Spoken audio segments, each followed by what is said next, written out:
Частка третья. Якія дарогі у полі ляжаць, і якія туманы ўстаюць над зямлёй. Неба холоднае і звонкае, як сонечны дзень, вятры дзьмуць над дарогамі. Што гэта? Сонца і мяккая зямля? Што гэта? Прасторы ветер, і трава, і дрэвы, і паўтоптваны ў зямлю жоўты ліст. Па дарогах імчацца, ідуць і паўзуць жывыя істоты. Ці не ад сонца гэта і ветру так востра свецяцца вочы ў чалавека, у чалавечага дзіцяці? Ветер трэпле на ім адзежу, так як з самага ранку трэпле голле, ліп і бяроз.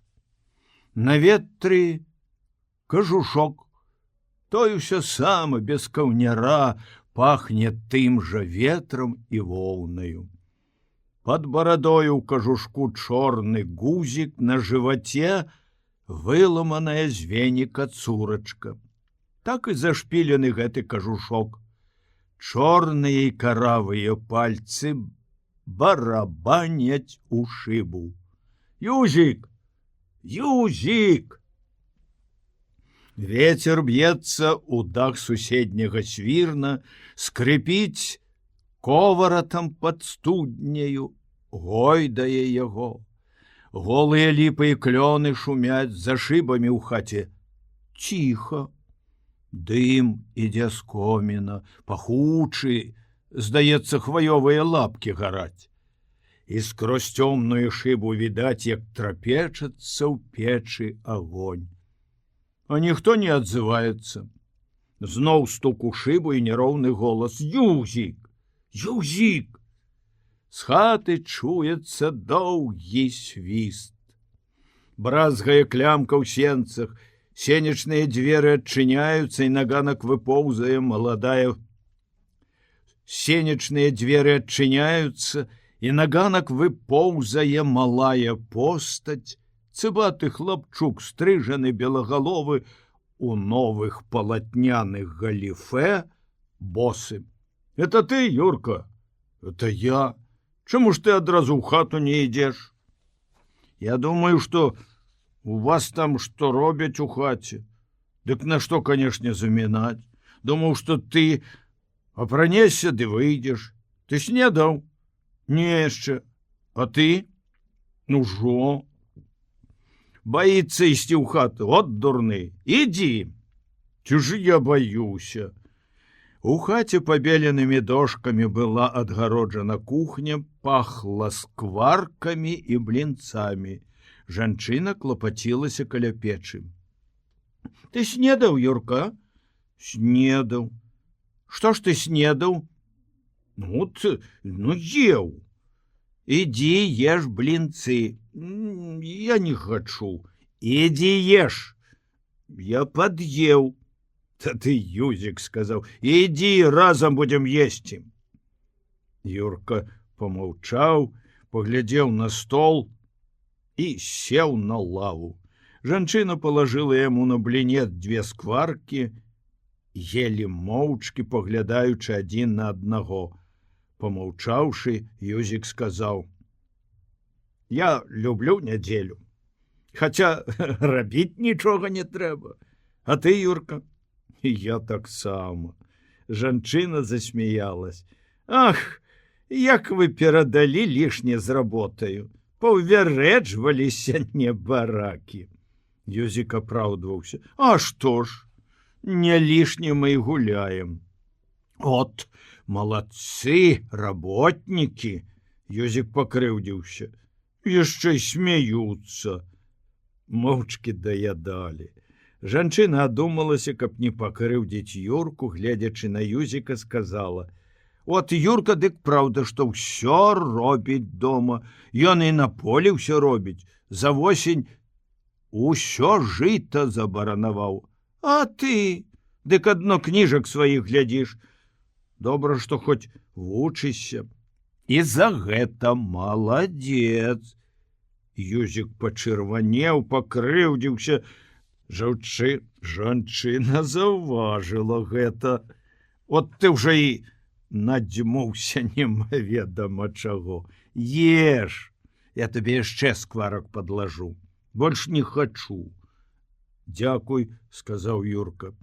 Пазашпільваліся, панадзявалі шапкі, Юзік стаў шукаць сваёй палкі. Я сабе учора вельмі добрую ядлоўцавую палку выразаў. Дзе? У кустах? Чо ж ты там быў? Коні хадзіў жыта зганяць. А зямля ж умерзла. Не, добра не ўмерзла, дык выгружваюць. Я стаяў ды падпільноўваў. Вельмі ж Паўлаў конь, каб ён здох, каб ён. Ты яго выганіш, а ён зноў. А ўсе коні за ім. Жанчына ўмяшалася ў гаворку. Павал адно, як чыё чужое канянё, угледзіць, дзе трохі ў шкодзе, дык гвалту наробіць на ўвесь свет, дурань белабароды. А свайго ніколі не бачыць. От богаткі чалавек. Стала падмятаць кухню, саладкавата запахло пылам, у падпечку засакатала курыца, загула муха на асвечанай сонцам шыбе. От каб яна здохла, і халадоў на яе няма, абы сонца прыгрэла трохі, дык і загула. Густы быў вецер, сіверам слаўся на стрэхі. Марознае бель ляжала на траве ў садзе, вада замерзла зверху і не раставала, сонца залаціла стрэхі і тонкія іголкі лёду. На непілованай на дровы асіне сярод двара крычалі рухавыя вераб'і. Не варушачыся, каб не спалохаць іх, Юзік сказаў: «А, памерзлі. Хадзем, Юрка, дамоем аўса. Знойдуць і самі. У нас у гумно паналазяць заўсёды па падстрэшу і адно стаўпы гнюсяць». Раптам забыліся на гэтую гаворку сваю, пайшлі ў сад, паселі за сцяною на старым бервяне. Зацішна было на сонцы. Голле гойдалася і шумела пад ветрам. Скрыпеў клён каля плоту. Расцярушаная салома варушылася каля сцяны. Сядзелі, слухалі ветер, бачылі падмарожаную траву, холодную зямлю, сіняе сонечнае неба і гаварылі. І, мусіць, адчувалі яны, ці думалі аб нечым большым, чым гаварылі. Прыпёршыся да сцяны плячыма, Юзік пагойдваў нагамі, бегаў вачыма па траве, платах і сценах, і ўсё гаварыў. От гэтая цётка гаворыць ліха ведае што. Яна хоча, каб я рабіў так, як стары. Я ж вучуўся, і нават яшчэ трохі і жыта баранаваў. Дык гэта яна так сабе гаварыла. Але добра так сабе. От дурны ты. Чаму? Каб яна тебе набіла, дык тады б нядобра было. А то сказала, а ён ужо і думае, ліха ведае што. Мала што хто скажа. Мяне бацька, як гэта тады набіў, з-за ваксу быў. Дык гэта балела. А што табе? Клопат вялікі, што хто там дзяўкне. Што гэта? Зашкодзіць? Чорт яго бяры. А ты тады доўга плакаў, як бацька набіў? Не. Не? А я ж нават бачыў, як ты назаўтра раніцаю. у агародзе каля сцяны сядзеў і плакаў. Бо балела. Ты думаеш, не балела? Скрыпелі ўсе дрэвы под ветрам, жоўты пясок насыпаны каля сцяны, пылеў, біўся ў салому, абсыпаў яе. Юрка, Юрка! Праз плот глядзеў у сад твар. Даўно не голены, укрыўся рудым шчасціннем, шапка сунута на вочы, зашмальцованы, разарваны і дрэнна сшыты казырок. Чаго вы? Ты ідзі ў хату, парасят накармі. А я пайду на место, я, можа, там доўга і не буду. Глядзі дому. І пайшоў. Роўна і лёгка ступаў нагамі, трымаў рукі ў кішэнях, ветер кудлачыў нерасчэсаныя валасы, што каля вушэй павылазілі з-пад шапкі. Кружыў ветер сухое лісце ў садзе і на агародзе. Чаго гэта, Юрка, твой тата на место пайшоў? Нечага, мусіць, трэба. Я пайду з табою к вам. Ходзем. Будзеш парасят карміць? Буду. У хаце было трохі чадна, пахла подмазка ад скаварады пад прыпекам. Згорбіўшыся, сядзеў над ёю кот, еў моцна чаўкаючы. Каб ты здох, каб ты, як нікуды ад цябе не ўхаваешся, а? Памаўзлівы, ліха яму. Кот бліснуў вачыма і замармытаў. Еш ужо, каб ты выдах, калі пагнюсіў. Вокны ад двара былі ў сонцы, на аконнай трухліне вільготнай мяккай зелянілася доўгая белаватая трава. Юзік стаў разглядаць яе. Што это у вас расце на акне, якраз як жыта? Юрка усміхнуўся. Гэта авёс. Я зрабіў спробу. Ці будзе ўсё зіму зялёны, ці пасохне. Узяў ды ваткнуў гэтую трухліну 5 зярнят. Бачыш, 5 каліў зышло. Акно яшчэ больш згніе. І так гнілое, чорт яго бяры, клопат. Узяў венік і пачаў падмятаць хату, Юзік падаў раду. Пакрапі вадою, а то вельмі ж пылу нарабіў. І ўдвух пачалі крапіць вадою хату. Сястрычка абазвалася з печы. Юрка, унесі ў хату гарбуз. Мы гарбузікам дастанем. Няма мне часу, трэба парасят накарміць. Паселі ўдвух з Юркам каля рашкі, вылілі з гаршка памыі, накідалі сечанай паранай бульбай, закасаўшы рукавы, сталі душыць рукамі бульбу. Нечым кіслым бульба пахне. Пракісла, 3 дні стаіць. Ты заўсёды парасят корміш? Не, найбольш тата. А хто ў печы паліць? Тата. І есці варыць? Ну, няўжо ж само зварыцца? Вядома, што варыць. От, каб цётка Наталя жыва была, дык цяпер у нас жыла б. А чаго яна памерла? Я мала памятаю, я тады яшчэ малы быў. Занеслі начоўкі ў свінух, паселі на парозе і глядзелі, як парасяты тыцкалі лычамі ў цеста.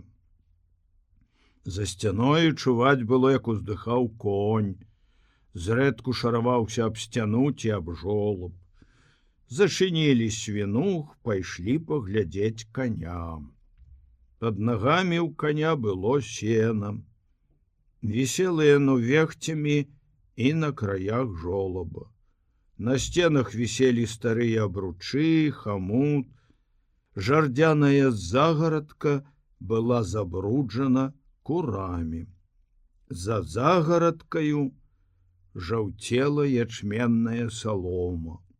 Шумныя вераб'і шмыганулі з яе па застрэшу на двор. Няўжо яны што ў гэтай саломе знаходзяць. У коня жолаба авёс выбіраюць. Селі на парозе, гаварылі пра ўсё, што попадалася толькі на вочы і ўзыходзіла на думку. І не хацелася ім нікуды адсюль ісці, як бы гэта тут. Знайшлі яны для сябе пачаткі ўсяго, чым жывуць яны. Уздёртая ветрам шамятала на суседняй страсе салома пад цвёрдым голлем голых ігруш. Чорная была салома на страсе. Гойдалася на ёй замарожаная лебяда, бялела салома трох каліў жыта. Шэрая зямля была пад чорным лісцем. Расцярушана была салома, раскіданы дробна пасечаны лом. Чыстае было неба, высокае. От, каб у нас быў лепшы конь, я ездзіў бы фурманкі куды і зарабляў бы. Думаеш, вельмі лёгка гэта? Я ведаю, што не. Памаўчалі, глядзелі на ўсё. Сонца яшчэ і цяпер грэе трохі. У зацішку дзіва, што грэе. Яно і зімою грэе. Дзе ты бачыў, каб табе зімою сонца грэла? Бо і грэе? Ідзі попробуй стаць, дзе ціха. Дык адразу цяплей табе на сонцы стане. Абы каб ветру не было. Я заўтра пайду на могілкі. Чаго? На рове нарэжу лазы. Танкая там расце, вербалос з чырванаватымі дубцамі. На што яна табе? Буду сяўнік плясці. Саломы? Але? Ці ты ж умееш? Ха! От важнасць вялікая. Ведаеш што, Юзік? Ну што? За каго ты хочаш быць, як некалі вырасцеш? За настаўніка або за доктара. А я за каморніка. За каморніка лепш. Хаця поле мераеш, ды ўсё. Але як гэта ён вылічвае? Паставіць нейкую прыстройку, паглядзіць і ведае. А я думаю, што гэта чаго іначай на могілкі пойдзеш. Ты сваю маму памятаеш? От дзіва. А я дык неяк не магу прыпомніць, які твар быў у мае мамы. Не магу здумаць. Всё неяк прападае з вачэй. От як Алеся ў бацька памёр, дык у Алеся здымак застаўся. Яны удвух з бацькам знімаліся былі. Дык ён паглядзіць і ведае. А я дык ніяк не магу прыпомніць. Неяк не то, што я гэта забыўся, але каб як мае быць успомніць, дык не магу. У нас таксама няма здымка мамінага. Як тата пастарэе, дык я з ім здымуся. Як памрэ, дык каб здымак застаўся. А я з бацькам здымацца не буду. Чаму? Бо для мамы будзе крыўдна, што яе твар я забыў, а бацькаў заўсёды буду памятаць. Мама не любіла сварыцца. От была добрая. Дзе гэта Мікалай? Няма на рабоце недзе ўжо 3-й тыдзень. А Бубен яго дома? Бацька дык цяпер агледзеўся. Всё гаворыць, што маці была добрая. Няхай бы ён тады гэтак гаварыў. Цяпер дык ён і разумны зрабіўся, як пабачыў сам. Гэтак некалі пашкадуе, што біў мяне. Ды позна будзе тады, я ніколі не забуду гэтага. Аж 3 тыдні пісагі на мне былі ад папрушкі. Ой, падла старая, гэтая дурная, гад. Не можна так на бацьку. Чорт яго бяры з гэтакім бацькам. Каб было за што? А то я там шчацінне трохі ўзяў, да я ж купіў ваксы. Можна ж, это мало што можна без ваксы абысціся, але калі я купіў, дык не збяднела ад гэтага яго гэтая гаспадарка. А сам, дык у той жа дзень пайшоў, ды ўсё шчацінне прапіў. На гэта дык ён маўчыць. А пасля дык ужо ліжацца. Можа, кажа, табе, Юрка, новую шапку купіць. Як бы ён сам не ведае, што мне шапка патрэбна. Адно гаворка. Каб хацеў купіць, дык пайшоў бы, ды моўчкі купіў бы ўсё. Дык яшчэ пагаворыць раней. І ўсё роўна не купіць, адно цвеліцца. Так усё. Сядзе на лаву, ды сам з сабою гаворыць, як дурны які. Або на чортах гэты конь гэтакі.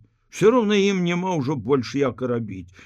Няхай бы прадаў, лепш ужо без коня быць, як гэтакага коня трымаць. І як гэта ён жыве, гэты конь, нічога не еўшы. Падышлі да жолаба. Пастаялі.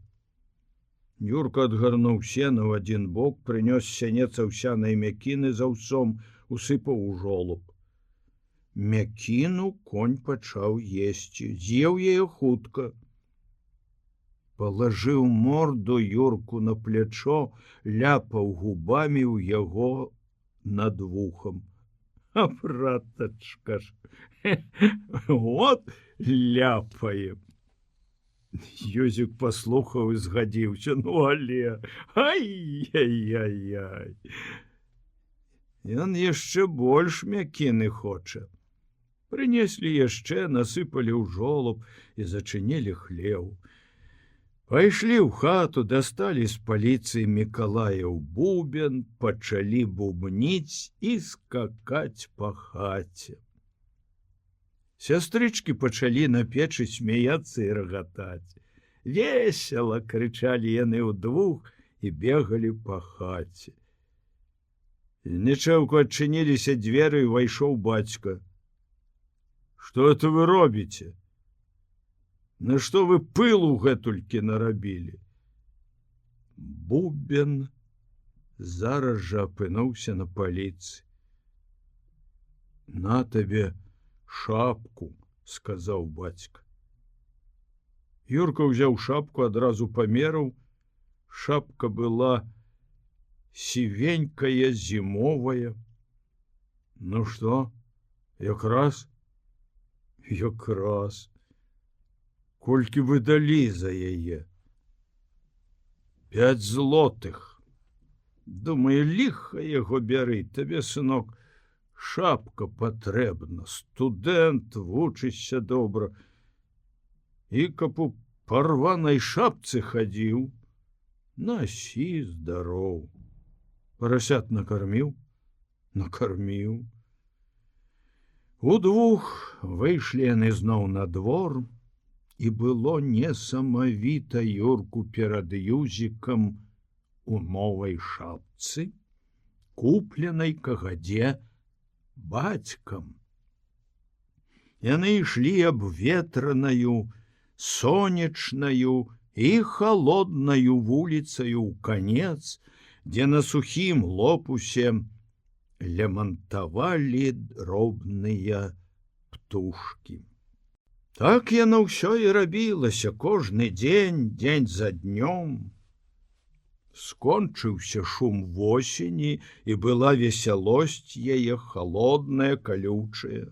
Ішлі сваёю дарогаю дробныя здарэнні, шэрыя падзеі і гаворкі пра іх. Ветраныя былі дні. Вецер дзьмуў шмат дзён, перагонамі сыпаліся на зямлю снегавыя крупы, пасля зноў глядзела на зямлю сонца.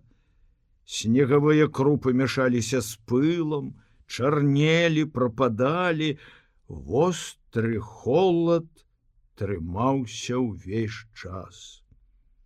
Заўсёды дзень пачынаў меркнуць ужо, як прыходзіў Юрка са школы. Даставаў з печы гаршчок, еў і ішоў у гумно памагаць бацьку малаціць. Таміўся хутка, і пакуль бацька ператрасаў у салому акалочаныя на два бакі аўсяныя снапы, рад быў пастаяць і аддыхацца. Зараз жа зусім сцямнела, і бацька зачыняў гумно. Юрка паіў коня і карову і ішоў да Юзіка чытаць назаўтра школьныя заданні. Але перад гэтым абодва з Юзікам выходзілі яшчэ на вуліцу, свісталі, зазіралі ў чужыя двары. Некалькі дзён засаб бачылі, як Алесь прыязджаў з лесу і, паставіўшы ў хаце на акне лямпу, каб свяціла на двор, скідаў з воза дровы. Раз падышлі да Алеся. Алесь, дай мы наабдзіраем з гэтага галля калматага моху. На што ён вам? Мы паробім сабе з гэтага моху вусы і бароды і будзем палохаць. Каго? Каго-небудзь, усіх. Абдзірайце. Раз стаялі ў Алеся ў двары і слухалі, як Тамаш, трымаючы рукі ў кішэнях аблезлай бравэркі сваёй, гаварыў Алесевай мацеры. Ты кажаш, родненькая, што памрэш зараз, што не можаш нічога. Ну, праўда, ты за мяне на гадоў 5 старэйшая. Але ж і я, мусіць, зараз дуба дам. Мы з табою некалі разам гулялі, памятаеш? Даўно было. Ледзьве памятаю, як сню. А што ў цябе, Тамашка? Старасць, мусіць, ногі млеюць, слабасць нейкая, нічога рабіць не магу. Тады гэта з лесу ледзьве прыехаў. На ліха не абуў ботаў, а лапці. Всё ботаў шкада было, каб яно згарэла. Прамачыў ногі, каб гэта раней, дык так вялі бяды, пераабоешся дома і скончана дзела. А гэта здароўе не тое. Дык от з таго самага часу і агарнула мяне хвароба нейкая. Я ж кажу, ніяк адолі не возьму. Хрыпаю, баліць во мне усё. Косці ломіць, у галаве кружыць. Удзень як расхаджуся, дык яшчэ нічога. А раніцаю, дык хоць з пасцелі не ўставай, калі пачне нейкая трасца стукаць у галаву. Няхай бы ты на печы ў цяпле вылежаўся.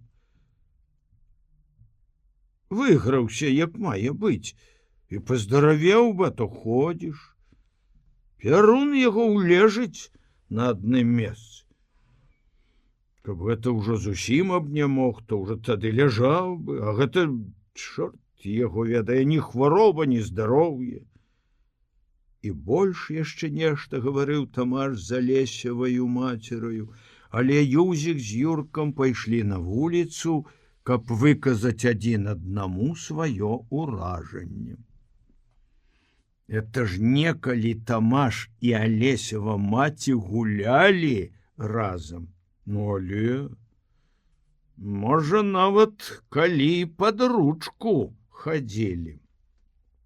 А другі раз, таксама ў Алесевым двары, абдзіраючы з дроў зялёны мох, стараліся не прапусціць ніводнага слова з гаворкі Алеся і Клемуся. І Алесь і Клемусь сядзелі на нізкім жардзяным плоце і курылі. Клемусь гаварыў: «От, братка, Вольчына сястра, што тады прыязджала. От прыгожая дзяўчына, а? Я ж закахаўся быў у яе».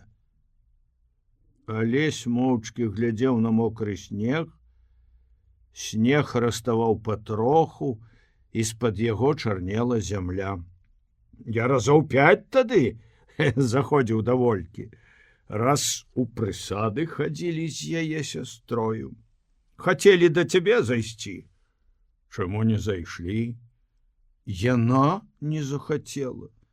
Вядома, малазнаёмая, а ў нас у мястэчку няма добрых дзяўчат. Всё на далікацтва б'юць, далікаціцца. Ой, а глянеш ты на яе, дык як індычка, выцягнуўшы шыю.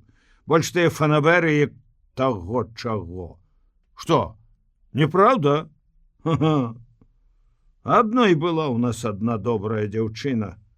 Это Ганна Барановичева. І раптам глянуў Клемусь на Алеся і пакінуў гаварыць. Пасля хацеў паправіць сваю памылку. Дурныя ўсе нашы дзяўчаты. Нічым не цікавяцца, адно як хлопцамі. Алесь паглядзеў на Клемуся. Хадзем каторага дня у Чучаны да Змітровае мані. Клемусь радасна ўстрапянуўся. Братачка, ей-богу, хадзем! І ажывіўся яшчэ больш. Ты ўспамінаеш Ганну ці ўжо не? Скажы праўду. Алесь панура адказаў: не. Клемусь не паверыў. Ты праўду скажы. Алесь устаў з плота і вынес сяней пілу. Удвух з Клемусем пачалі яны пілаваць дровы. На вуліцы Юзік заўважыў Юрку. Это ж Алесь цяпер сярдзіты мусіць на Барановичеву Ганну за тое, што не захацела ісці за яго замуж. Не, ён мусіць будзе браць цяпер Маню з Чучаноў. Тую, што ў Александра ўсё поле баранавала. Ведаеш? Падышлі пад Юркаву хату, Юрка сказаў: Тамаш учора глядзеў нашага коня. Казаў, каб прадавалі, а бацька ліха ведае, на што трымае яго. Усе гавораць. І забыліся на ўсё гэта. Пайшлі на агароды, кідалі мокрымі снежкамі на варон, смехам абуджвалі вячэрні змрок. І шмат дзён было такіх, хмурных, снегавых і мокрых. Мокры снег не ўвесь растаў, ляжаў пад куп'ямі ў ямах, зямля была пярэстаю, але ўсё памерла пад гэтым снегам. На траве снег не растаў. Яшчэ досвіткам пачыналі цупаць у таках цапы. Пасля ўвесь дзень стукала імі ўся вуліца, і на ўсю ж вуліцу пахла пылам з растрэсеных снапоў. Каля адчыненых гуменных варот белела салома, з'яўляліся людзі з абпыленымі тварамі, чорнымі вусамі і бародамі. Чуючы цеплыню на дварэ, в хлявах рыкалі каровы, і пад вечар каля калодзязяў здзіўлена абнюхвалі снег. У дварах іржалі коні, у дварах жа стаялі драбіны з чорнымі ад прымерзлай гразі калясьмі, і побач з імі наладжаныя сані чакалі свайго хуткага часу. Вечары прыходзілі з густою сінню неба, з рэдкімі зорамі і кудзельнымі абрыўкамі хмар. Тады чарнелі блізкія і далёкія кусты, дзівоснай сцяною узнімаліся лясы. Больш шорхла гразь, поле маўчала чорнай цішынёю. А як ноч добра агортала зямлю, у кустах вылі ваўкі і трывожылі сабак. Сабакі па дварах не маглі супакоіцца, нервова слухалі, абнюхвалі снег і са смуткам самі пробавалі выйць. Пасля ўсю ноч заходзіліся брэхам на агародах і паплавах. Сады былі мокрыя і голыя, свежасцю веяла голле дрэваў, калівы шчуплай зялёнай травы, што зрэдку дзе высоўваліся з-пад чорнага лісця, перамешанага з мокрым снегам, весялілі людское вока. У дварах пылілі церніцы, грызучы перасохлы лён, каля сушань пылу льнянога было больш. І хлопцы пад вечар прыходзілі сюды памагаць, канчаць дзяўчатам завіхацца каля льну. Плугі і бароны былі пахаваны да вясны, звенелі пілы, стукалі сякеры, шасталі сячкарні, некалькі малатарань гуло з цямна да цямна. А поле веяло воляй. Дарогі ўсе звалі ісці. Плюхала і спакойна цякла рэчка сіняя, холодная, жаўцела жвірам на плыткіх месцах, і ў сіняе бяздонне хавала дно сваё ў вірах. Маўчаў над ёю алешнік і крушыннік, весела зеляніўся ядловец. Кроплі снегавой вады і кавалкі абледзянелага снегу блішчэлі на яго калючым ветці, над ім пахлі хвоі, у спакойным шуме сваім хаваючы слабы рух зімовага птаства. У непарушным пакоі лясным далёка чуваць было стук клапатлівага дятла. Свавольная вавёрка дасціпна рабіла свой кажнадзённы спацыр. Начамі сава прылятала да самых хат, сядзела ў прысадах на бярозе і плакала, падманваючы зайцоў. Старыя бабулі ў вёсцы палохалі гэтым савіным крыкам малых унукаў сваіх. А раніцою знікала недзе сава, а можа моўчкі заставалася сядзець да цямна на той же самай бярозе. Снегавымі слязьмі выплаквала ранняя зіма смерць позняй восені.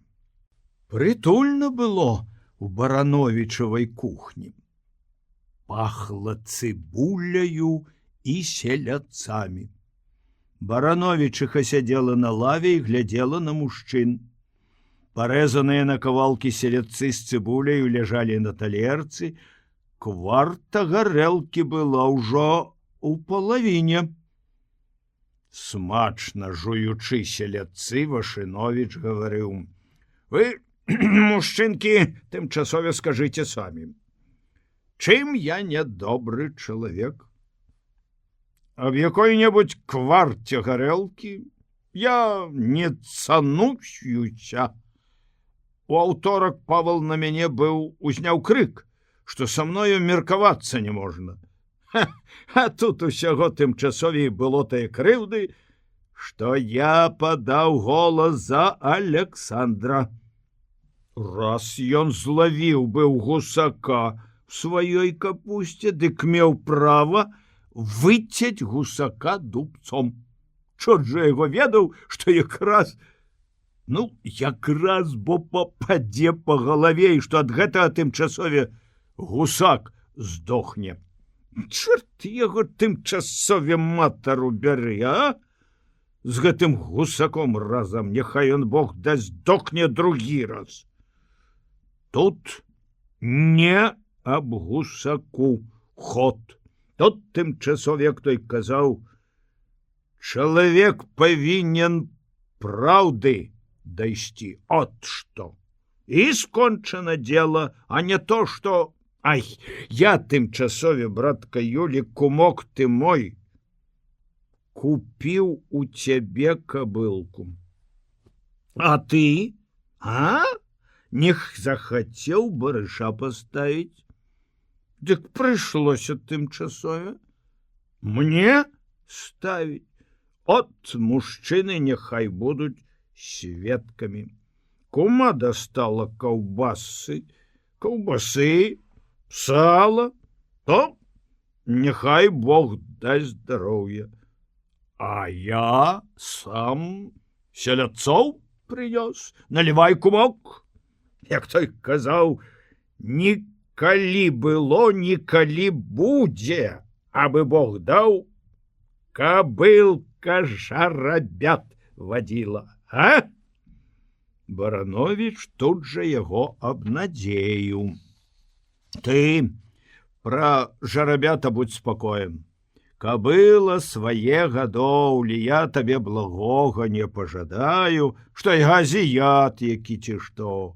Я, кумок, гэтага не кажу, будзьма здаровы. Дай Божа тымчасове, як той казаў, добры час выпіць, і каб усё ішло чалавеку на карысць. Дай Божа, я, кумок, гэтага не кажу, што ты мне благога жадаеш. Калі што тымчасове гэткае скажу, дык няхай са мной добрыя людзі не гавораць. Мужчыны ведаюць. Правда, Матвейка? Правда? Гэта тут няма чаго лішне гаварыць. Ну, але, от ты Матвей кажа, а пры людзях заўсёды лепш усё рабіць. Які дзед інтэрас, дык пры чалавеку яно іначай. Кабылка? Ага, яна нішто вартая.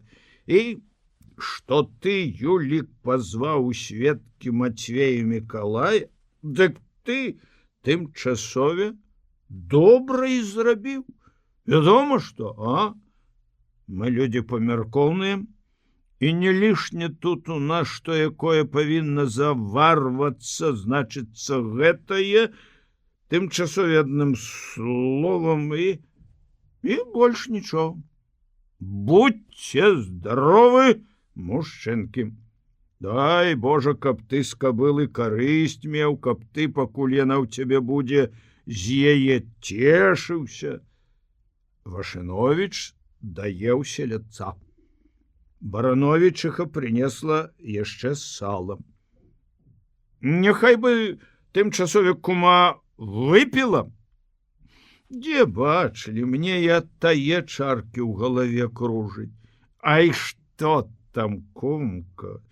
Што гэта самі? Вот давайте тымчасове вып'ем і тады сабе ляжаце адпачываць. На здароўе!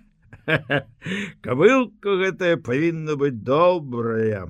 Я і сам гэта бачу. Я яшчэ жарэб'ем яе ведаў. А тымчасове ў мяне яна будзе заўсёды, як мае быць дагледжана. лішне перасільваць работаю яе не буду замаладу. Бо што тымчасове за карысць, як у іншага там конь ледзьве каля жолаба стаіць. Ніхто яму не вінават, што ён такі гаспадар. А тым часам у камітэт першы ідзе, каб яму давалі. А? Чорт яго тымчасове ўсім выстарчыць. Ты, Мацвейка, не думай, што гэта я пра цябе тут гаворку пачаў. Ты мне нічога кепскага не зрабіў. То, што я... Ну, што я тут лішне буду гаварыць? Дай, Божа, табе, каб як найлепей. Я чалавек не зайздросны. Давай, Мацвейка, вып'ем з табою. Выпіць-то яно можна. Але да чаго ты тут така гэты камітэт прыпяў? Ні да чаго, ні да чого. Я яго не прыпінаў гэтага камітэту і прыпінаць тымчасове не думаю. Я гавару проста. Я не пасаромеюся, каму сабе хочаш у вочы сказаць. Тут няма чаго вачэй заплюшчваць, гэта іншы робіць. Я не такі. Раз я што тымчасове намерыў, я тут табе хоць што ты хочаш, а выкажу. І не буду тут лішне мудраваць тымчасове, праўда, ці не? О, няхай мужчыны скажуць.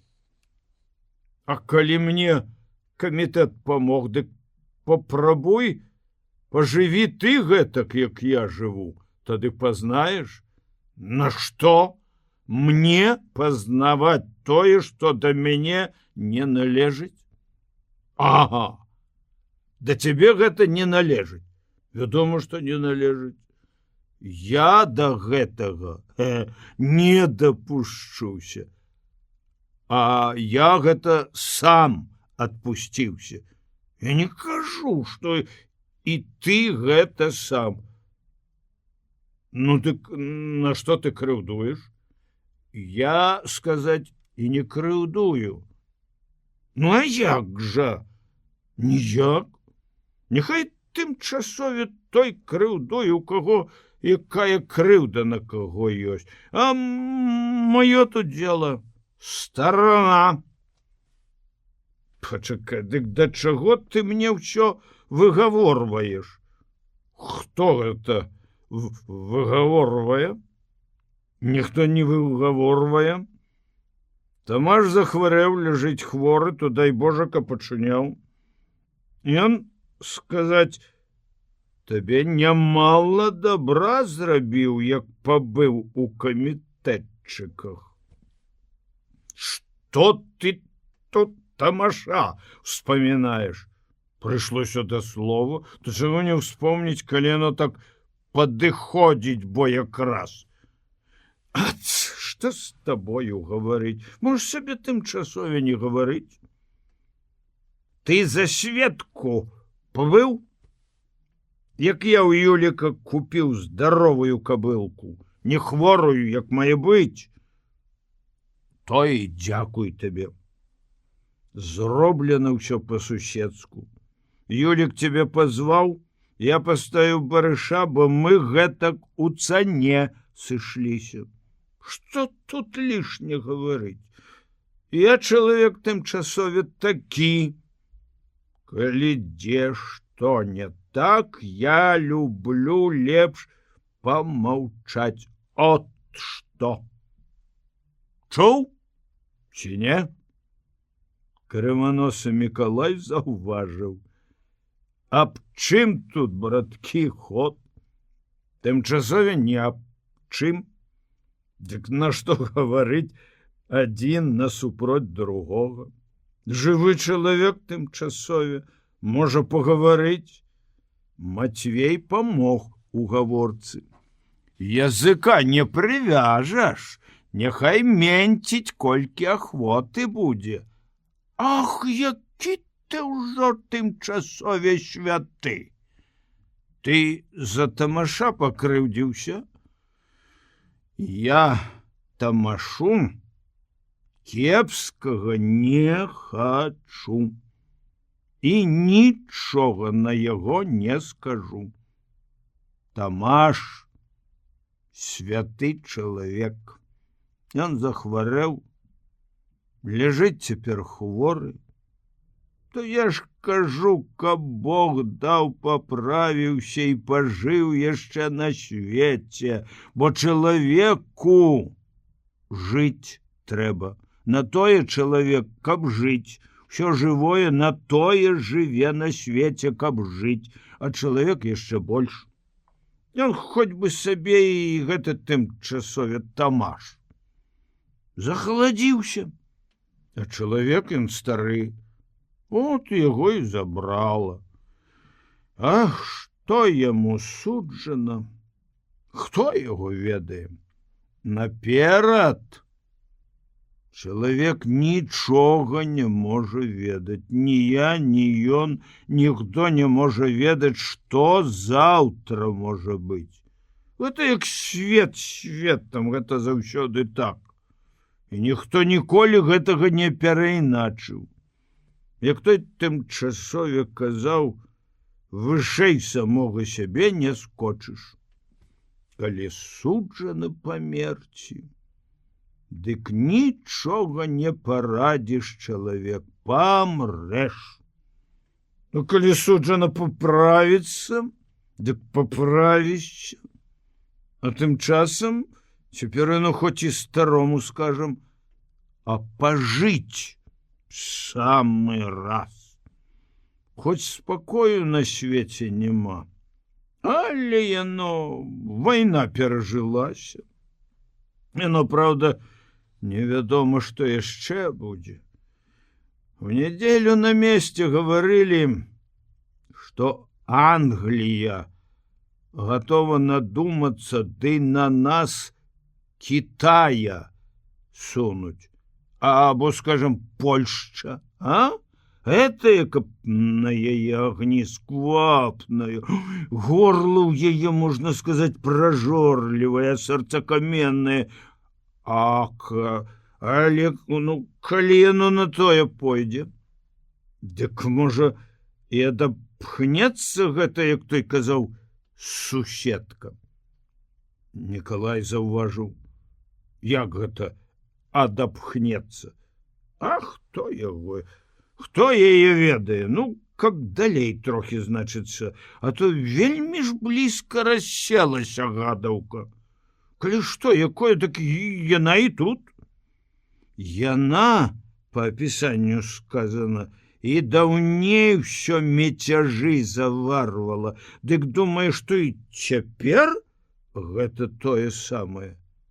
Гэта ўсё панская штука. Это ўсё яны арудуюць, каб іх Бог даў агонь, высмаліў там, дзе яны ёсць. Я на работу ў двор хадзіў замаладу. Ну, тут яшчэ па адной засталося. Давайте перакулім і пойдзем спаць. Падкруці, Юлік, агонь у лямпе. Вельмі нешта пстрыкаць пачаў. Газы, мусіць, мала. Ну, як ад Ганны, можа, якая тымчасове вестка прыйшла? Піша, што жыве нішто. Вядома, што будзе жыць. От неяк жа будзе жыць. Вашыновіч устаў і пачаў падпяразвацца. Баранович сказаў: «Няхай жа табе моя кабылка пойдецца». Ківаючыся ў бакі ад хмелю, Вашыновіч падышоў да Барановича і пацалаваўся з ім. Ідучы дадому, Мікалай гаварыў Мацвею: «Вашыновічава дзяўчына прыгажэйшая за Ганну і лепшая. З ёю некаму лепш будзе жыць». Мацвей з абыякавасцю ў голасе адказаў: «Можа». Дрэнна аб'езджаная дарога глуха скрыпела свежым мёрзлым снегам пад палазамі. Алесь сядзеў на развалінах, выцягнуўшы ногі збоку над снегам. Клемусь стаяў уперадзе, моцна нацягваючы лейцы. «Пускай яе вольна», — сказаў Алесь. Клемусь адказаў: «Трэба яе прывучыць да лейцаў. Так трудно аб'ездзіць, бач, як ірвецца». Жарабіца ўскідала галаву ўгору, бегла, жуючы цуглі.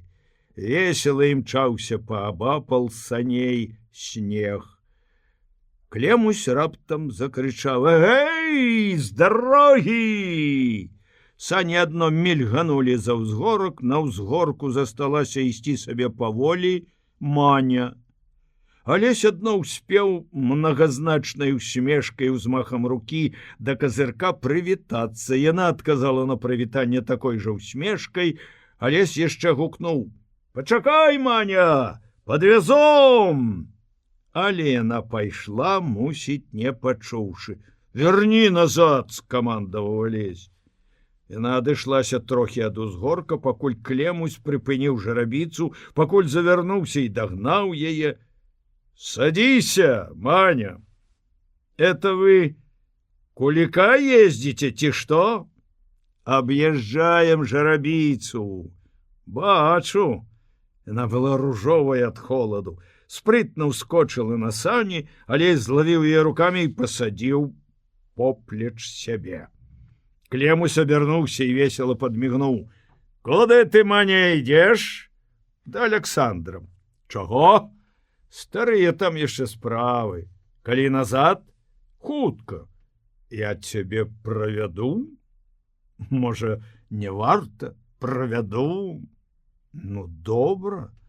А дзе ж ты мяне спаткаеш?» Буду бачыць, як ісці між вуліцаю». Захватвала дух, так імчаліся санкі.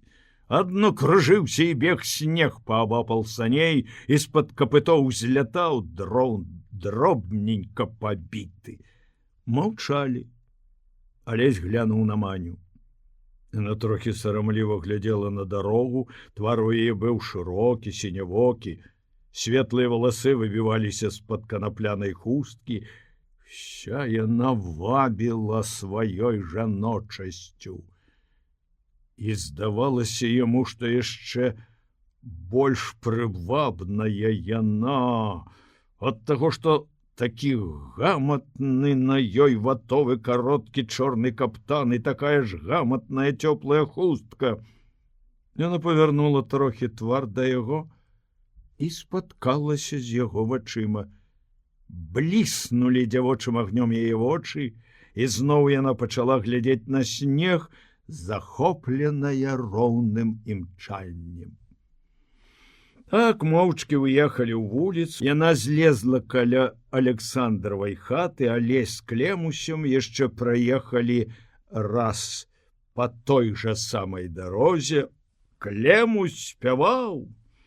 Алесь быў яшчэ пад уладай радаснага ўражання ад нядаўняга спаткання з дзяўчынаю. Нейкая мала калі вядомая нецярплівасць апаноўвала ім. Нервова чакаў, каб хутчэй ісці з ёю разам. Яна не бавілася. Ён выйшаў ёй насустрач, і яны пайшлі. Не вельмі лёгка ісці было па неаб'езджанай дарозе. «Чого ты спяшаешься так, Маня?» «Я не спяшаю. Можна павальней. Работы нагальнае дома няма». Што ты робіш цяпер? Праду, буду кросны ставіць неўзабаве. Калі вечарам прыходзь, Алесь, гуляць. Калі? Хоць калі? Падмёрзлы снег рассыпаўся пад нагамі, зялёны ядловец сіратліва спатыкаўся пры дарозе. Роўным было снежнае поле. Гаворка не ішла лёгка. Раскажы што-небудзь, Алесь. Што ты робіш цяпер, чым займаешся? Ты раскажы. Што ж мне пра сябе расказваць? Я ж табе гаварыла, праду, кросны пастаўлю, на вячоркі хаджу. Часам вечарынкі бываюць. Весела ў нас у Чучанах. У нас у Чучанах дзяўчаты прыгожыя. Алесь глянуў на яе твар. Правда, што прыгожыя. А ты ж усіх не ведаеш. Ускінула вочы на яго, спаткалася з яго вачыма і больш яшчэ паружавела, сказала: чаго ты так прыглядаешся на мяне? Ты прыгожая, ну але прыгожая. Ты адно сама сябе не хвалі. Але я сама сябе і ганіць не буду. Абое засмяяліся. Маня зусім весела, Алесь трохі задумёна. Яму хацелася быць блізка з ёю. Далёка так прайшлі, яна сказала: хіба вярніся ўжо, Алеська. Прыходзь гуляць. Прыйду. Калі прыйсці? Калі сабе хочаш. Этымі днямі прыйду. Глядзіш, каб прыйшоў. Развітваючыся, затрымаў яе руку ў сваёй, скрозь халодныя ад марозу пальцы, адчуваў гарачыню яе цела. Я яшчэ правяду цябе да таго ўзгорку. З радаснай усмешкай яна кіўнула галавою, сінія вочы яе слаўна абвеялі яго жаночаю пяшчотаю. Развіталіся на ўзгорку, зноў ён затрымаў яе руку, і нейкая маўклівая згода адразу ўстанавілася між імі. Прыйду, а я чакаю. Пайшоў назад, ахоплены радаснаю трывогаю нядаўняй блізкасці дзяўчыны і іхнім маўклівым разуменнем адно аднаго. Марознае паветра вясёлым хмелем кружыла галаву, пах ядлоўцу поўніў усё прасторнай прытульнасцю. Хацелася яму спяваць і без перастанку ісці марознаю роўнасцю снегавога поля. Пайшоў хутка і адчуваў, як усё больш і больш узнімаецца ў ім безмежнае ўзбуджэнне. Дзе гэта ты быў, Алесь? У Чучанах? Але? Інтэрас які маеш? Але? Садзіся ў сані. Што ты маеш блытацца па гэтым снезе? Алесь сеў. Барановіч цішэй пусціў коня. Ногі ў яго былі пакрыты ўкручаны кажухом, а я гэта ў Нізкавічах быў. Там казалі, чалавек ёсць, што знае нейкае зелле ад раматусу. І так, калі ў каго ногі баляць, дае нейкія прымочкі. І вам даў. Такое зелле, што я яго і не бачыў ніколі. Разам з каранямі. Мачыць у гарэлцы і нагу выціраць. Я ж, паверыш, ледзьве на сані ўскаціўся, так мне баліць цяпер гэтая нага, аж тузае. Да сэрца боль даходзіць. Ужо каторы дзень, гор стала ліха яму. Я без валенкаў на двор не выйду. Укручваю я суконкамі, у цяпле заўсёды гэтую нагу трымаю, ўсё роўна, нічога не памагае. Трымціць неяк рве, як бы хто яе свярдзёлкам круціць. Ну што ты зробіш? А ляжаць не пробавалі, каб гэта ў пасцелі даць ёй спакою. Можа, натруджана вельмі. Яно, можа, это і добра было, палеці гэта ж чалавеку лежыць. Жывы чалавек вырушыцца павінен. От я ўжо думаю, у нядзелю ляжаць цэлы дзень, паснедаю і лягу. Вы папрабуйце з тыдзень паляжаць. Хто яго ведае?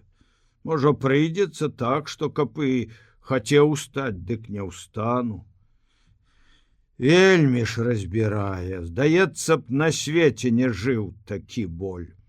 На ноч дык яшчэ горш, не дай Божа нікому другому. От, ну я просто рвуся, каб рабіць што-небудзь, а тут не можна. Я не магу, руки склаўшы, сядзець. Я замаладу прывык да работы. Я хоць сказаць і не малады ўжо, але яшчэ рабіў бы, каб не нага гэтая. Абы адно мокра і холодна на дварэ, дык боль пераходзіць у спіну. Тады сагнуцца не магу, так і варушуся, як слуп. Шануючы цябе, не магу і порт так падцягнуць, а жыць трэба і рабіць трэба. От у мяне меншы хлопец. Всю гаспадарку ўжо можа управіць, але хлопец хлопцам.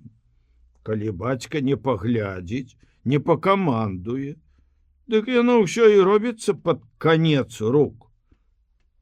Тым сам, ды ты сам, гаспадарлівы хлопец, ты сам павінен ведаць. Тут трэба над усім гаспадарскае вока. Вядома, што. Пакінь ты гаспадарку без догляду, а? Яна табе ў 2 дні на пшык з'едзе. У мяне от 2 коней. Дык хлопцы гэта, іх цяпер і кормяць, і пояць. Сядзі ты, кажуць, бацька ў хаце, ды не рыпайся. Без цябе, кажуць, дагледзім. А я потым разоў 3 ў дзень выходжу паглядзець, як ядуць хаця коні. Можа, што не так, можа, што не гэтак, можа, гной нероўна ў хлеве, можа, не падаслана, а можа, замала харчу дадзена. От як. Ну, падумай ты сам, не дагледзь папробуй. Што тады будзе? Жывёліна ж без языка. Яна табе не скажа, што ёй далягае, чаго ёй не хапае. Яна табе не паскардзіцца, гэта ж табе не раўнуючы ні чалавек. Ого! Гаспадарка без догляду, ўсё роўна як, як немаведама што. Бывала, от быў я яшчэ малодшым, дык на начлег ездзю. Адзін раз, памятаю, ноч як палатно, ясна ўсюды, бела відната, раса як боб на траве, холодная раса, і туман так сабе встае наводдалек над балотам, як малако. Густы туман, як сцяна, а мы пасом сабе коні ў зарасніках. Трава, я ж кажу, росная, а для коней гэтая раса лепш як аўса. Конь улетку толькі аджывае, што ўночы на роснай траве. Дык што там было? Начлег добры. Коні попад'ядалі і адпачнулі, якраз, памятаю, снапы тады вазілі. Як я люблю начлегі. Як пачаў я з 12 год ездзіць на іх, дык от пакуль сыны на ногі не ўзняліся, тады ўжо радзей ездзіў. Ого, конь табе сам ведае, любіць яго гаспадар ці не.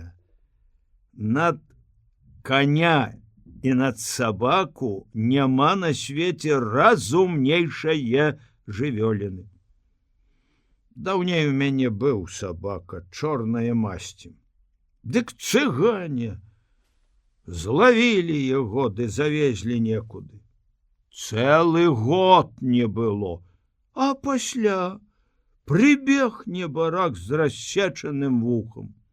Дзе ён быў? Хто яго ведае? Ён жа не скажа табе, не паскардзіцца. Але прыбег дадому праз год, нікога і нічога небарак не забыўся. А, всё як мае быць, памятаў. Гэта Вышыновіч купіў у вас чырвоную кабылу, але я яму прадаў. На што вы прадалі? Я сказаць і шкадую цяпер, што збыў гэтую кабылу. Але няхай яна яму здаровая будзе. На гаспадарцы ж так, калі пойдзецца, дык калі жывёла здаровая, дык і ўсё іншае добра будзе. Хіба не пры нас сказано ў сям'і, што здарыцца, захварэе хто ці што, ці як. Ну, я думаю, калі Бог дасць здароўе, некалі на вясну, калі здароў прычакаю, всю дзялянку пад авёс пусціць, няхай расце. Коням авёс патрэбен. Пушчу яшчэ адно канянё на той год. Ад старое кабылы жарэбчыка прадаваць не буду. Жарабца гатаваць буду. Няхай будзе свой жарабец. Будзе, як той казаў, і сабе, і людзям. Калі я на яго пушчу аўса, дык на гэта, ой, вярну, ён сам сябе аплаціць. А тым часам неяк аж, весялей, калі жарабец у хляве стаіць. У нас ніхто не мае моды трымаць жарабца. Дурні! Жарабец заўсёды сам сябе аплаціць. Гэта ж прыбытак. Гэта ж жывая выгада. Ай, Божа ж мой Божа! Ой, як жа мне нога баліць! Ай, ей-богу, да сэрца боль даходзіць. Круціць мяне, цісне. Ой, аж уваччу цёмна робіцца. Ой, страшэнна, як коні люблю. А што дактары кажуць? Што яны кажуць? От яны гэтак і кажуць. Адзін кажа, што рапарацу трэба рабіць. Другі кажа, што і гэта не паможа. Трэба было, кажа, адразу думаць пра гэта. Кажа, што позна, нічога ўжо не будзе. Так, мусіць, давядзецца і век свой звекаваць. От, падлячу трохі, каб не так яна мяне мучыла, там вясна, цяпло. Тады іначай будзе. А там пасля вясны будзе відаць, што і як яно будзе. Некалі давядзецца мне не так яшчэ з нагою гэтаю папакутаваць. Але што ты зробіш? Буду падлечвацца як-небудзь. Бач, як рунь зялёная з-пад снегу відаць каля дарогі. Ці гэта ветер здзьмуў снег і прытапталі яго, ці гэта адграбло што? Бач ты, якая рунь. Уязджалі у вуліцу. Алесь і Клемусь увайшлі ў хату не зусім рашуча, як уваходзяць спакойныя хлопцы першы раз у незнаёмую хату, дзе ёсць дзяўчаты. Гарэла лямпа, дзяўчаты пралі. Бацька Мані Змітрок ляжаў на палатках, паволі сабе пакурваў і зрэдку падаваў з палатак сваё слова, пацвельваючыся з дзяўчатамі. Клемусь увайшоў першым і ўзяў адразу тактыку вясёлага нахрапу. «Добры вечар у хату!» «Добры вечар!» — адказалі ўсе ў адзін голас, і дзяўчаты разам глянулі на абодвух. «Алесь прыйшоў», — сказала Маня. Усе сталі разглядаць Алеся. Клемуся ведалі ўсе даўно. Змітрок раптам яшчэ больш ажывіўся на палатках. «Ты, мусіць, Алесь, ніколі ў нашых чучанах і не бываеш». Клемусь адразу ж адказаў за Алеся. «Мы бываем усюды, дзе толькі дзяўчаты ёсць». Змітрок аж сеў на палатках. «Што ты, хлопча, брыдзіш светам? Нашы чучаны стаяць на 3-й вярсце ад вашага мястэчка, а я цябе першы раз у сваёй хаце бачу. А хто ж вам, дзядзька, вінават, што я ў вас ніколі ў хаце не бываю?» «Як гэта? Трэба было тэлеграму даць, што ў вас тут у хаце заўсёды поўна дзяўчат. Ха-ха! Тады нас бы доўга не чакалі, нас бы адсюль за нос не вывеў бы. Гэта праўда, што я не здагадаўся. Это трэба было, добра кажа, не тэлеграму, а ў газетах публікацыю пусціць, што ёсць у чучанах на выбор дзяўчаты, і калі трапіцца добры хлопец, дык нават па ўсходнай цане льга на першы пачатак аддаць з пару якую замуж». Дзяўчаты зашчабяталі. «А вот за танна не лішне нас возьмеш замуж. Раней няхай парогі паабіваюць ходзячы. Вы думаеце, для дзяўчат толькі і думак, што пра хлопцаў? Толькі ўсяго і думак, што замуж? Это гледзячы, які хлопец будзе». Змітрок звесіў з палатак ногі, не даслухаў да канца дзявочага шчэбету. «А яны ж у нас гэтакія. Абы угледзець хлопца, дык гатова за ім на край свету бегчы. Бачунь тая, ну, што каля акна сядзіць. Як толькі ўбачыла, што хлопцы ўвайшлі, дык аж самлела». Дзяўчына пачырванела. «Чаго мне млець? Не бачыла ніколі хлопцаў». Змітрок ніжэй спусціў ногі з палатак. «А хто цябе ведае, чаго ты млееш? Табе лепш самой ведаць, як мне старому. Я тут ні пры чым». Дзяўчаты зноў зашчабяталі. «Гэта ж хлопцы заўсёды па дзяўчатах млеюць». «Заўсёды хлопцы за дзяўчатамі бегаюць. От вы, дзядзька, заўсёды ліха ведаеце, што прыдумаць. Паслухаць адно вас». Змітрок злез на палок і, чухаючы ногі, засмяяўся. «Гляньце, хлопцы, адна на яе. Аж галава ў яе кругом ходзіць, прыглядаецца, як на вас». Дзяўчына яшчэ больш зачырванелася, апусціла вочы і пачала моўчкі прасці. Таварышкі за яе ўступіліся. «Яна ў нас самая прыгажэйшая. Яна абы з кім і гуляць не захоча. Думаеце, што?» Змітрок усцягнуў на ногі боты і пайшоў на двор. Алесь і Клемусь памагалі ўжо дзяўчатам прасці. Рогату была поўна хата. Змітрок увайшоў, сцягнуў з ног боты, зноў палез на палаткі. Курыў, падаваў свае заўвагі, сказаў: «Для вас, дык вядома, з навіны. А параніліся вы трохі, браткі». «Чаму?» «От зараз пачакайце, дык поўна хата хлопцаў будзе.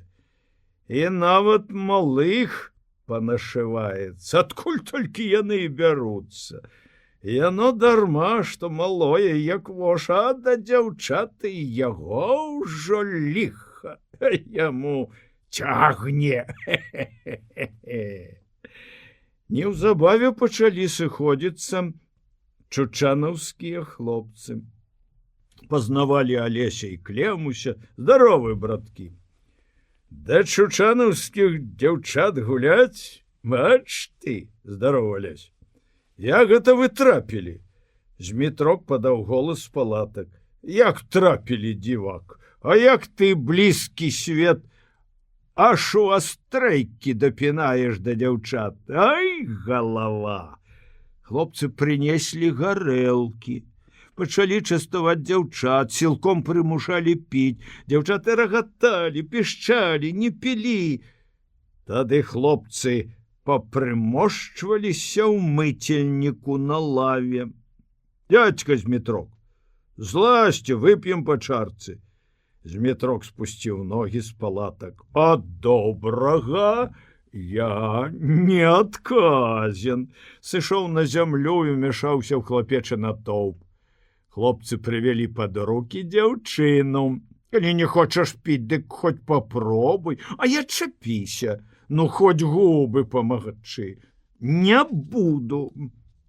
А яшчэ і замуж прагнеш. Адкуль ты ведаеш? Не відаць, ці што. Пасадзілі дзяўчыну на лаву, дзяўчына вырвалася, дзяўчаты рагаталі. Гарэлку выпілі і паставілі бутэльку на акно. От табе, Маня, спадкі. Ты тут гаспадыня ў хаце, няхай табе і застаецца. Пустая бутэлька. Дзякуй. Каб поўная. Ой, чорт з вамі разбярэ. Адну ніяк не ўпросіш, каб выпіла, а другая крыўдзіцца, што пустая бутэлька. От каб музыку дзе справадзіць. Чаму ты, Клемусь, скрыпкі не ўзяў? Ты, здаецца, цяпер на кларнеце граеш, няхай бы ўзяў. Неўзабаве прывялі аднекуль скрыпача. Ён прыйшоў у белых палатняных портках, падпяразаны шырокаю папругаю па кароткім кажушку. Пацерабіў стрыжаную бараду і падсівелыя вусы, сказаў: «Што ж, браткі, так граць?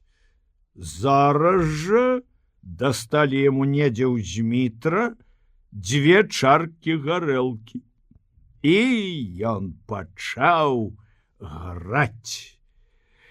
Змітрок пасміхваўся, лежачы на палатках. Дзяўчаты папакідалі прасніцы, але скокі нешта не ладзіліся. Маня сядзела поплеч з Алесем, гаварыла: «А я думала, ты не прыйдзеш». Прыйшоў. Прыходь часцей. У нядзелю прыйду. Глядзіш, каб прыйшоў.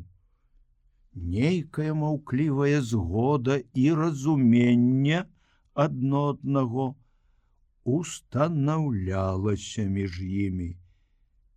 Ведаеш што, Маня? Ну, гавары. Давай цяпер пойдзем па вуліцы паходзім. Не. Чаму? Нядобра. Але чаму? Будуць усе думаць, ліха ведае што, гаварыць. Ну дык што?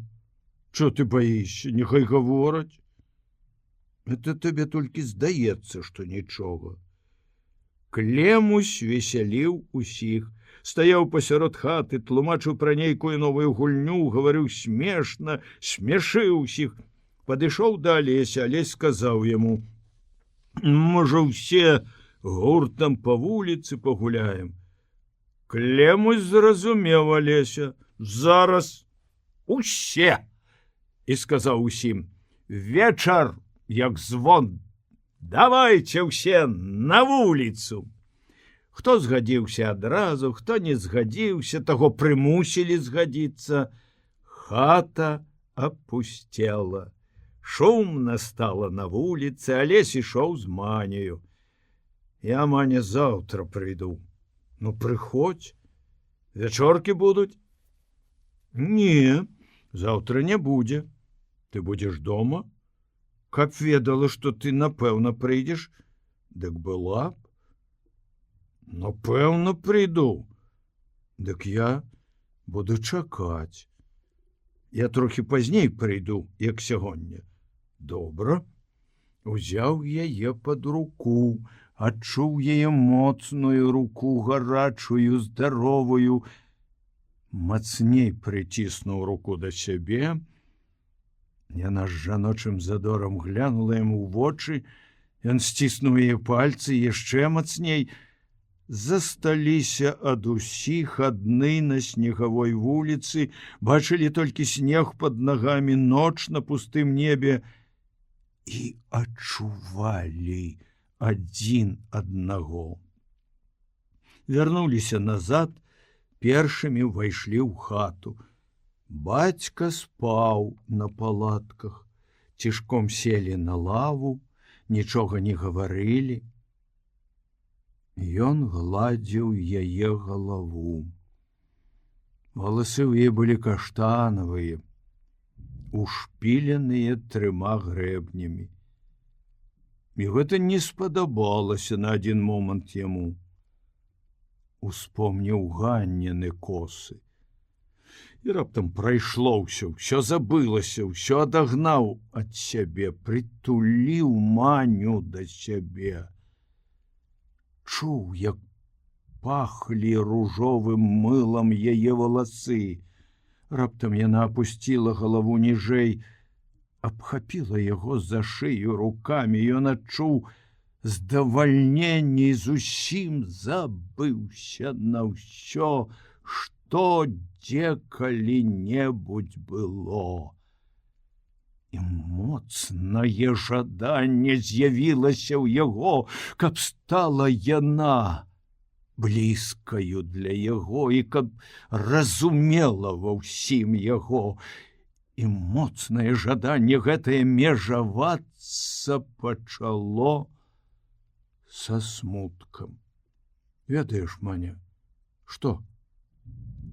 Слаўная ты. Ты ж мяне добра не ведаеш. Можа. Ну, от бачыш, а гаворыш. Мне здаецца. Я думаю, што гэтак. Раней часу ніколі не трэба гаварыць. Раней якога часу? Ружовая, разагрэтая, яна засмяялася. Я й сама не ведаю. І моцна яны абняліся. Памятаеш, як я у Александра жала, а ты здалёк крычаў мне: «Дзень добры». Ну, скажы, што? Чо ты маўчыш? Давай помаўчымо. Ну, добра. І ўжо ўвесь час маўчалі, прыціснуўшыся адзін да аднаго, аж пакуль не зазвінелі ў двары галасы, дзяўчаты пачалі разбіраць свае прасніцы, трэба было збірацца дадому. Назаўтра не было вячорак. Алесь адзін прыйшоў без клемусю. Бацька Манін стаяў каля стала над лямпаю і глядзеў на агонь. Узрадаваўся Алесю. А старая моя на вячоркі сышла недзе. Воўну прадзе, а я от закурваць збіраюся. Часам гэта бывае ў чалавека. Стаіш, як чапля ў вадзе, глядзіш на што-небудзь. І цяжка табе вачэй на што-небудзь іншае адвесці. Ад чаго гэта бывае часамі ў чалавека? Ну, але гэта бывае. Ты гэта да Мані гуляць прыйшоў, мусіць. Да Мані. Ну, то прыйдзецца ж табе, браце, пачакаць. Давай будзем разам закурваць. А дзе ж Маня? Ой, братья, далёка, не палохайся, в Америку не поехала. Не так далёка, як глыбока. У пограб по капусту полезла. Стукнули дзверы. Добрый вечер, сказала Маня. Вытерла руки, подошла до лямпы и подала Олесю руку. Рука была холодная, мокроватая. Куды вы, тата, собраліся? От куды-небудзь высунуся з хаты і пайшоў. Чуваць было, як кашлянуў і плюнуў на вуліцы. Пахла ў хаце шаткаванкаю і куродымам з лямпы. Маня подкрутила больше огонь, взяла веник, подмела каля печи дробную кору з дров. Что ты робишь теперь, Олесь? Молочу. Что у вас там робится?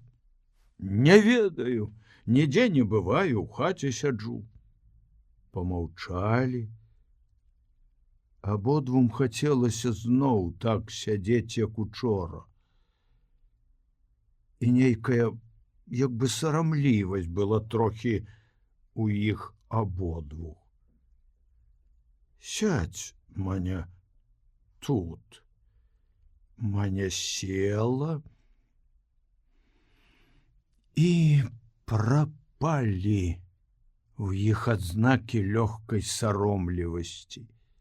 Сядзелі блізка, гаварылі пра ўсялякія нязначныя дробныя рэчы, шпарка бег час, шмат было выгаварана за вечар слоў і нічога не было сказана пра самае важнае.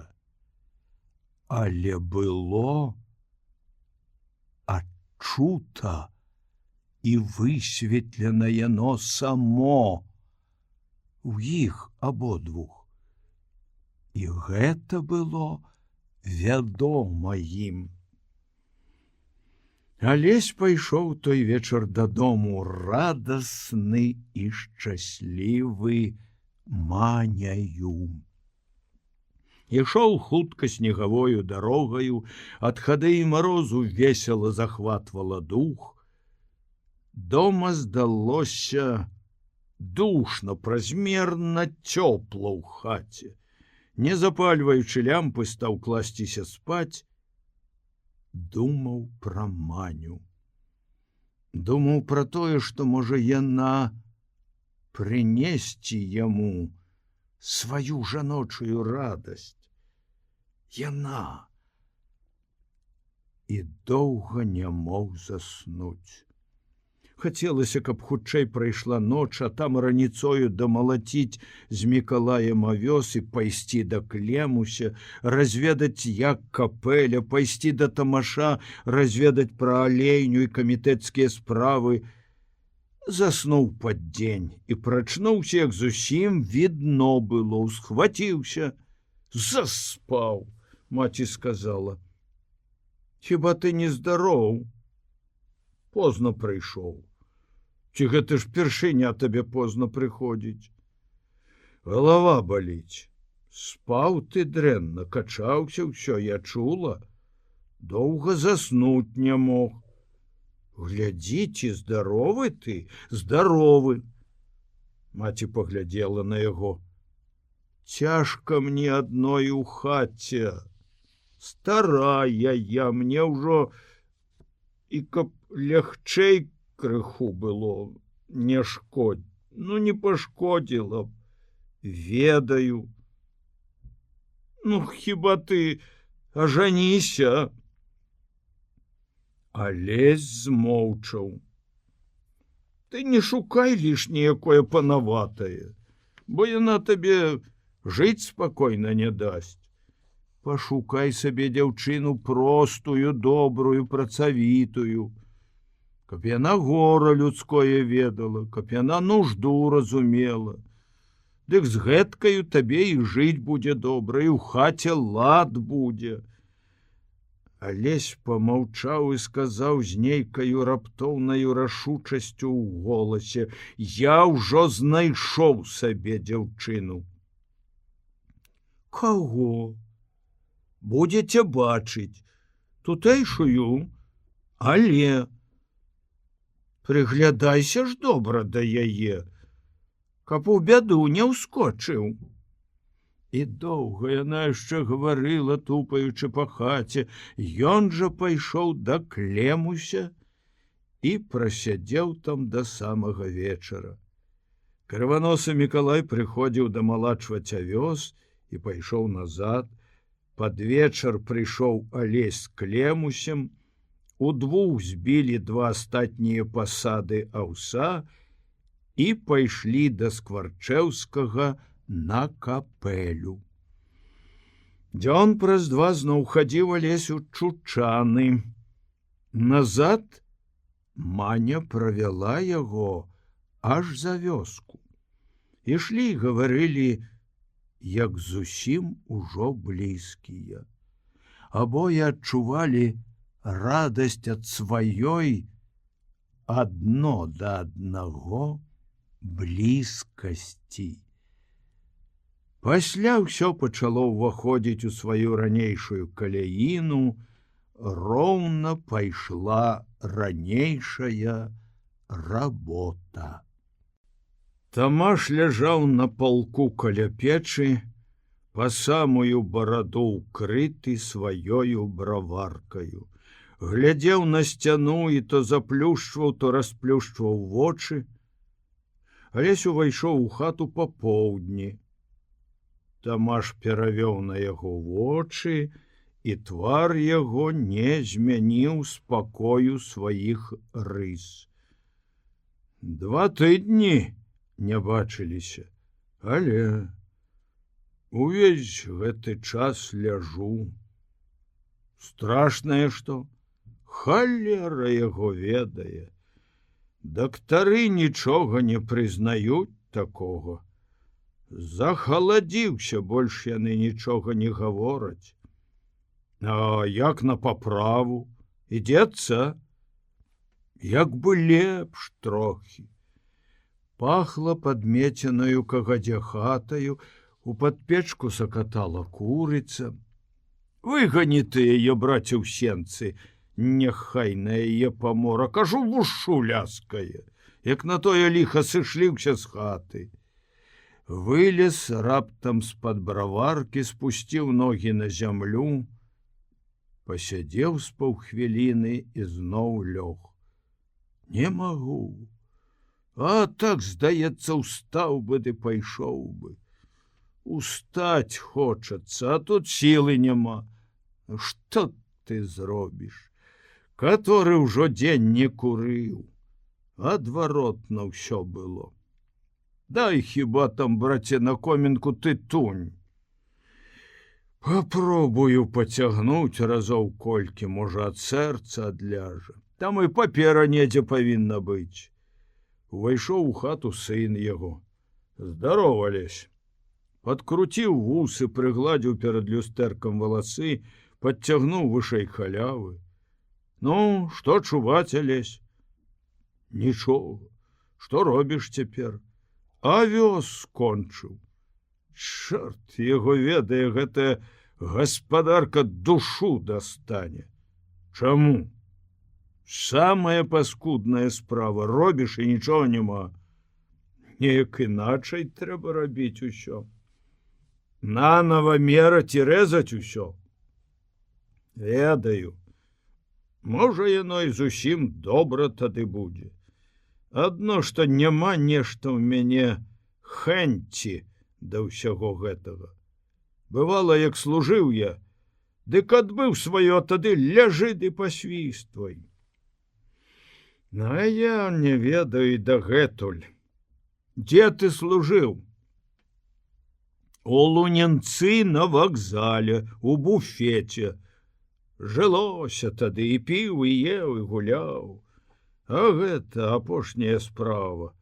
Я куды-небудзь все роўна выеду. Чорт яго будзе тут сядзець. Чаго ты, Алесь, тут гібееш? Колькі ў цябе тыя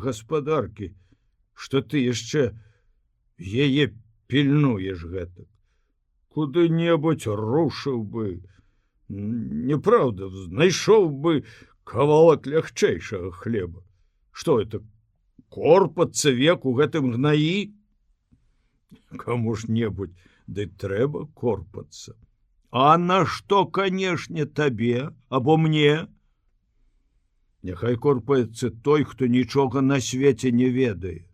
Іншы ні да чаго не здатны, апроч як у зямлі корпацца. Таму якраз і добра. Гэта хто да чаго здатны. Закурыў, зноў падкруціў вусы. Тамаш абазваўся. Гэта гультайства. Разбазаренасць. Ты, бацька, хворы, ляжы. Няма за што мяне ўпікаць. Не трэба калатні ў хаце. Не, не трэба, я сам не хачу, ніколі не хацеў. Я, можа, зараз памру. Дык цяпер яшчэ больш трэба, каб у хаце ўсё было добра. Але не трэба ні пра гэта, ні пра што гаварыць. Тамаш зморшчыў твар, востра глянуў паверх каўняра з браваркі. Маўчаў, доўга глядзеў у адно месца. Нудна пахла падмеценым у качэргі смеццем. Дзень яснеў, на столі жаўцелі водбліскі ад снегу. Нудна, сказаў Тамаш. Алесь паглядзеў на яго. Нудна, нядобра. Жыць хачу, ачуняеце. Мусіць, не. Няўжо вам так кепска? Наўрад ці ачуняю, дыхаць цяжка. Кінуў на зямлю недакурак. Невядомая раней трывога апанавала Алесем. Заўсёды гэтак хвораму здаецца, гэтак заўсёды. Вядома, што ў хворага не можа быць добрага настрою. Ой, чаму не? Бывало, захварэш часам, ляжыш, і ўсё ў табе кіпіць, варушыцца, жыве ўсё. А гэта? Ну да, мяне агарнула. Сын падышоў да ложка. Нічога, тата. Вас забрала моцна, дык вам усё так і здаецца. Самі ж казалі, што лепш трохі ўжо. Ну лепш. Але ўсё роўна ратунку, мусіць, няма ўжо мне больш. От праз дзён 3 іначай загаворыць. У вас нават твар пасвятлеў за гэтыя дні. Я то ўчора яшчэ заўважыў. Хто яго ведае? Пэўна, што так. Дзіва, што чалавек занядужае. Ай, пайду сечкі ўрэжу. Тамаш паглядзеў, як зачыніліся дзверы, уздыхнуў і сказаў: от як пагаворыць па-чалавечы, дык аж лягчэй на сэрцы стане.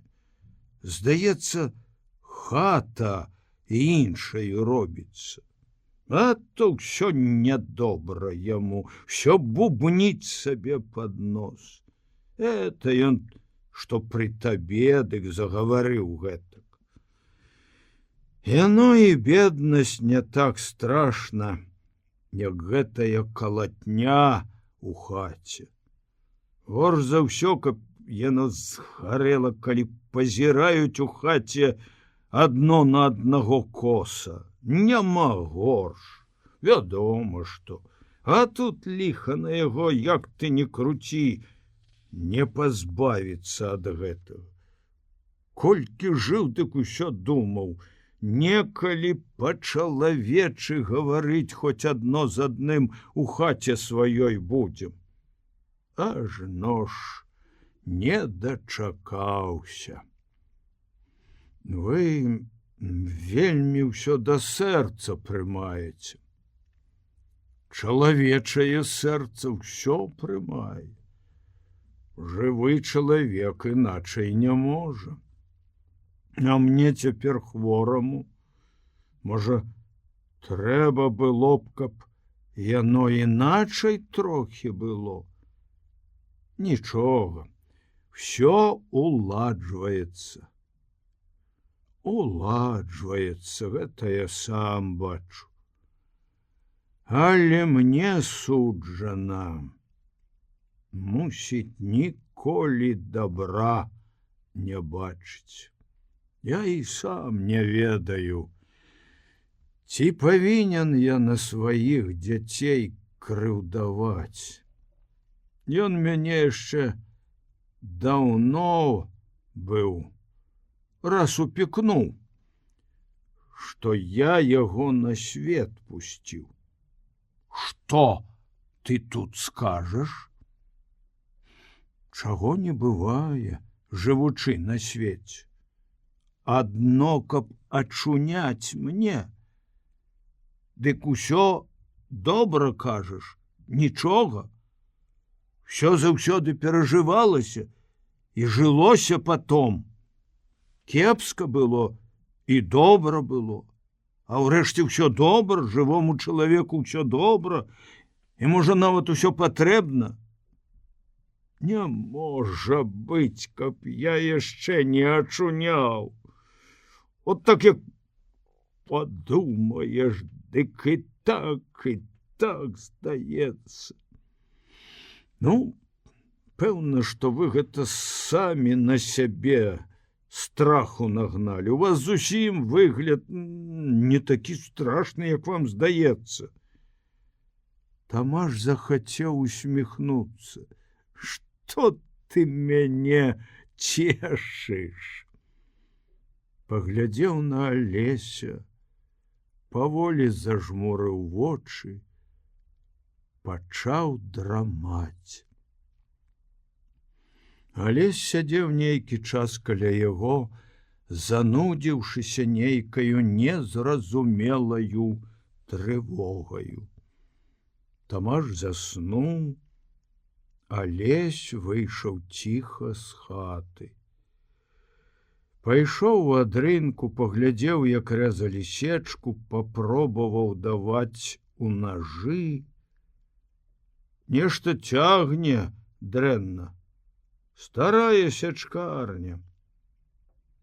Пайшоў паволі у свой бок вуліцаю. Мароз адлягаў, неба цямнела, хмурылася палавымі засцілкамі. Пад санямі на вуліцы цішэй скрыпеў снег, спаткаўся Сабастыян. Ідзі, Алесь, сала купляй. Дзе? У Юстына? Чаму гэта? Салам пачаў гандляваць, думае, забагацее. От бо народ, а? Можа, і забагацее. Дзе бачыў, хто тут лішне тое сала ў яго будзе купляць? Што гэта, горад? Гаворка, уздурнеў чалавек, адразу прашпэціцца. Сабастыян зарагатаў, пасля твар яго застыў у гумарыстычнай усмешцы. І такім пайшоў ён у свой двор, здаволены нечым, нечага радасны. Пайшоў і, чуваць было на вуліцы, загаварыў з некім у двары. Харкнуў, плюнуў. Алесь пайшоў у гумно ператрасаць салому. Пахла жытнімі снапамі. Узяў вілкі, паварушыў салому. Выйшаў у вароты закурыць. Лёгкі повей ветру здзьмухнуў тытунь з паперкі, абвеяў мяккасцю твар. Ужо сінелі далі над паплавамі. Узнімаўся і плыў адтуль вецер, шырокі, мяккі. Сініх і далёкіх лясоў ішоў вецер, і вострая радасць закалацілася ў лесе. Радасць ад таго, што недзе ў чучанах ёсць блізкая Маня. І колькі зноў гаварылі, можа, і не рада была Барановічыха лёсу сваёй дачкі ад гэтых гаворак, а можа, яшчэ больш гордай стала за сваю дачку. Ніхто пра гэта не ведаў, бо Барановічыха цяпер, як ніколі раней, старалася не ўмешвацца ні ў якія гаворкі. Яна адно слухала, як даходзілі яны да яе, чула, як пілуюць яны матчына сэрца. Яна пытала ў меншага сына: «Ну, дык што ж Ганна казала?» «Казала, што, можа, пад весну, калі Андрэй паедзе здаваць свой дыплём і рыхтавацца далей вучыцца, дык Ганна, можа, да восені прыедзе дадому, а можа і не. Яна і сама добра не ведае. А як жа хаця жывуць яны? Добра. Ці хаця ж глядзіць ён Ганны? Ды, здаецца, добра ўсё, я ж у іх там 2 дні быў. Нічога дрэннага не заўважыў у іх. На чорта вы, мама, слухаеце гэтых плётак?» «Я не слухаю, сынок. Але матерынаму сэрцу ўсё здаецца. Матерына сэрца баліць. Баліць дзе трэба, дзе і не трэба. Ты, сынок, калі сам будзеш некалі мець дзеці, толькі тады пазнаеш. І нашто бо яму яшчэ больш вучыцца? От бо маладыя гэтыя цяперашнія. Выўчыўся, дык няхай бы жыў, дык от бо не. Яшчэ мала, а? Яшчэ каб больш. І што яны там навучацца ўжо? Што там уже за навука гэтакая? Няхай бы ты, сынок, угаварыў там як яго, каб ён не вучыўся больш. Няўжо ён не можа пражыць з гэтае свае навукі? Ён жа служыць, улетку мераючы зямлю таксама недарэмна гэта рабіць будзе. Няўжо яму на гэта сышло, што от, канешне, больш яшчэ вучыцца? Ой, гэта ў яго няйначай у галаве закруціла. Або, можа, зводзіць гэта хто яго? Ганна ж яму не растлумачыць. Яна ж спакойная гэтакая. Ён, можа, што калі і скажа на яе, дык яна ж назад не адкажа. Не думайце, мама, што ў іх так можа быць, як у вас. Адзін на аднаго нічога не будуць гаварыць. Калі што якое не так, дык па-таварыску пагавораць і дагаворацца, да чаго ім трэба. Это, сынок, адно здаецца гэтак. А жывучы, дык яно потом усяго бывае. Бачыла я і гэтых панаватых, як яны жывуць. Ну чаго вы, мама, гэтак убілі ў галаву сабе нешта, самі сабе страху нагналі і ўсё думаеце, ліха ведае пра што. Калі бо языкамі чэшуць вельмі. Як гэта ўсё дазнаюцца? Ты адно в сваёй жа хаце сказаў, што на весну, можа, Ганна прыедзе дадому, калі ён вучыцца ці давучвацца там паедзе. А тут ліха ведае, што ўжо гаварыць пачалі. Гавораць і гавораць. Што гавораць? Што гэта Андрэй зусім Ганну кінуць хоча, што гэта адно адгаворка, што давучвацца яму трэба ехаць. Каб, кажуць, трэба было ехаць давучвацца, дык мог бы і жонку з сабою ўзяць або пакінуць там на кватэры. Не, мусіць, гэта, кажуць, зусім ён з ёю расквітацца хоча. Ой, мала што плятуць, языкоў не папрывязваеш. А як гэта мне слухаць? Вам, мама, і слухаць не трэба. А калі ўсё гэта праўда, не можа гэтага быць. Яна вясёлая, здаровая, так бы яна інакшаю была б, каб гэта ўсё праўда. Каб жа ўсё добра было. Ну, кіньце вы. Юлік Баранович пачаў злаваць. От гэтак заўсёды. Выдумай якую-небудзь злыбеду, а потым аж млее бабская голова дурная. Што это за інтэрас яму браць жонку на месяц? Што гэта? Да яшчэ і бацькоў ашукваць. Не мог бы ён дзе ў горадзе сабе знайсці, каб ужо на тое пайшло ў яго. А гэта, як мае быць, чалавек сталы. Ты пакінь енчыць.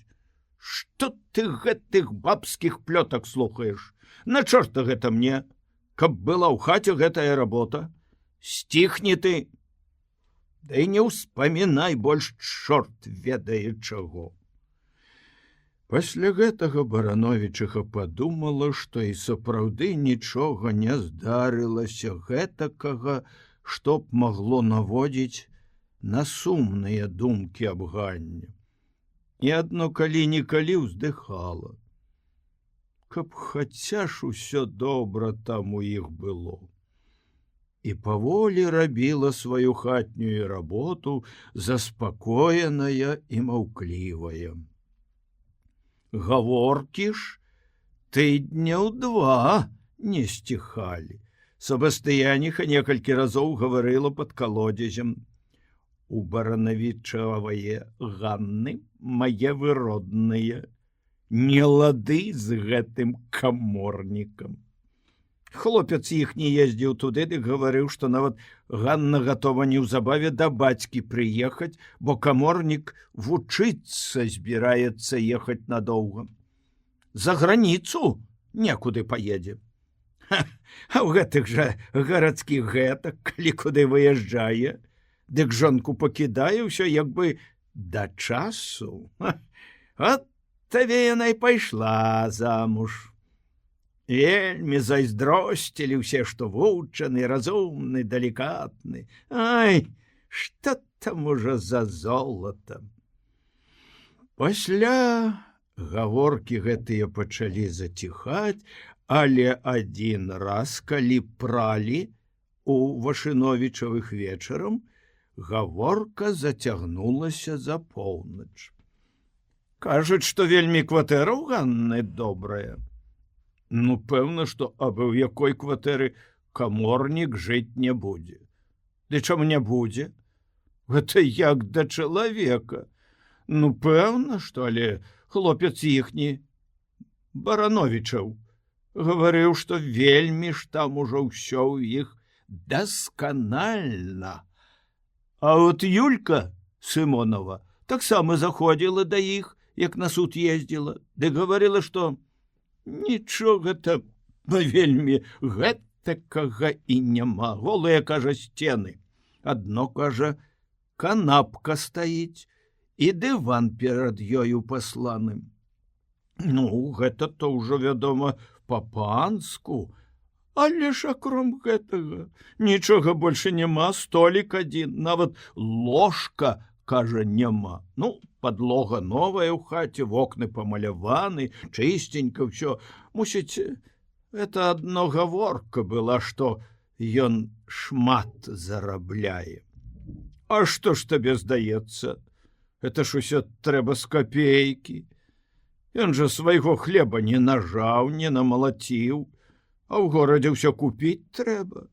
Ну, а як паедзе, як той Барановічаў хлопец сказаў, здаваць нейкую дыплёму. Дык ці ён лішне набярэцца, пакуль жа ў новым месцы ды яшчэ вялікім асталявацца. Мае сястрыцы, не кажыце. Каб хацеў ён з ёю жыць, дык не адпраўляў бы яе да бацькі. Лепш, горш было б, але потом узяў бы з сабою, каб на добры лад. Не кажыце, мае родныя. А я чула, што это прыедзе на трохі, пакуль ён там знойдзе кватэру і асталюецца, як мае быць. Тады забярэ яе. А пакуль яна будзе ў бацькі, дык колькі магчыма, дык памагаць мне ёй. Прысылаць будзе ёй грошы. Многа не прышлі, а так, колькі будзе выходзіцца ў яго. Колькі выходзіцца. Што это ты гаворыш? Каб ён добры быў, дык прысылаў бы не колькі выходзіцца, а пакінуў бы сабе, колькі выходзіцца. Бо гэтае ж самае Юлька гаварыла, што Ганна ўжо загрубела. Якое дзіва, што загрубела, меленькія мае. Яны яшчэ злетку зналіся. Не. Ай, не можа быць. Ганна? А што цяперашнія маладыя? Ні за грэх гэта ў іх не лічыцца, ні за сорам. А хто яго ведае? Што? От, усё. Пэўна, што. Казала Юлька, што і твар нават Ганны паблажэў. Не, потом ён яе не павінен пакінуць. Это ж адно падумаць. Ды гэтакая ж дзяўчына. Это нам так здаецца, а яму, можа, зусім іначай здаецца, всякі па-свойму, па праўдзе. Не мае роднае гэтакая дзяўчыны адно пашукаць. Сам Вышыновіч злез з печы, пайшоў у мыцельнік, выпіў кварту вады, пасля выйшаў на двор і, вярнуўшыся, пачаў гаварыць. Каморнік? Тымчасове Бог яго святы ведае. Мы нічога не можам гаварыць, бо мы сказаць нічога не можам і ведаць. Як яны там жывуць, што ў іх там тымчасове робіцца, это ім вядома лепш, як нам. Так што мы тут лішне гаварыць, хто яго добра кажа ведае. Можа і не можам. Няхай сабе тымчасове жывуць, як ім найлепей. Я адно, што магу тут у гэтым, можна сказаць, дзеле сказаць. Тое, што хто яго ведае, што яно можа, тут быць. Часам можа быць, што ці то суджана гэта, ці што. Але чалавеку зусім іншае пачне здавацца, як раней здавалася. Раней здаецца добра, а пасля і іначай. Это тымчасове можа быць. Эты каморнік яе, можа, і не кіне. Хто вам казаў гэта, што, канешне, ён яе кіне? Ага. Але жывучы, яно ўсё можа быць. А ўрэшце тымчасове, чорт яго тут ведае. Юлік вельмі ж хваліўся. Не то, што хваліўся, але вельмі ж нос угору задзіраў. Няхай сабе як хоча, мы да гэтага нічога мець не павінны. На чорта гэта каму ўмешвацца ў гэты тымчасове інтэрас? Не маё гэта, можна сказаць, дзела, і не хачу тут я гэтых плётак. Бо гэта чалавеку жаднае карысці не дае і даць не можа. Да чаго ж гэтая ўся гаворка? Жонка не сцярпела. Людзі ж, мусіць, ведаюць, калі гавораць. Людзі ж усё, каб як найлепей. Ах, гэтыя твае людзі. Нічога тымчасове гэтыя людзі не вартыя. Я раз назаўсёды кажу. На чорта мне ўся гэтая работа. На чорта яна тымчасове мне. Я жыў і жыць буду без ніякае гэтае тымчасове гэтае. Я такі чалавек. Гэтыя бабскія гаворкі заўсёды праз бок, добра кажа, вомегам вылазяць от што. Пачухаў жывот, зноў палез на печ. Тамаш апранаў наапашкі браварку і запытаў: «Што на дварэ сёння?» У хаце адказалі: «Галалёд». Тамаш апрануў браварку на рукавы і выйшаў з хаты. Адчыніў сянец дзверы на двор. Чыста былі замецены сенцы, высыпаны чвырам. Чвыр ляжаў змерзлымі камякамі пад лавай у запасе. Тамаш выйшаў на двор. З поля ішоў вецер. Вароненым крыкам сумаваў хмурны дзень. Тамаш глянуў ад рынку. Сечка рассыпана. Не могуць яны падмесці. Глуміцца пад нагамі, а ім і не ў галаву. Узяў мятлу і падмёў сечку да сцяны. Сын унёс вязку салому. От усцягнуўся бацька. Дык у хаце сядзеў бы, а то яшчэ зноў горш будзе. Без цябе тут падмялі б, чаго ты лезеш туды, куды цябе не просяць. Тамаш выцер рукавом губы. Як я табе вялічан зрабіўся. Не ўмешвайся ты, бацька, не ў свае справы. Не можаш памагчы, дык лепш памаўчы. Я ўжо адрабіў сваё. Ну, дык і не пазірай тут коса. Хто гэта пазірае? А што ты тут бубніў, што нядбалыя ды няўдалыя, калі там саломы ці сечкі пад нагамі угледзеў, дык нядобра. Ай, заўбожаеш, маёнтак прападзе. Ідзі, бацька, ў хату. Тамаш пайшоў за дрынкі, увайшоў у сенцы, пастаяў. У галаве ў яго кружылася ад хваробы. Ногі ў каленях дрыжэлі. Уздыхнуў, падаўся ў хату. Прылёг так у браварцы на ложак, паляжаў хвіліны 3. Не ляжалася яму. Хацелася ўзяцца за якую-небудзь работу.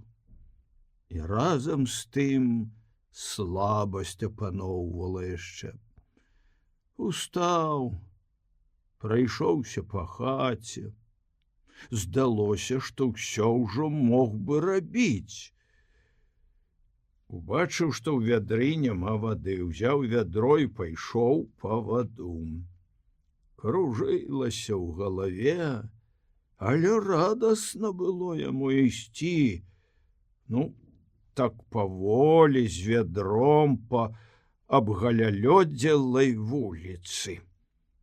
Перайшоў яе ўпоперак да калодзезя, стаў чэрпаць ваду, паволі апускаў жэрдку ў калодзез, і адчулася яму пасля 3 тыдняў хваробы ў душнай хаце.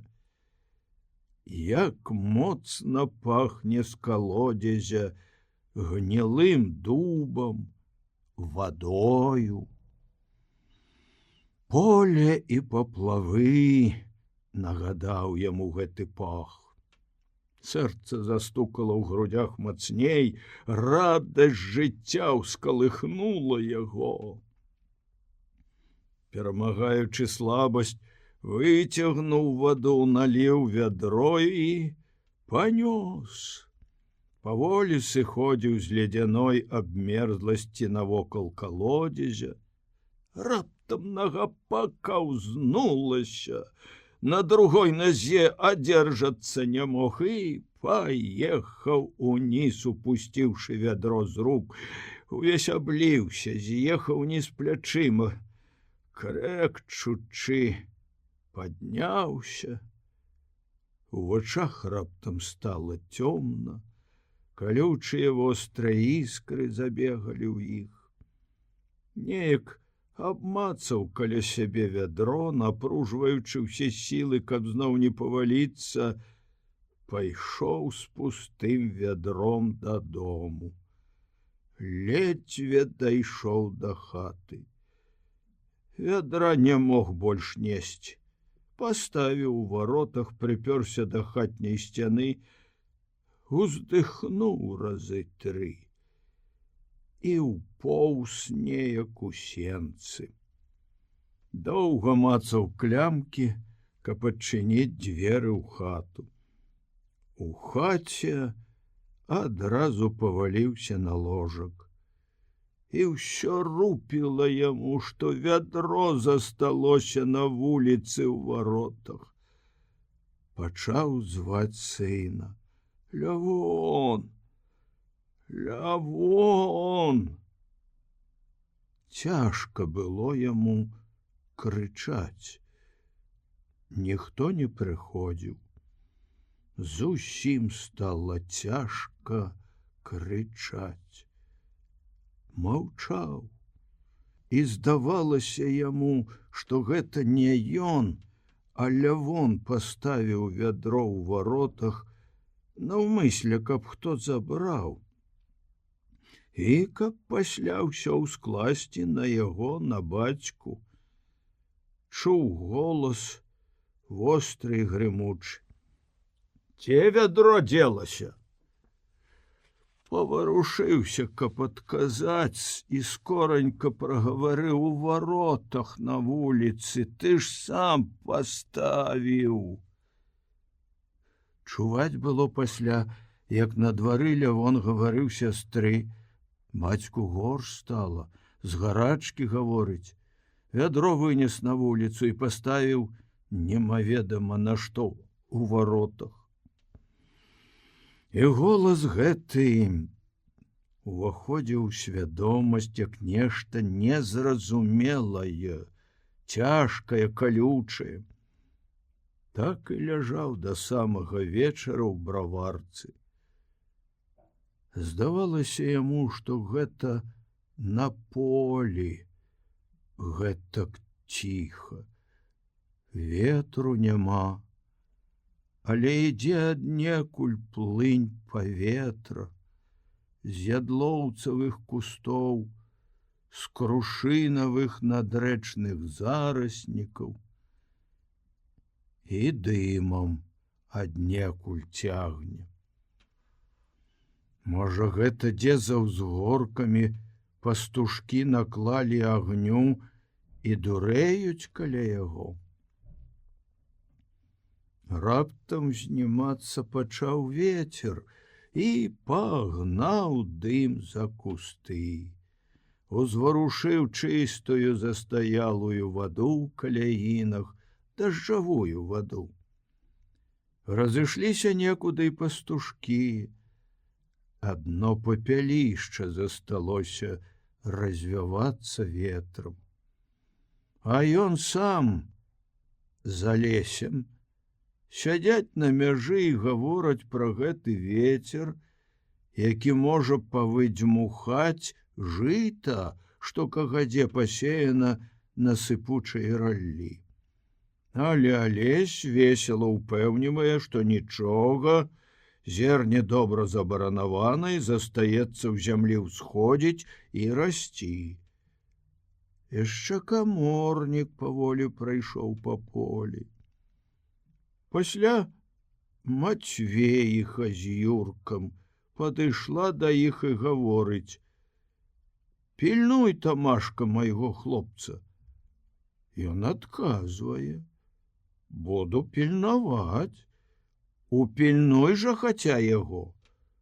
«Упільную». Раптам усё гіне, прападае. Хочацца крыкнуць, каб яшчэ сказала Мацвеіха, што ёй патрэбна больш. Нехта за плячо штурхае. І голос, як бы Лявонаў. Пасля ўсё сціхла і заспакоілася. Калі паволі расплюшчыў вочы, вечар быў у хаце і слабасць ва ўсім целе.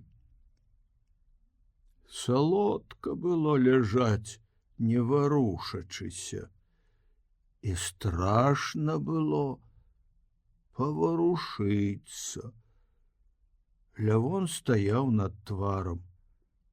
«Дай я з цябе, бацька, скіну браварку. Крычыш нешта з гарачкі. Можа, заўтра доктара пазваць? Пазаві». Даў Лявону скінуць браварку і боты. У палатнянай бялізне здаваўся вялікі, магутны. Адно нерасчэсаная, памятая барада псавала панурую прыгожасць твару. Дачка накрыла яго кудзельнаю коўдраю. Можа, даць тата чаго з'есці? Цяжка было адказаць. Сагрэўся і ціха задрамаў. Вечарам у Мацвея сядзеў за сталом Сабастыян і выціраў рукі. Мацвей пёк на прыпеку скваркі і гаварыў Сабастыяну: «Няхай бы ты мыла ўзяў, а то сало так не адмываецца». «Нічога, я мыў гарачаю вадою». «Це гэта Мікалай? Малоціць у Аляксандра. Да самага цямна. Ну, можа, адхіліўся куды, што яму адзін душою». Зняў з трыножкі скавараду. «Юрка, падсцялі пад скавараду на стол якую-небудзь паперку». Паставіў скавараду на стол, дастаў з-пад падушкі на ложку бутэльку гарэлкі. Сабастыян заўважыў: «Ну што ж ты браў аж бутэльку? Хапіла б і паўбутэлькі. Ат, нічога, добра. Зараз жа моя павінна падысці. З салам тут і з каўбасамі ўправіцца». «Ай, якая тут управка? Чаго? Пудоў каля 7 парасюк быў, а? Можа, і быў, на хібу сала нішто. Хіба б Мікалай падышоў на свежыну, а? А то вдвух піць. Каб яшчэ хто быў, было б ямчэй. Айды, ты бог ты мой, падыдзе зараз, ну чаго ты?» Мацвей адаткнуў бутэльку. Сабастыян яшчэ сказаў: «А можа, пачакаем Мікалая? Скваркі астынуць». Раптам увайшоў Мікалай. Гэтак позна малоціш?» «Не, у Алеся сядзеў». «Садзіся з намі. Там малесь на вуліцы. Заві сюды». Мацвей выйшаў і паклікаў Алеся. Юрка падцягнуў пад стол доўгі столак, селі усе. Чарка абышла усіх іх 4. Сабастыян гаварыў: «Здаецца, не вельмі парасюк быў, а за дзень ледзьве ўправіліся». Мікалай запытаў: «А як дайшоў? Скора?» «Адразу. Што там было калоць? Я яго як муху задушыў». Выпілі яшчэ па чарцы. «Што тут, я ж кажу, было калоць? Чаму? Всё ж таки пудоў 6 быў. Пудоў 7 быў. О, бачыш? Што там, бывала, я ў пісара калоў. Дык па пудоў 17 япрукі былі. Як звер, ліха яму. У 4 бралі, пакуль яго, бывала, абложым. Я ўжо і калю спецыяльна. А потым ліха на яго цяжка, пакуль яго ўкладзеш. Самае цяжкае — гэта аблажыць яго. Бывало, аж пена ў яго з роту падаць пачне. Ну што ж, гэтакі з'яд звярына, не дай Бог. Трэба адразу кідацца на яго, ну, пэўны, што адразу, каб не даць яму раз гэтае расчомацца. Тады яго цяжэй браць. О, раз, памятаю, калолі я, Галяш нябожчык, Мірош Грысюкевіч. Ды неяк не ўзялі яго адразу. Дык ён на мяне вопца скалі кінецца, гай, пераскочыў цераз мяне, ды на двор. Тады загналі мы ў яго куток, ды паленам па лбе аглушылі. Тады яно адразу шылам чок, і скончана музыка. Мікалай заўважыў: ну, гэтага няма чаго раўняць да якога-небудзь сяміпудовага. Памаўчалі. Сабастыян павесялеў, увайшла Сабастыяніха. Матвей падаўся ёй насустрач: раздзявайцеся, братавая, ды садзецеся з намі. Сабастыяніха падсела да стала. Я вам, братавая, скажу тут перад усімі. Горна мне. Выпілі яшчэ па чарцы. Горна ад гэтага самага Парасюка яшчэ нябожчыца карміла. Ай, што я параджу? Ой, нічога не зробіш. Сабастыяніха ўздыхнула. Добра кажаце, братка, нічога не парадзіш. Сабастыян падаў голас. Як той казаў, гэтак яно ідзецца чалавеку. Як-небудзь трэба жыць, год за годам, дзеці падрастуць. Сабастыяніха сказала: дзеці. Што дзеці? Дзецям так, небаракам хоць прападай. Вам, братка, хіба ўдаву якую пашукаць, ці што? Сабастыян таксама памог. Хіба, браце, ну што ты думаеш, а? Так жа як гэта жыць, а? Адно падумаць, дзеці як боб, дробныя. Сабастыяніха пайшла ў мыцельнік парадкаваць мяса. Запахла ў хаце перцам і гарчыцаю.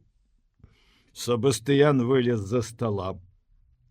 Пайсці каню закінуць. Матвей пачухаў шыю. Хто яго тут така ведае? Правёў Сабастыяна на вуліцу, унёс у хату бярэма лому. Седзячы на лаве поплеч за лесем, Мікалай выкалупліваў саломінаю з зубоў. Матвей падышоў да Алеся. Кажуць, жаніцца будзеш? Адказаў Мікалай. А дакуль жа яму хадзіць так? Што, не пора? Ой, ціва, што пора. Ці не маяк у хаце? Здаецца ж, гаспадар сам. Дзіва што. Алесь устаў, падышоў да печы, узяў з комінка запалкі, закурыў. Зноў сеў поплеч з Мікалаем. Матвей загаварыў. Сам не ведаю. Сабастыяніха перабіла, нічога іначай не будзе. Алесь умяшаўся ў гаворку. Няхай чалавек робіць, як самому лепш здаецца. Але ж парадзіць трэба. Тады Мікалай адказаў. Парадзіць у меру. Тут самае важнае што? Гаспадаркі глядзець, каб у хаце парадкам усё рабілася, дзяцей трэба даглядаць, гэта самае патрэбнейшае. Бо што ж тут іначай? Алесь адказаў: вядома, што гэта самае важнае. Тут справа сямейнага ўсталявання.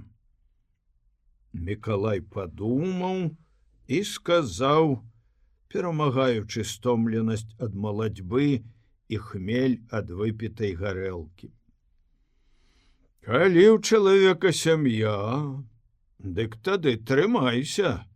Аднаму вядома, што вальней. Адна галава не бядна. Дык, па-твойму, лепш сям'і не мець? Не то што... Алесь раптам адчуў прыліў хмельнай узбуджанасці. Да і ты заўсёды гаворыш гэтак. А што ты такое на зямлі сярод людзей? Жывеш от, малоціш у Александра, а што ты зробіш для жыцця? Ты для сябе жывеш адзін, але я вольны, куды захачу, туды і пайду. Аднак жа нікуды не ідзеш, а дзень пры дні да самага цямна малоціш у Александра. А Александр потом больш вольным сябе пачувае за цябе. Як? Так, што ён урос у жыццё ўсімі каранямі, што яму ён, жывучы, гаспадаром пачуваецца і па горла задаўлены ўсім. Ну добра, а калі ты пойдзеш калі-небудзь, як сам кажаш, брадзяжыць, ну паходзіш ты па свеце, а тады што? Што ты зробіш такога? А іншы хто? Распладзіўшы сям'ю, што зробіць? Ну от, Матвею цяпер прыйшлося, хоць што хочаш? Што хочаш? Матвей праз год, праз год вызваліцца ад усяго. І ад патрэбы супроць свае волі жаніцца, і ад таго, што дзеці недагледжаны, і ад чаго ты сам хочаш. Помрэ хіба? Ай, дурнота, у камуну пойдзе. Будзе рабіць і жыць. І галава не будзе балець пра ўсялякія непатрэбныя чалавеку дробязі. Ну, а ты ж чаму не ідзеш сам? Дык от, мы з ім разам і пойдзем. А я пайду сабе на новае месца куды. Дарма, што ты гаворыш, што нявольны я. Я не кажу, што ты нявольны. Кохаця гаварыў, што не можаш ты сабе ніяк узяць у галаву, як гэта вольнаму адчуваць сябе, не брадзяжыўшы і не жывучы аднаму, як ветер. Можа, і не магу, хто яго ведае. Пад вясну пайду куды ў свет. Усяго табе добрага, таксама і табе.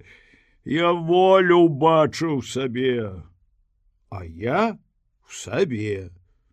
Не мінеш ты мае волі. А можа, і міну? Цяжка нам уведаць адзін аднаго. Гэта было падобна да трывогі, і абышло гэта ўсіх у познюю раніцу.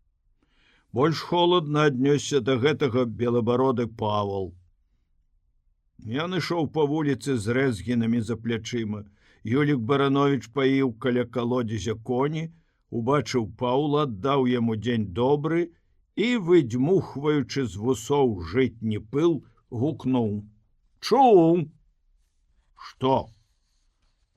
«Тамаш памёр». «Калі?» «Кагадзе, што сканаў». «Ну, вечны спакой». «Ага, такі сканаў. Хварэў здорава». Вашыновіч дзеля гэтага выпадку прыйшоў папоўдні да Барановіча. Вечны спакой, от жыў чалавек, жыў, рабіў, ды сканаў. Нічога чалавек не парадзіш, як бы тым часове не жыў, а ўміраць трэба.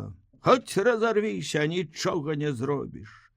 Так усяму жывому на раду напісана. І Вашыновіч уздыхнуў. Барановіч сказаў: от гаварылі на яго ўсяк, а ён потом, каб яму лёгкае паляжанне на тым свеце. Добры быў чалавек, разумны і сумленны. Вядома, жывучы ўсім не ўнаровіш, але крыўды, дык сказаць, нікому ён і не зрабіў. Жыць, можна сказаць, па-чалавечаму.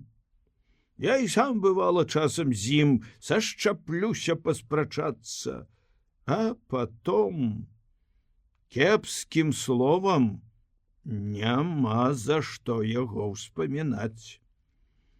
Убачыў у жонкі на вачах слёзы і пачаў моўчкі закурваць. Жонка заплакала мацней. Бывала, мой Божа, і малады быў. Я была нашмат малодшаю за яго, а ён старэйшы. А потом і гулялі разам. Як жывога бачу. А гэта ўсё прайшло, ўсё мінулася, як нічога і не было, як бы і не патрэбна нічога, нічога не засталося. Барановіч уздыхнуў. От яно жывецца, Вашыновіч сказаў. Тым часове яму сказаць, і не лішне дрэнна жылося пад старасць. Дзеці выраслі, а ён цяжкай работай не рабіў. Старасць, сказаць, не лішне і кепская была.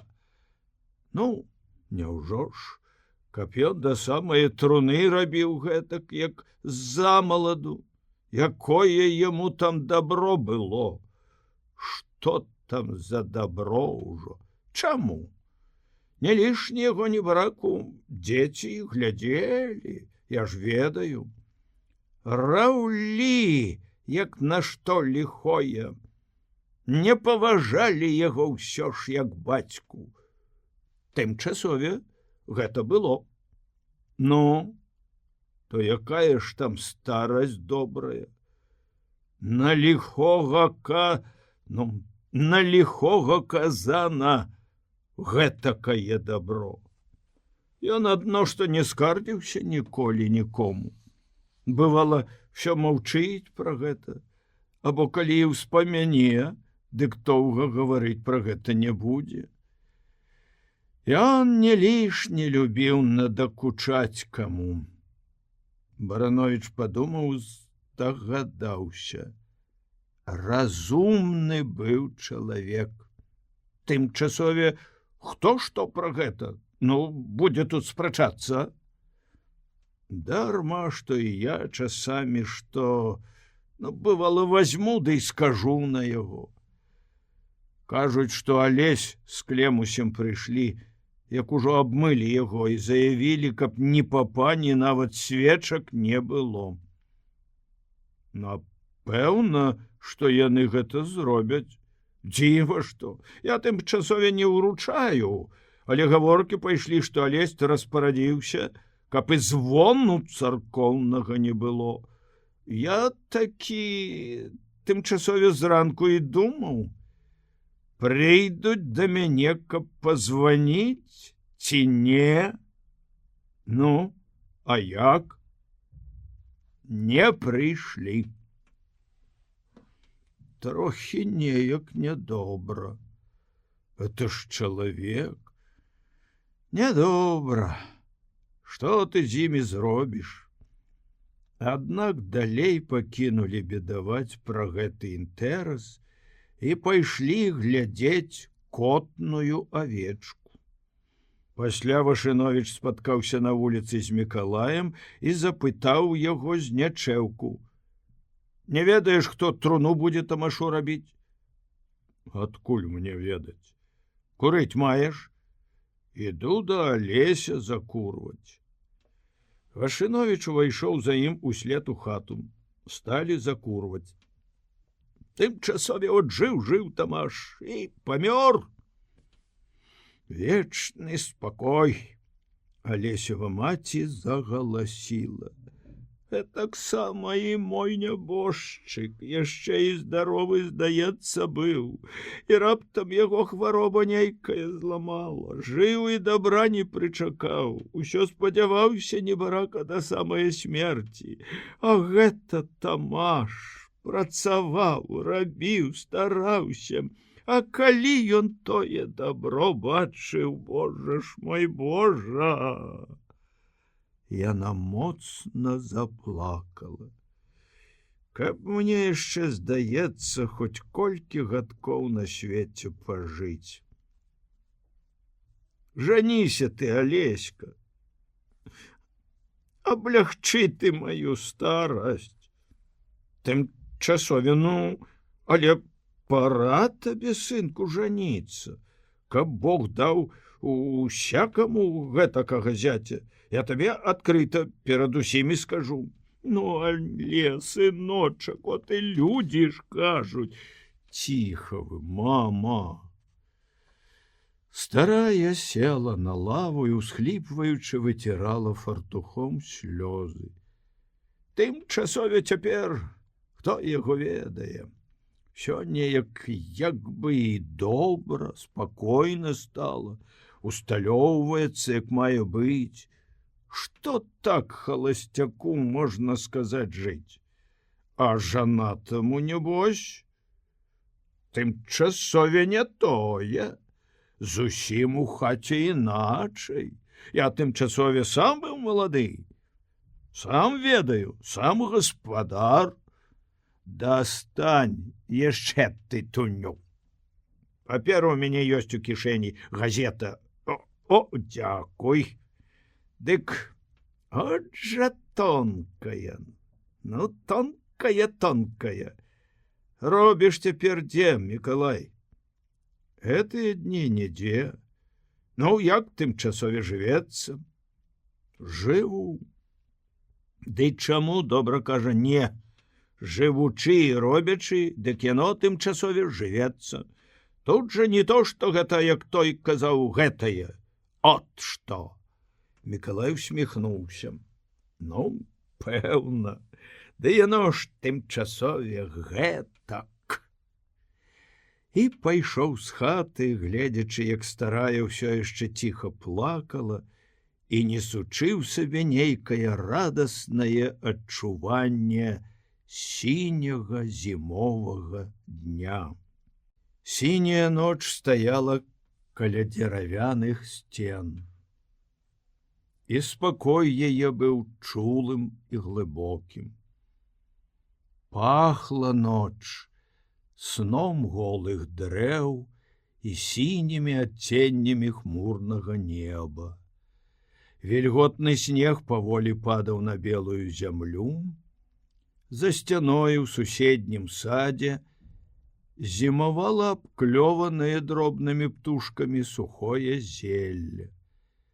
Святло вузкаю істужкаю падала на яго праз аконца, што высечана было в адным бервяне ў сцяне. Лямпа в адрынцы вісела на тоўстым дроце, прытульна свяціла на стружкі, дошкі і чорны ў кутках ток. Пахла смалою і габляванымі дошкамі. У вясёлым святле лямпы гаспадарліва свяціліся Сабастыянавы вочы. Мікалай габляваў смольны кант у тоўстай дошцы. Плечы яго варушыліся пад рудою жакеткаю, голас быў сталы і словы павольныя. От бо хвоя моцная была. Гэта ж гэтакія дошкі. Тут не то што з паўтарачак, каб з цалёвых труну збіў, дык трымала б не то што 3, а 4 аршыны зямлі. Себастыян стараўся надаць свайму голасу як мага больш адценняў жартаўлівасці. Добра, кажа, і з цалёвых, каб збіў труну, дык на тамашоў век хваціла б. Але твар яго быў халодным. Цеплыня і агонь гарэлі ў ім у глыбіні. Алесь, мераючы дошкі, заўважыў: вы часта берацеся за гэбель? Себастыян перш помаўчаў, пасля адказаў: раз у год. Часцей не бяруся, а то і яшчэ радзей. Я некалі замаладу, як у нябожчыка бацькі навчыўся сталярству, дык ад таго ніколі і не бяруся. А гаспадару ўсё трэба ведаць. Што ўмець меш, дык за плячыма не насіць меж. Я і цяслярствам магу займацца. Стоячы каля зачыненых дзвярэй, Мікалай закурваў. Алесь усё вымяраў дошкі. Доўга яшчэ будзе цягнуцца ноч, пакуль не засінее дзень і пакуль будзе гатовы тамашу апошні дар жывой зямлі і блізкіх людзей, пахучае смалою труна. Снег ідзе, сказаў Мікалай, але адлежны снег. Добра будзе гэткім надвор'ем дол капаць. Як гэта пазалетась была, пісарыха памерла, дык я капаў. От бо было надвор'е, мароз, кавыш, каб не ўзялі бутэльку гарэлкі, дык прапалі б. Мы гэта з Александром капалі. Колькі я за свой век людзям магіл попакапаў. Некалі і табе выкапаюць. Чаго ты гэтак баішся? А дзякуюць? Ды выкапаюць. На зямлі ж валяцца не буду. Цяпер, кажуць, у гарадах дык не хаваюць. А як? Паляць. Паляць? Гэтакія, кажуць, ёсць ні то печы, ні то так нешта прыстроенае гэтакае. І знаку няма. Адно жменя попелу застаецца. Я згадзіўся б, каб мяне спалілі, а не закопвалі ў зямлю. Тады ўжо ўсё роўна. Чорт яго ведае, як гэта з чалавекам. 3 аршыны зямлі наваліць. От чалавечы лёс. Жыве, жыве. Дым з Мікалаевай папяросы востра запах па ўсёй адрынцы. Себастыян дастаў з кішэні капшук. Закуры, Алесь. Давайте. Это у цябе, Алесь, бацькаўскі варштат застаўся? Бацькаўскі. Твой бацька таксама быў добры рамеснік. Працавіты быў чалавек. Як гэта вы з тамашом кампанавалі гэтак? Адзін стары, другі малады. Кампанавалі. Ці праўда, што Тамаш усё скардзіўся на старасць? Як? Зайздросціў табе, што ты малады? Жыць, кажа, хачу, а тут старасць. От бо быў чалавек. Праўда. Праўда, дядька Себастыян скардзіўся, жыць хацеў. Яму трэба было яшчэ пажыць. Дзіва, што трэба. Всякаму чалавеку трэба пажыць. Мікалай узяў у рукі пілу, прысеў на заперыну і сказаў: «Усякаму? Не, не ўсякаму. Ёсць гэтакія, што адно паскудзяць жывучы. Паскудзіць свет псуе кроў людзям. Дык гэта не шкада, гэтакага, каб прыйшлося. І забіць не грэх. Не грэх? Не. Себастыян падумаў і сказаў: «Можа, яно і гэтак. На свеце гэта, як чалавеку здаецца, што грэх, а што не грэх. Хто гэтыя грахі устанавіў?» Моўчкі пачаў габляваць. І Мікалай за Лесем паселі на дошку, пачалі гладзіць яе бараном. Себастыян гаварыў: «Вот сестра моя Наталя, або хоть другая Наталя, братавая Матвейха. Адна з сухот памерла, а другая таксама не дажыла свае пары. А чаму не дажыла пары, чаму памерла? Хто ведае? Сухоты, усялякія хваробы. А ад чаго гэта? Жылося, скажам, дрэнна. А ад чаго жылося дрэнна? Нехта ж потом вінават, што некаму жывецца дрэнна. Як гэта, каб не было каго, ці, можа, там чаго, вінаваціць, што нехта ўмірае, а не жыве. От табе тут і праўда.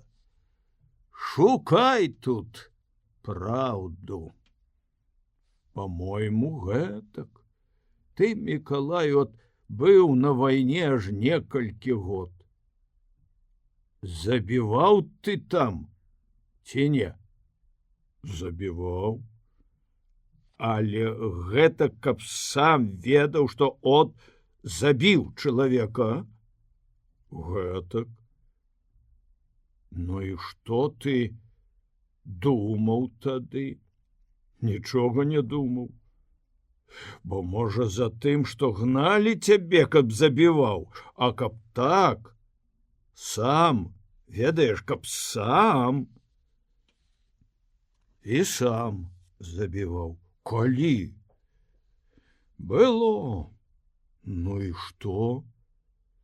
Адно баяўся пасля, каб не папасціся. Бо ўсё роўна ж каралі б, а тым часам вельмі горна было б. Бо сумленне ў самога перад сабою было чыстае.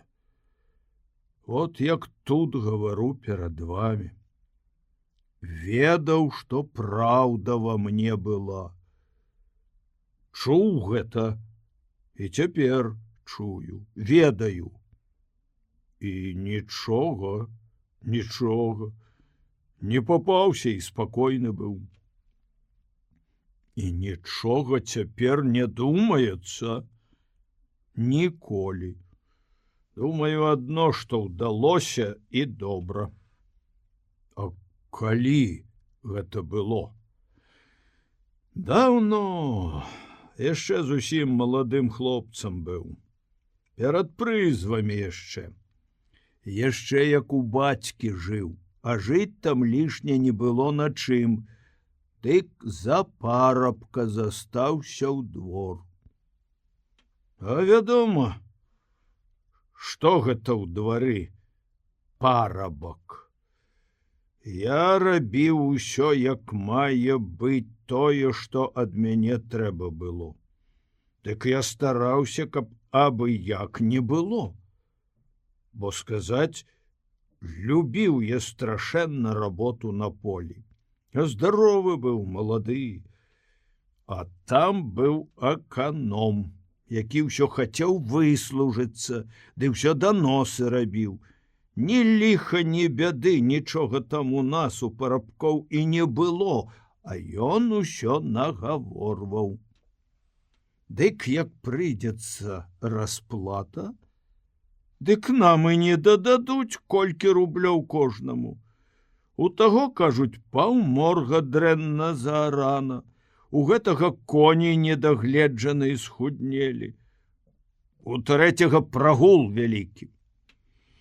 Ведаем мы, што нічога гэтага няма, што ўсё гэта работа аканома, але ж нічога не зробіш, не дадаюць пенсіі. Мы туды і сюды, нічога не памагаем. А ён, бачым, праз нейкі час пачаў выслужвацца. Падвысілі яму пенсію, далі памочніка. Ох, каб ты згарэў! Гэта нехта робіць, а нехта на яго рабоце выслужваецца. Тут мы і згаварыліся. Прыкончыць гадзіну. Хлопнуць, каб і духу не ўказаў. Так мы ўдвух і ўзяліся за гэта. Толькі ўдвух і ведалі, самі нікому нічога не гаварылі. Нас 10 чалавек жыло ў фальварку, дзе ён жыў, а кожную суботу ён за 2 вярсты ездзіў конна да пана ў двор на дыспузыцу. От пасля работы мы заселі ў кустах, узялі гіру і чакаем. Пайшоў якраз дожджык, пад восень справа была. Ну, зусім прыцемак быў, як ён ехаў сабе паволі.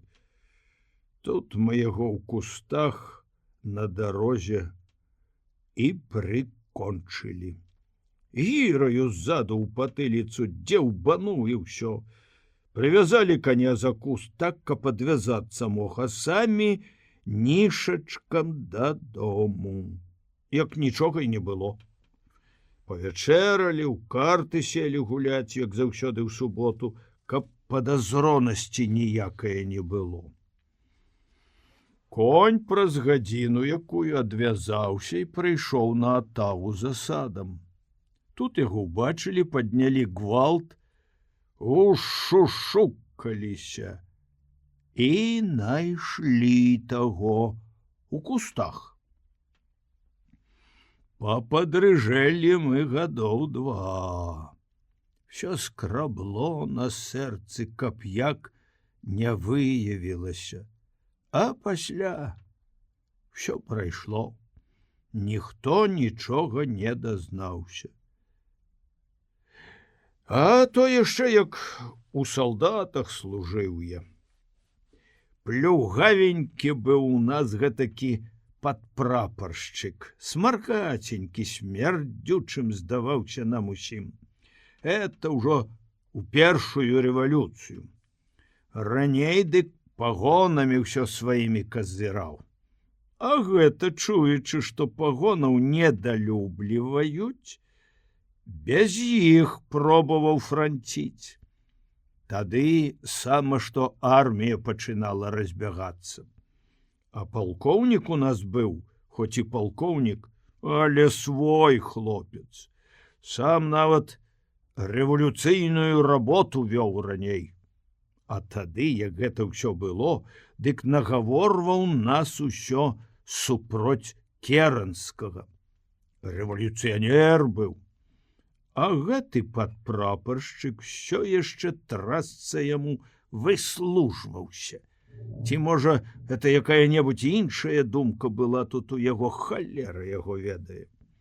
Нас некалькі чалавек увесь час яго недалюблівалі, не паважалі, бо вельмі ж дурны быў. Дык ён на нас усё нагаворваў палкоўніку, што мы супроць рэвалюцыі, што мы з дому нейкія хутаранцы, як цяпер кажуць, кулакі. Дык нам выгадна гэтае царскае там ці якое. З'есці хацеў нас, халера. Всякімі спосабамі паклёпы ўзводзіў, зняпраўджваў словы, хто што скажа. Гэтакая зараза была паршывая, гнілая. Тут у чым крыўда была? У тым, што зняпраўджана ўсё. Калі мы, я от дык парабак, з ног да галавы за рэвалюцыю, а ён гэтак нагаварыць здолеў, што яму і поверылі. Каб гэта праз гадоў 2 ці праз год пазней, дык забралі б як міленькага. А тады... Дык палкоўнік наш і глядзеў на нас коса. Пакуль пасля сам не ўбачыў, што ўсё гэта паклёп.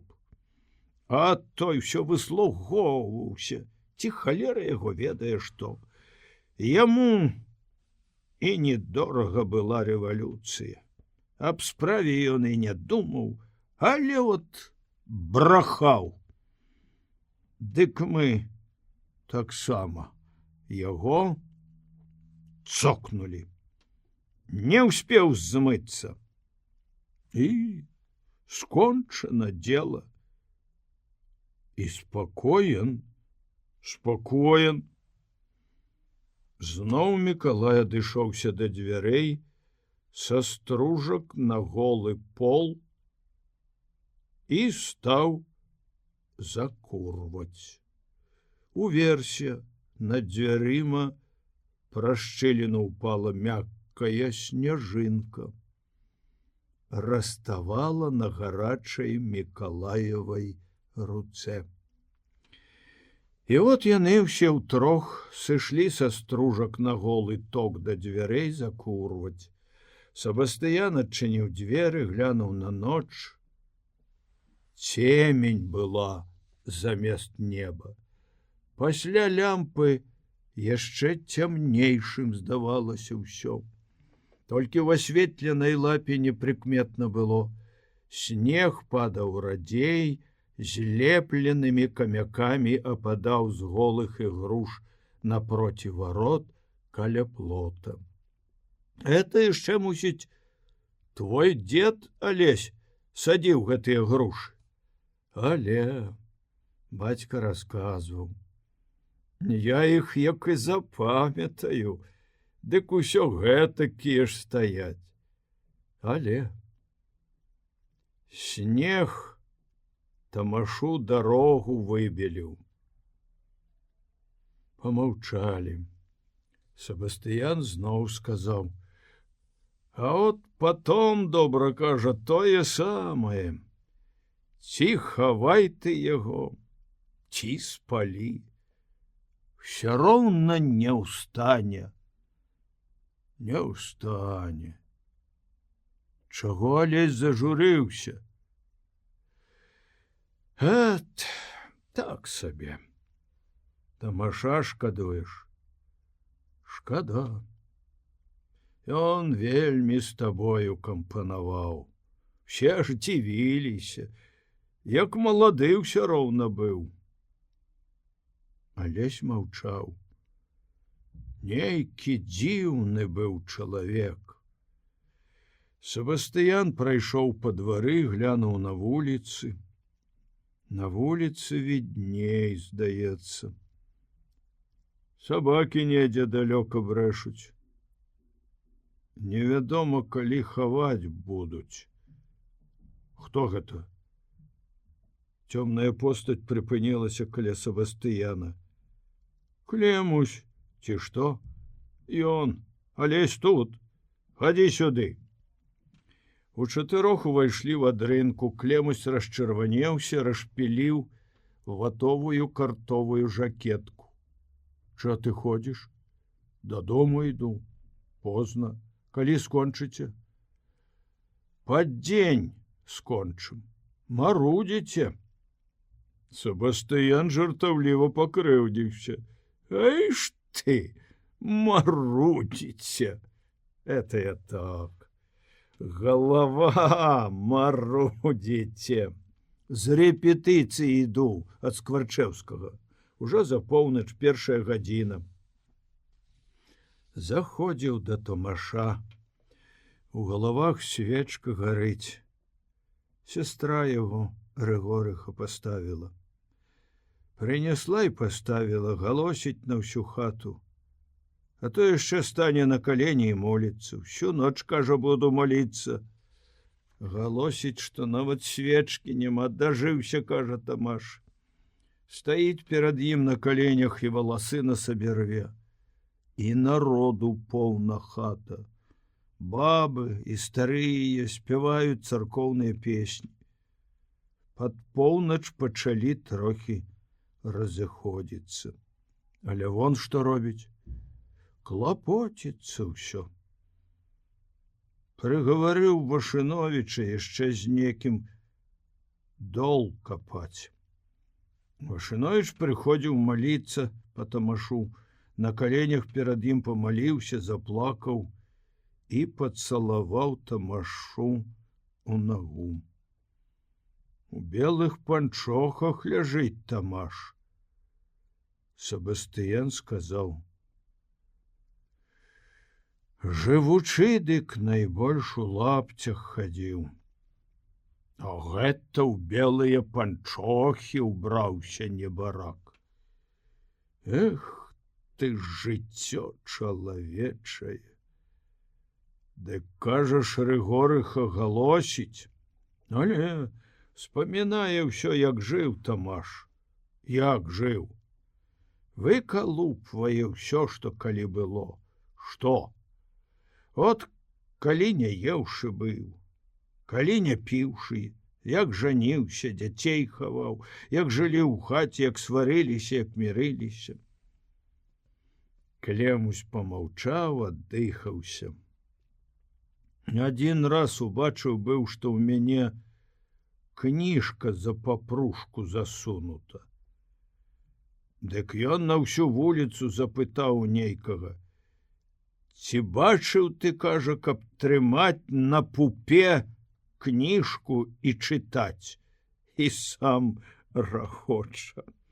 Жартаўлівы быў. Ну, я пайшоў. Зачыніліся дзверы.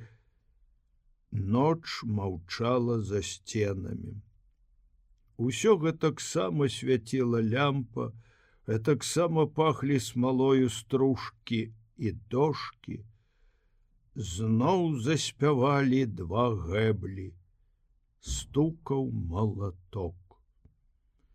Яшчэ прыцемкам скончым. Дзіва што.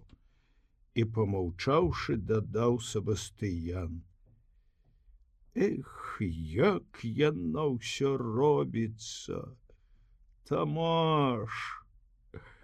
Эх, Тамаш! Нагнуўся аж да самай дошкі абвіслымі вусамі і выкалупліваў з гэбля стружкі. Твар у яго цвёрды, абдзьмуты ветрамі, халодны, і нічога, здаецца, не можа адлюстравацца на ім. Тое, што жыве і кіпіць недзе далёка у глыбіні. Зноў гаворыць Себастыян: сырыя дошкі. Калі ты іх, Алесь, пілаваў, это не мае. Лявон прывёз яшчэ ў дзень учора. Сырые, як ты не даганяй, все роўна некалі ўлетку Тамаша хата рассохнецца. На яго век хопіць. Алесь гулка стукае малатком, заганяючы новыя цвікі ў сырыя дошкі. Пад самы ж дзень З усходу пачаў ісці вецер. І пасля таго, як шмат сваёй неабмежаванай людзьмі дарогі прайшоў ён, з'явілася над светам сонца. Жорсткім зрабіўся снег, калючым. Дзень стаў шырокім, і халодным бляскам твару свайго рассяваў ён і дробніў чалавечыя думкі. Пустым быў халодны бляск яго, і дробным звон мёрзлых далей. Холодная бель. У той дзень зямля прымала ў сябе тамаша. Яна была раскапана і разварочана рыдлёўкамі і ломам у адной нязначнай мясціне сваёй. Буйны жвіры гліна чырванелі сярод абязвечаных зімою бяроз у чыстым полі. На 3 аршыны ўглыб адчыніла зямля недры свае і маўчала цяжкасцю кожнай жмені пяску перад холадам усіх недарэчнасцей свету. 3 аршыны пяску парта чакалі. І нічога не трэба было больш чалавеку. Захаладзіўшыся ў дрэннай адзежы ў лесе, не баяўся цяпер холаду Тамаш. У летняй картовай жакетцы, у адных тонкіх панчохах, якіх ніколі не бачылі ногі яго. Ляжаў ён цяпер у гэтым калючым паветры, сярод голых дрэваў, сярод сотняў людзей, пад халодным сонцам, у замарожаным свеце.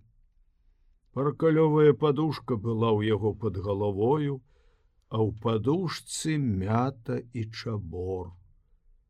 Адзіны дар, які адно і магла прынесці старая сястра яго у гадзіну найвялікшага трагізму брата свайго. Яна глядзела на халодны твар, гэтакі белы ў рамцы сіваватай барады. Твар быў на ўзроўні з насыпаным каля ямы жвірам. Апошні раз на веку сваім пахлі хваёвыя дошкі труны. А яна, старая, зморшчаная ад холаду, стаяла над гэтым тварам, не глядзела на людзей, не слухала іх і ўсё галасіла. Ты бывала ж ты, малы босы і голы мёрз.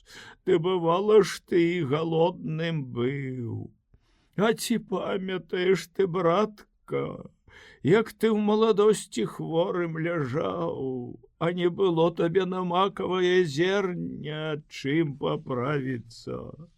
А калі ты, Тамашка, хадзіў па суседзях 6 злотых пазычаць на падатак, а як не дастаў гэтых 6 злотых і нудзеў на парозе седзячы, а як еў ты крупнік незабелены, а як коня не меўшы нёс ты на плячах жыта ў млын, ты паваліўся на дарозе. Да і малады ж ты быў, ты прыгожы. А дзе ж твоя прыгожасць дзелася? А куды ж твоя сіла ўцякла? Ды бывала, прыйду я да цябе, ды парадзімся мы з табою, ды панудзімся і пагаруем удваіх. А з кім жа я цяпер слова роднае скажу? Ды чаго ж ты, родны мой, уцякаеш ад нас? Ды чаму ж ты не пажыў яшчэ з намі? Можа б ты і добра якога прыждаў бы? А нашто ж ты, даражэнькі, гараваў гэтак многа? А чаму ж ты маўчыш, Тамашка? А ці памятаеш ты, як падверадзіўся быў за работаю? А ці памятаеш ты, як падверадзіўся быў за работаю? А як пра светлыя гадзіны за работаю не бачыў, а як не спаў ты ўлетку, а як аслабеў ты раз быў, робячы не еўшы, а як сваю нябожчыцу хаваў. Ты чаго ж ты выбраўся ад нас у гэтакія халады? Ды якая ж зямелька табе цяпер халодная? А чым жа мы табе не дагадзілі, Тамашка? А каб я ведала, дык не хадзіла б ніколі да цябе. Ой, ой, нашто ж гэта на свеце ўсё робіцца гэтак? Ой, ты хоць апошні раз я нагледжуся на цябе.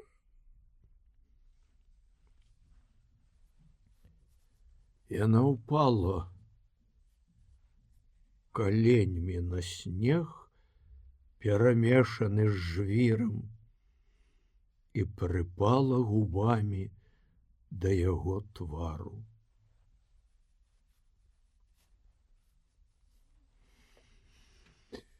«Паднімайце труну», — сказаў Мікалай. Яе адвялі пад рукі, паднялі на руках труну невысока над зямлёй, падсунулі бліжэй да ямы. Празрыстаю бураю зыкаў закружылася паветра. Мядзяныя языкі музыкі доўга жылі ў халодным бяздонні зямлі і неба. І яшчэ ледзьве сціхлі яны, як нервовы жаночы голас парушыў замарожаную цішыню. І от у гэтую апошнюю хвіліну мы кажам яму наш дзякуй за тое, што ён быў маладым сярод нас усіх. Волька. Яна стаяла на накіданай мёрзлай гліне і гаварыла. І апошнія словы яе зноў заглушылі мядзяныя языкі. Яны ўвасаблялі ў сябе ўсю магутнасць свету і ўсю яго слабасць, і вялікасць усіх вялікасцей была ў гэтых зыках. Тады пачаў гаварыць Алесь. Раптам жаночы голас востра рвануўся ў халодным бляску. Не накрывайце яшчэ. Дайце мне наглядзецца на яго. Старую падтрымалі пад рукі і накрылі векам труну. Твар Тамаша назаўсёды быў закрыты ад людзей. Глуха і цяжка стукала мёрзлая зямля па труне ў глыбіні ямы. Хлопцы адышліся на край могілак і ігралі. Волька затульвала свой кароткі кажушок, адыходзячыся да музыкантаў. Алесь раптам адчуў, як нейкая пустэча на некалькі хвілін напоўніла яго, як бы што адарвалася ў ім. Глянуў на белабародага Паўла. Той, прыгнуўшы плечы, стукаючы па мёрзлай дарозе цяжкаю палкаю, паволі ішоў з могілак, глянуў на музыкантаў. Твар Клемуся прыкмеціўся яму выразна. Як сканалі апошнія языкі музыкі, Алесь вострым зіркам акінуў насып гліны і снегу. От і ўсё. Яны стаялі вечарам каля Алесевай хаты, адчувалі на тварах мяккія ўздыхі адлежнага ветру. Мікалай трымаў у руках цэп, выдзьмухваў пыл з вусоў, атрэпваў з жакеткі асцюкі. Алесь курыў, глядзеў. Клемусь варушыў каленьмі, моцна стоячы на нагах. Алесь гаварыў: «Да вясны, значыцца». Мікалай адказваў і заўважаў: «Да вясны». Надакучыла, а дзе не надакучыць, дзе надакучыць, адтуль пайду. Гэтак лепш, абы адно пад вясну падбярэцца, а адразу пайду. За Бабруйск падамся. Я там некалі на рабоце быў, а там улетку, як пачнецца касьба, далей падамся. А на зіму? Тады тое будзе.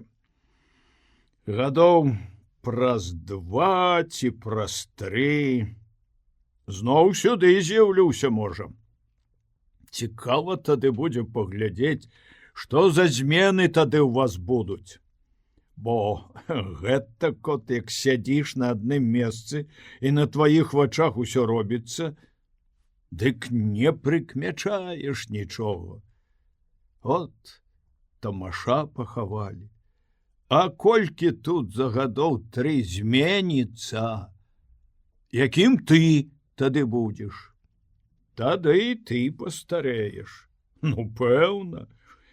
А яшчэ праз 3 гады якія, дык ужо і цяжка табе будзе гэтак брадзяжыць.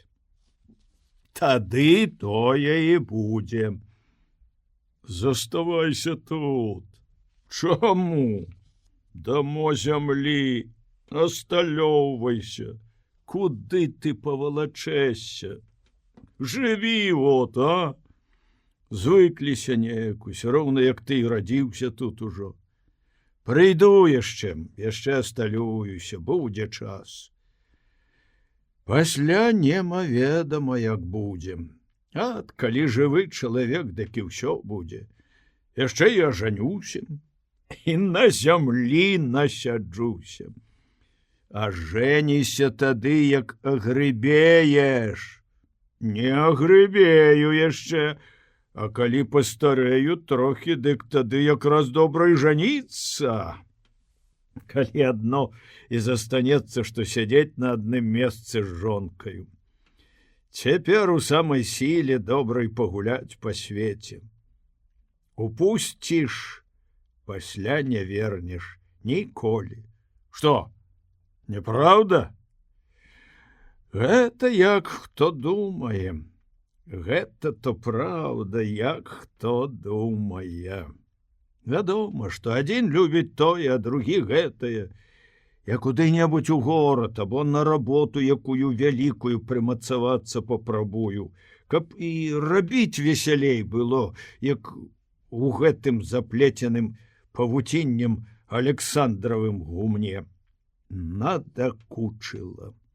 Размаху якога-небудзь хочацца, а то што гэта? Нічога няма цікавага, цупай гэтым цэпам, і знаку ніякага няма.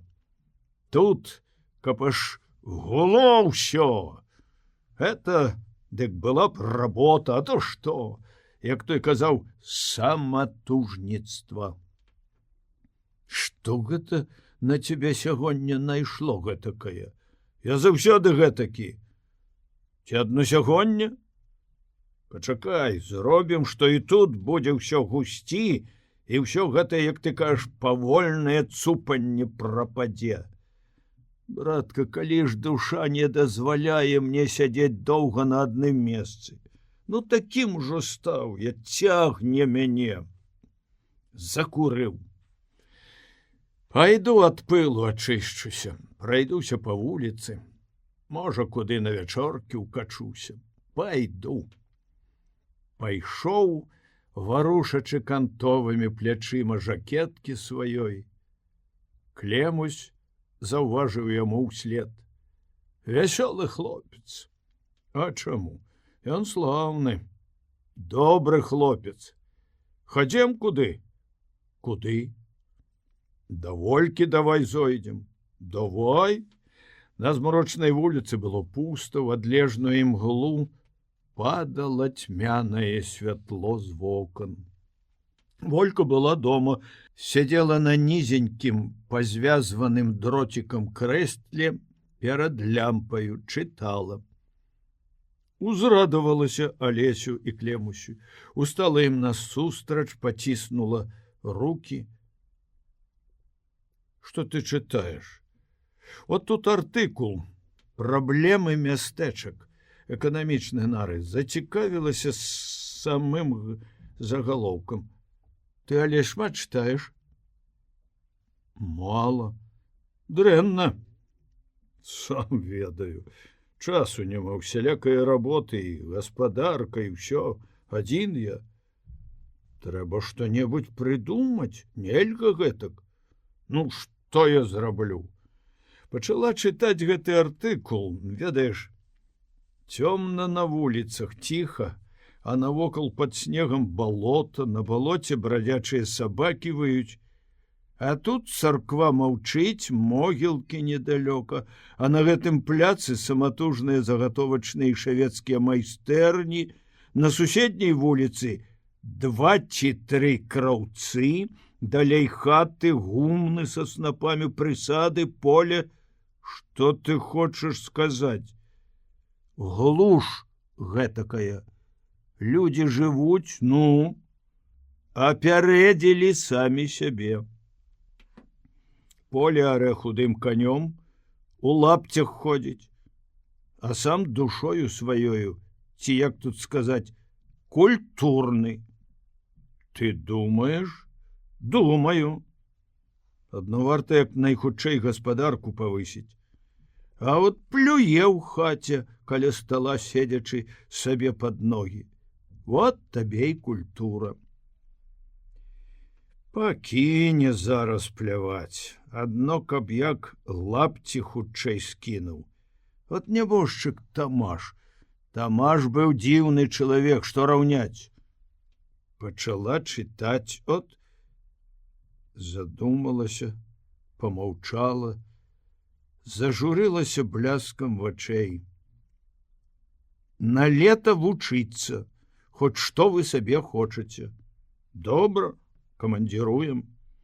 Нейкай большай работы хочацца. А чую, што пораху мала. Нічога гэтак не будзе, не можна гэтак. Прайшла па хаце, усміхнулася Клемусю ў твар. А ты як? Чорт яго, гаспадарыць буду, засмяяўся. Я да навукі тупыя. А бух, жартуеш. Буду павялічваць капэлю, каб з музыкай жыць. Хіба каб на якія музычныя курсы. Маладзец, што зайшоў, Клемуська. Калі твоя сястра прыедзе? Волька жартаўліва сказала, а я думала, што ты па мне уздыхаеш гэтым. А можа, і па табе. Дык відаць жа, неўзабаве прыедзе. Ты што, закахаўся? Ну, прызнавайся, чаго там? Ну, а калі закахаўся, дык што там? Ну, тут чаго ты баішся прызнацца? Эх ты, хлапчанё! Закахаўся і засмяяўся, падышоў да стала, взяў кніжку, пагортаў і палажыў назад. Расцеш ты на лес гледзячы, абы здаровы расту. Зноў засмяяўся. Ну, а ты, Алесь? Мяне смерць тамаша страсянула ўсяго. Ніколі не думаў, што гэтак выб'е мяне з каляіны, як сам не свой. А так, ну, ведаеш жа, нічога. Добра, всё пераверну. Мікалай Крываносы на вясну пойдзе куды-небудзь вялікае работы шукаць. А гадоў праз 3 ці 5 зноў, казаў, з'явіцца тут. Дык каб не пазнаў ён тады ні вуліц гэтых, ні людзей. Маладое пакаленне падрастае, лягчэй ваяваць всё робіцца. Іх ты, жартаўліва ўзяў Вольку пад руку. Дык каб адправілі мяне на лета вучыцца, чуеце? Ну, добра, добра. Глядзіце ж, а ты, Клемусік, не сумуй по маёй сястры, зараз прыедзе сюды. Хлапчанё ты, Алесь сказаў. Ён яшчэ от возьме ды, жартаў не пазнаўшы, пасватаецца да яе. Можа, і пасватаюся. А што ты думаеш? Можа, табе і варта жаніцца, пасталееш. Хто цябе ведае? Волька засмяялася. Бач ты, якія парады пачаў даваць. Сват. Давайте по вуліцы павалочымся. Ціхі, цёплы вечар.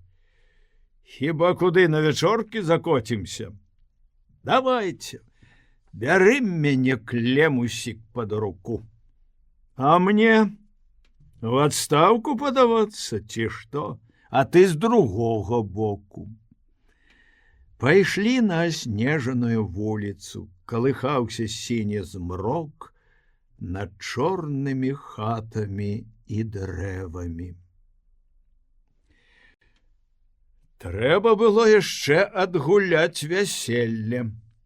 Маня і сама гаварыла пра гэта, бо не хацела адмовай укрыўдзіць бацькоў і брата.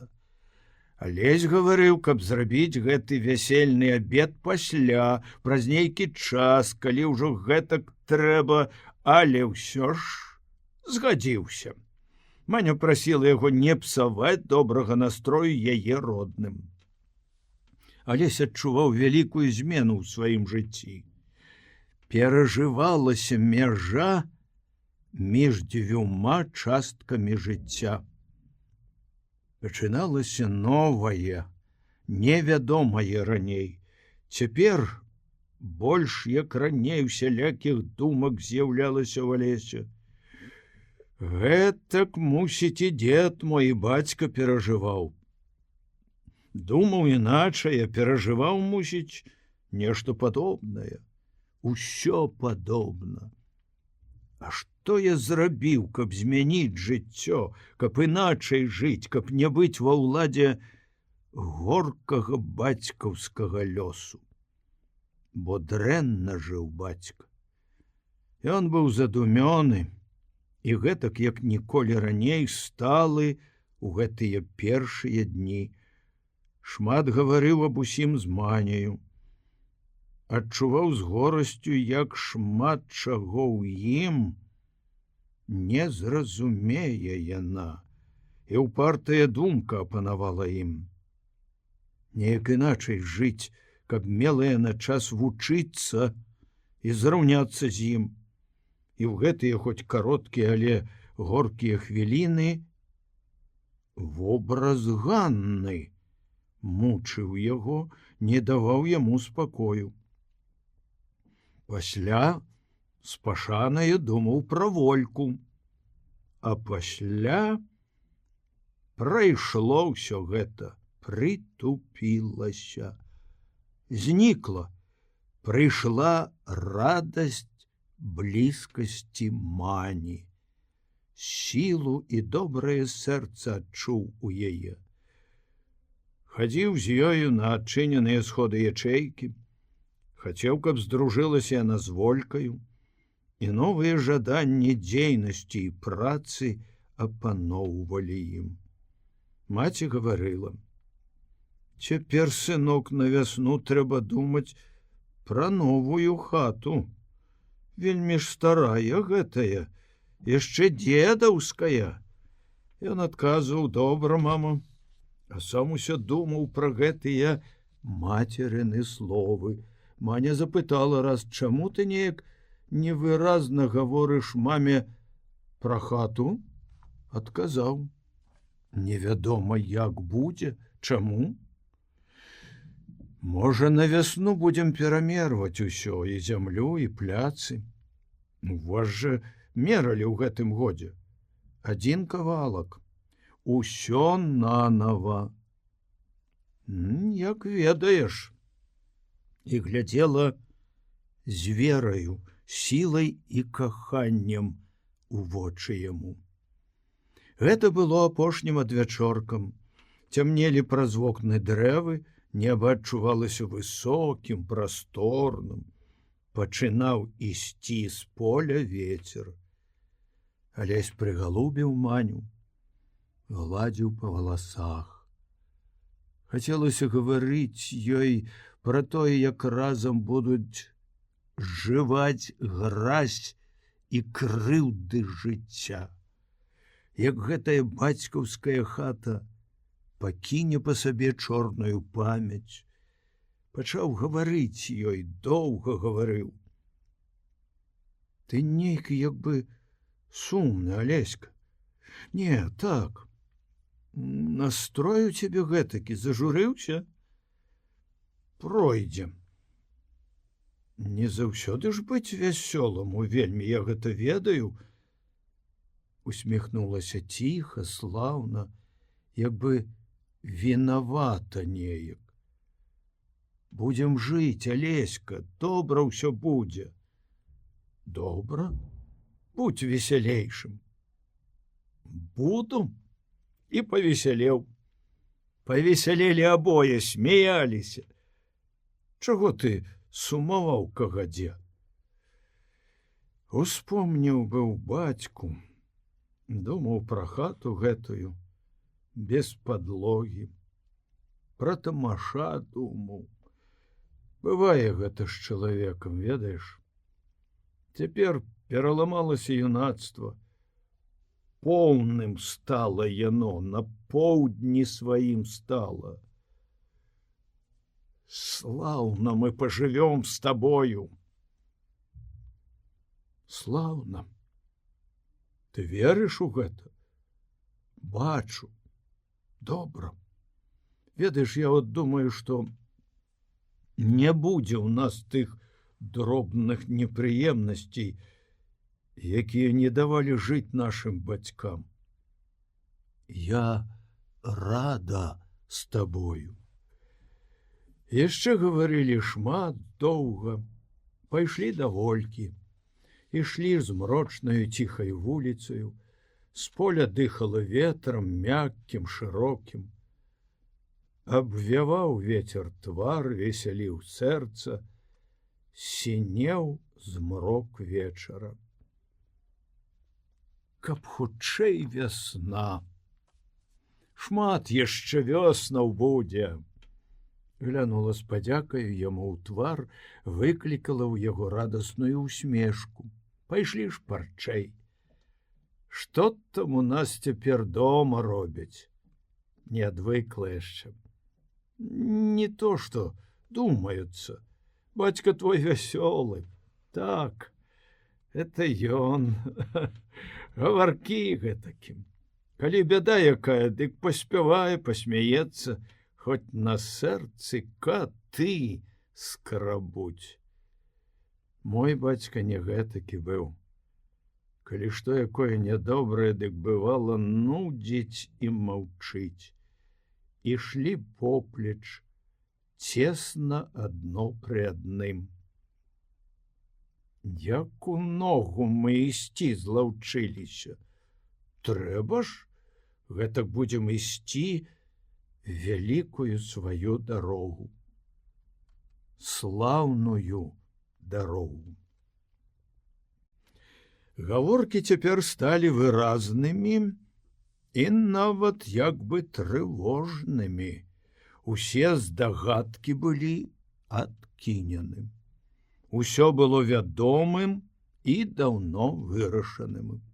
Бо ўсе бачылі, як папоўдні Ганна прыехала да бацькі. Фурман, які прывёз яе, заехаў у двор і папасваў там коня больш гадзіны, а пасля выехаў.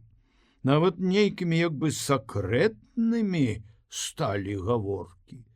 Вестка абляцела ўсіх, і от тады Вашыновічыха пайшла да Барановічавых пазычыць сіта, муку прасеяць. Дзень добры, добра здароўе, як маецеся? Дзякуй, як вы? Жывом паволі. Што ад Ганны чуваць? Ці здарова, хаця, можа, пісала што?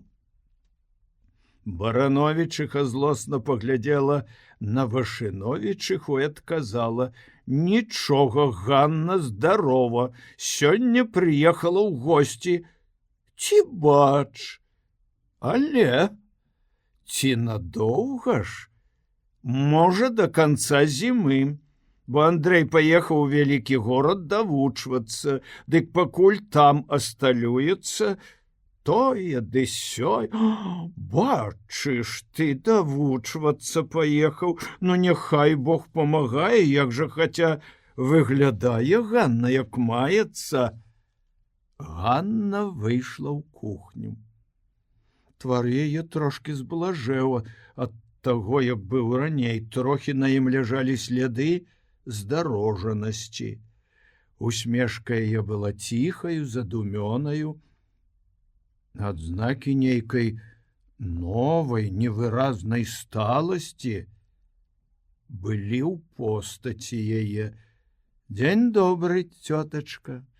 Дзень добры, дачушка, як жа гадуешся? Добра. Трошкі паблажэла. Маці растлумачыла гэта з дарогі. Вашыновічыха дасканала абгледзела Ганну, папытала, колькі каштавала гэтая сукенка, што на ёй, выказала думку, што, мусіць, улетку яна зліняе, і, забыўшыся пра сіта, пайшла дадому, дзе чакала яе Сабастыяніха. Выразна не відаць яшчэ, але, мусіць, такі загрубела Ганна. Мусіць, такі ўжо. А наколькі прыехала? Кажуць, што да вясны. Ну, а там вясной будуць гаварыць, што да зімы засталася ў бацькі. Як табе, суседка, здаецца? Будзем бачыць. І тут пачалася доўгая гаворка, поўная здагадак, усмешак. А пасля Вашыновічыха ўспомніла бледны, здарожаны твар Ганны, яе сталасць і спакойны зірк ласкавых вачэй і змоўкла.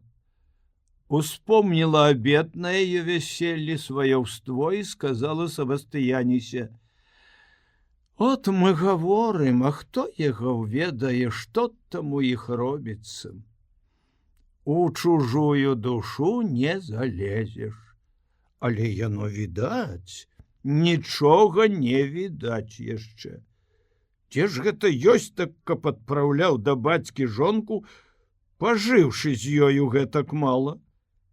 А ты падумай, хіба за гэтакі кароткі час могуць яны разлучвацца?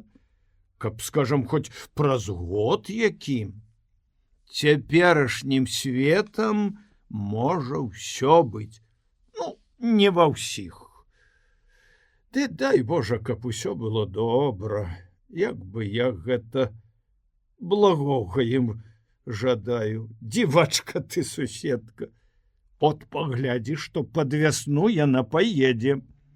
Ды дай Божа, я ж тут Богу душою невінна. І пайшла, злосна гледзячы на Вашыновічыху. А дома з суседкам гаварыла: мусіць, совсім Ганна прыехала, бо Вашыновічыха вельмі ж стараецца давесці, што пад вясну паедзе. Вядома, нейкая цётка яна ёй даводзіцца. На яе месцы я гэта гаварыла. Так што тут так ўсё ясна і вядома, няма чаго больш гаварыць.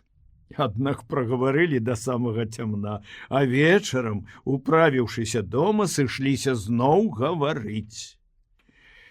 А Ганна, тады, як пайшла з хаты Вашыновічыха, адышлася да акна і глядзела ёй услед.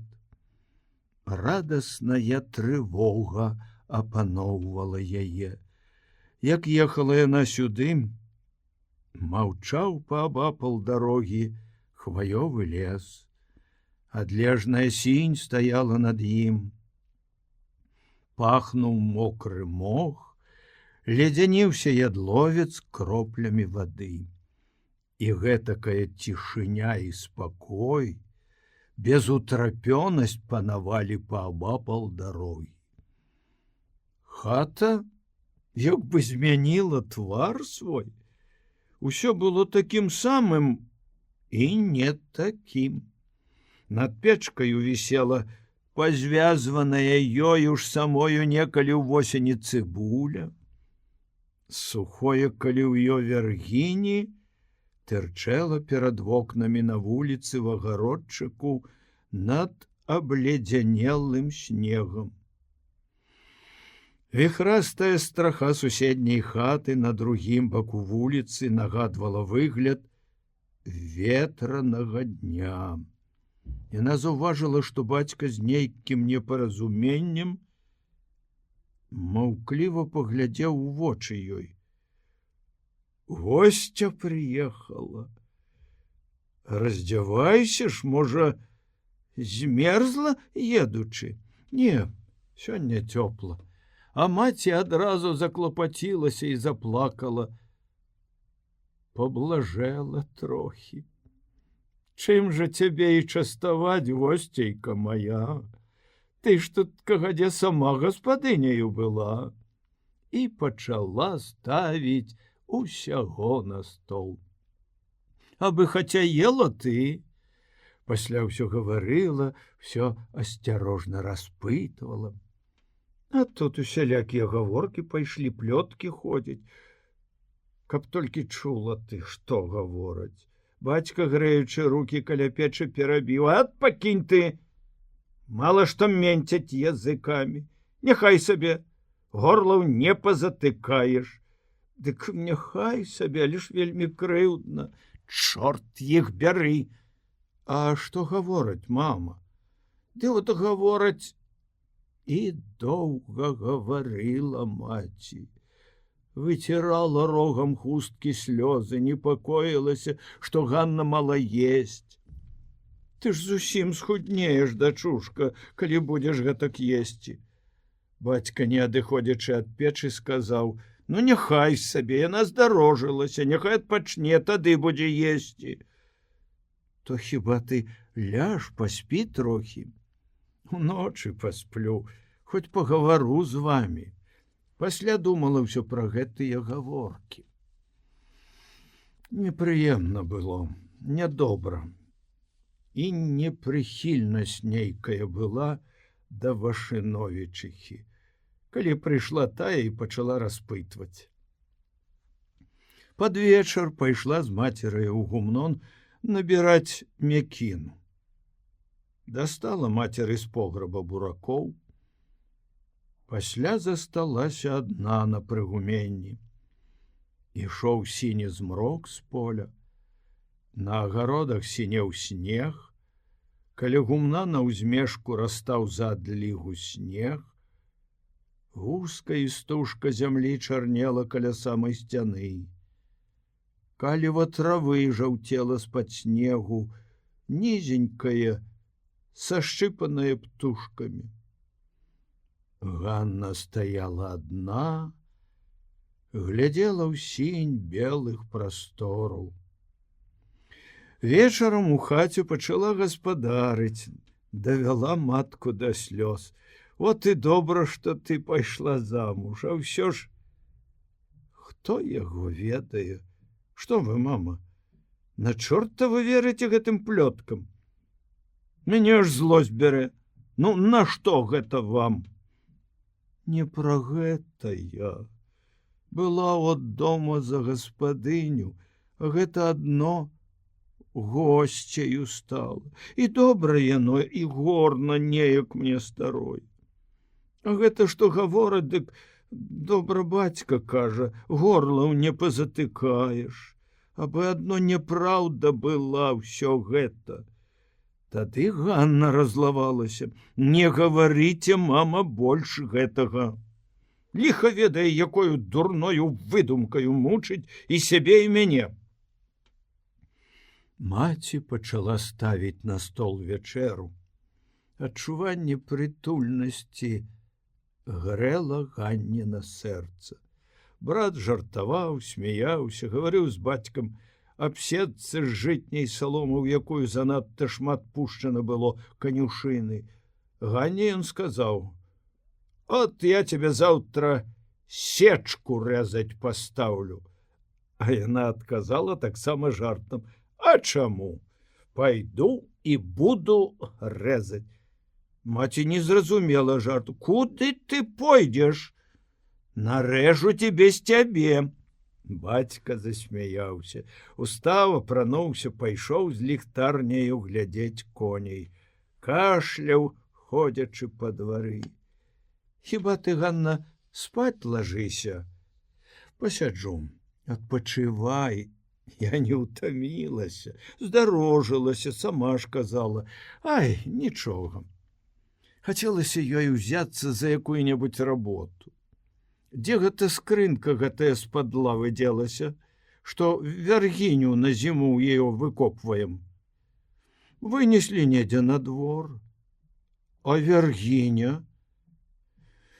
Забыліся выкапаць. Не ў галаве было, то сёе, то тое, забыліся. От, бывала, як ты глядзела. Чаму ж вы? Яна ж змерзла. Ну, што ты зробіш?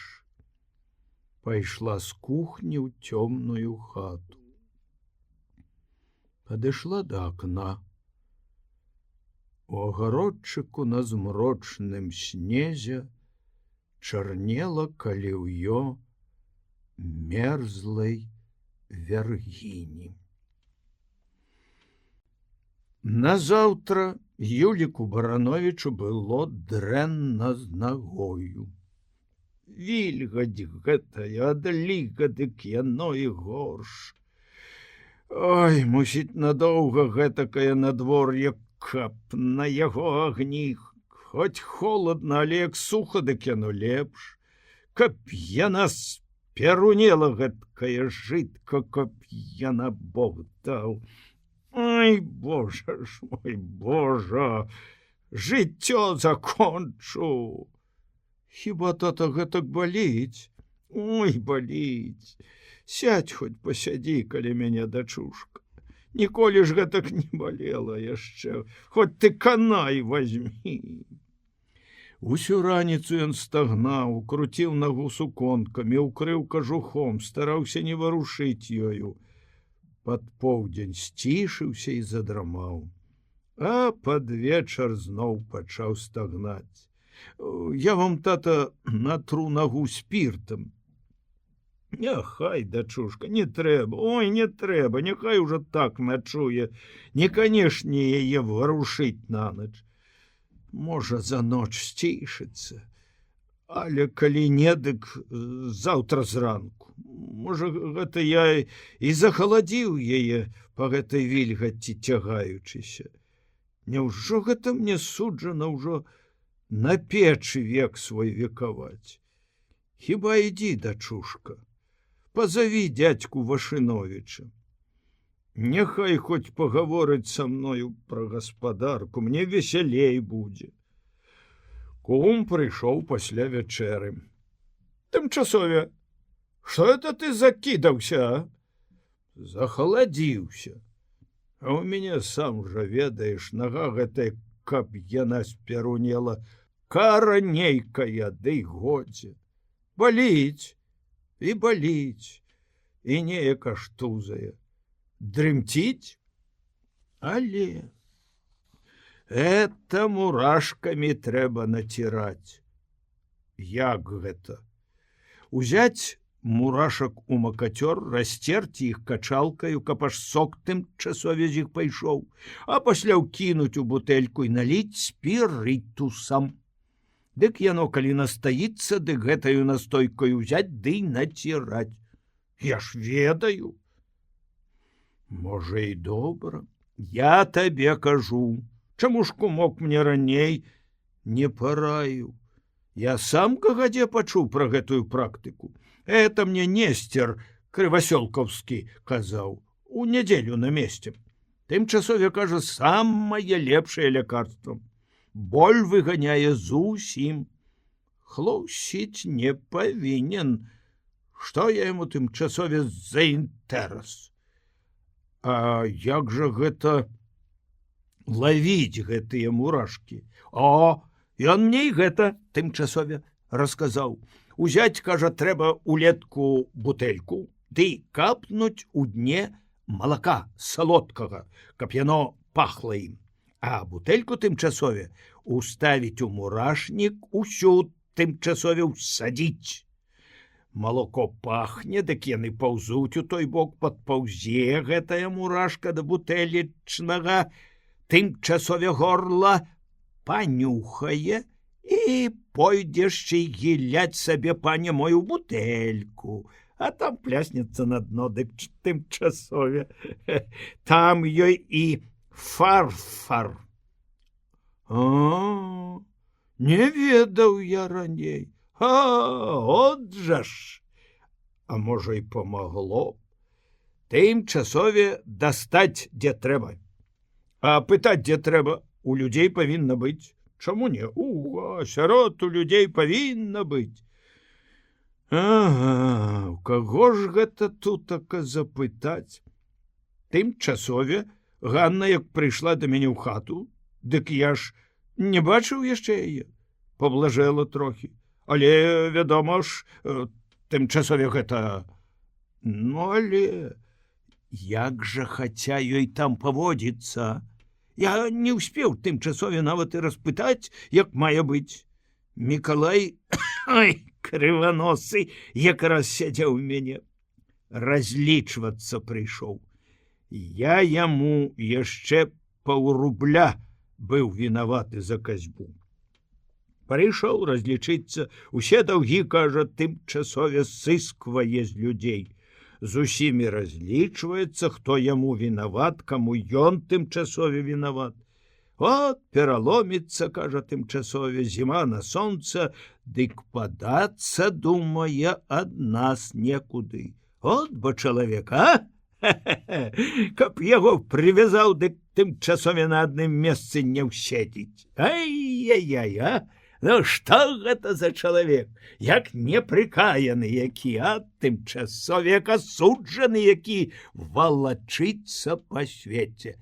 Вот бо натура ў чалавека. Ну, але ён гэтакі. Тут жа тымчасове яму і зямлі хацелі даць, каб ён адно захацеў. Ён, сказаць, чалавек не кепскі. Крыўды тут ніякая нікому не зрабіў. Вот што. Жыў бы сабе. Ну, што ты яму зробіш?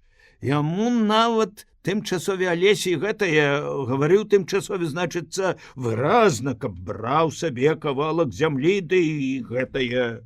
Дык ён ліха яму, рукі атрэпае, як ад чаго ліхога. Натура гэтакая. Тымчасове ён і не гультай, не скажу. На што тымчасове гаварыць? Ён робіць, працавіты хлопец. Робіць, ага. Я дык думаю, гэта тымчасове, як той казаў на мой дурны розум, дык чалавек, які гэтак лішне мудруе, сам не ведае, чаго ім тымчасове хоча, сам не ведае. Хто гэта? Мікалай, але ён сказаць і не мудруе. Як гэта не? А што ж гэта? Натура гэтакая ў чалавекам. Тымчасове натура натураю, а калі трэба, дык трэба. Тут жа яму ніхто кепскага не хоча. От ён, брадзяга, гэтакі ўдаўся. А як жа? Алесь яму выразна казаў тымчасове: так і так, не хочаш? Не, кажа, не хачу. Што ж ты яму кол на галаве будзеш часаць? Ты ж яму тымчасове кала на галаве не зачэшаш? Ну, алесь дык той іначай. Ажаніўся, гаспадарыць сабе. Бацька тымчасове быў рамеснікам, а ён за зямлю ўзяўся. Мае розум. Сказаць, ён хлопец тымчасове не дурны. Ніхто на яго гэтага не скажа. Ён, што это тымчасове светам круціць, дык потом для гэтага галава ў яго ліха яму варыць, а? Варыць. А што тутака тымчасове кажуць, сёе ды тое, дык яно... Ай, што галава, то розум. Ну, але... Кашляць нешта пачаў. Захаладзіўся, дык от... А, пра Ганну. Надоўга ж яна хаця прыехала? От, месяцаў 2 ці 3, можа, пабудзе. Учора прыехала. А сягоння раніцою ад яго ліст прыйшоў. Прыйшоў? Але... От, бо цяперашнія маладыя пішуць сабе тымчасове адно аднаму. Малайцы, яй права. І зараз жа яна яму адпісала. Ну, а што ж, дзякуй Богу, села і адразу пачала адпісваць. Тымчасове ў іх маладых цяперашніх іначай. А гэта як да каго? Іншыя малады, ды нічога не гэтае, як да чалавека. Андрэй не гэтакі, ён сталы, разумны. Анна кажа, што вельмі ж ён яе глядзіць. Расказвала. Ну, дык ён жа вучаны. Больш паедзе вучыцца. Ці ўжо, можа, і паехаў. Яму тымчасове відней. Яму што тут можна сказаць? Наша тымчасове дзела гэтакае, спакойнае, гаспадарскае. Намогся больш вучыцца. А за каго тымчасове ён ужо вывучыцца? За інжынера, Ганна расказвала. Ого! За інжынера! Ну, каб усё добра было, тымчасове, калі Ганнай пабудзе дома, дык не Бог тут ведае, што калі гэтак.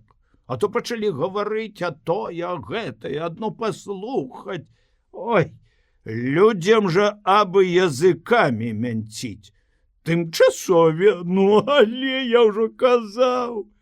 Ну, што ты зробіш? Ат! Пагавораць ды сціхнуць.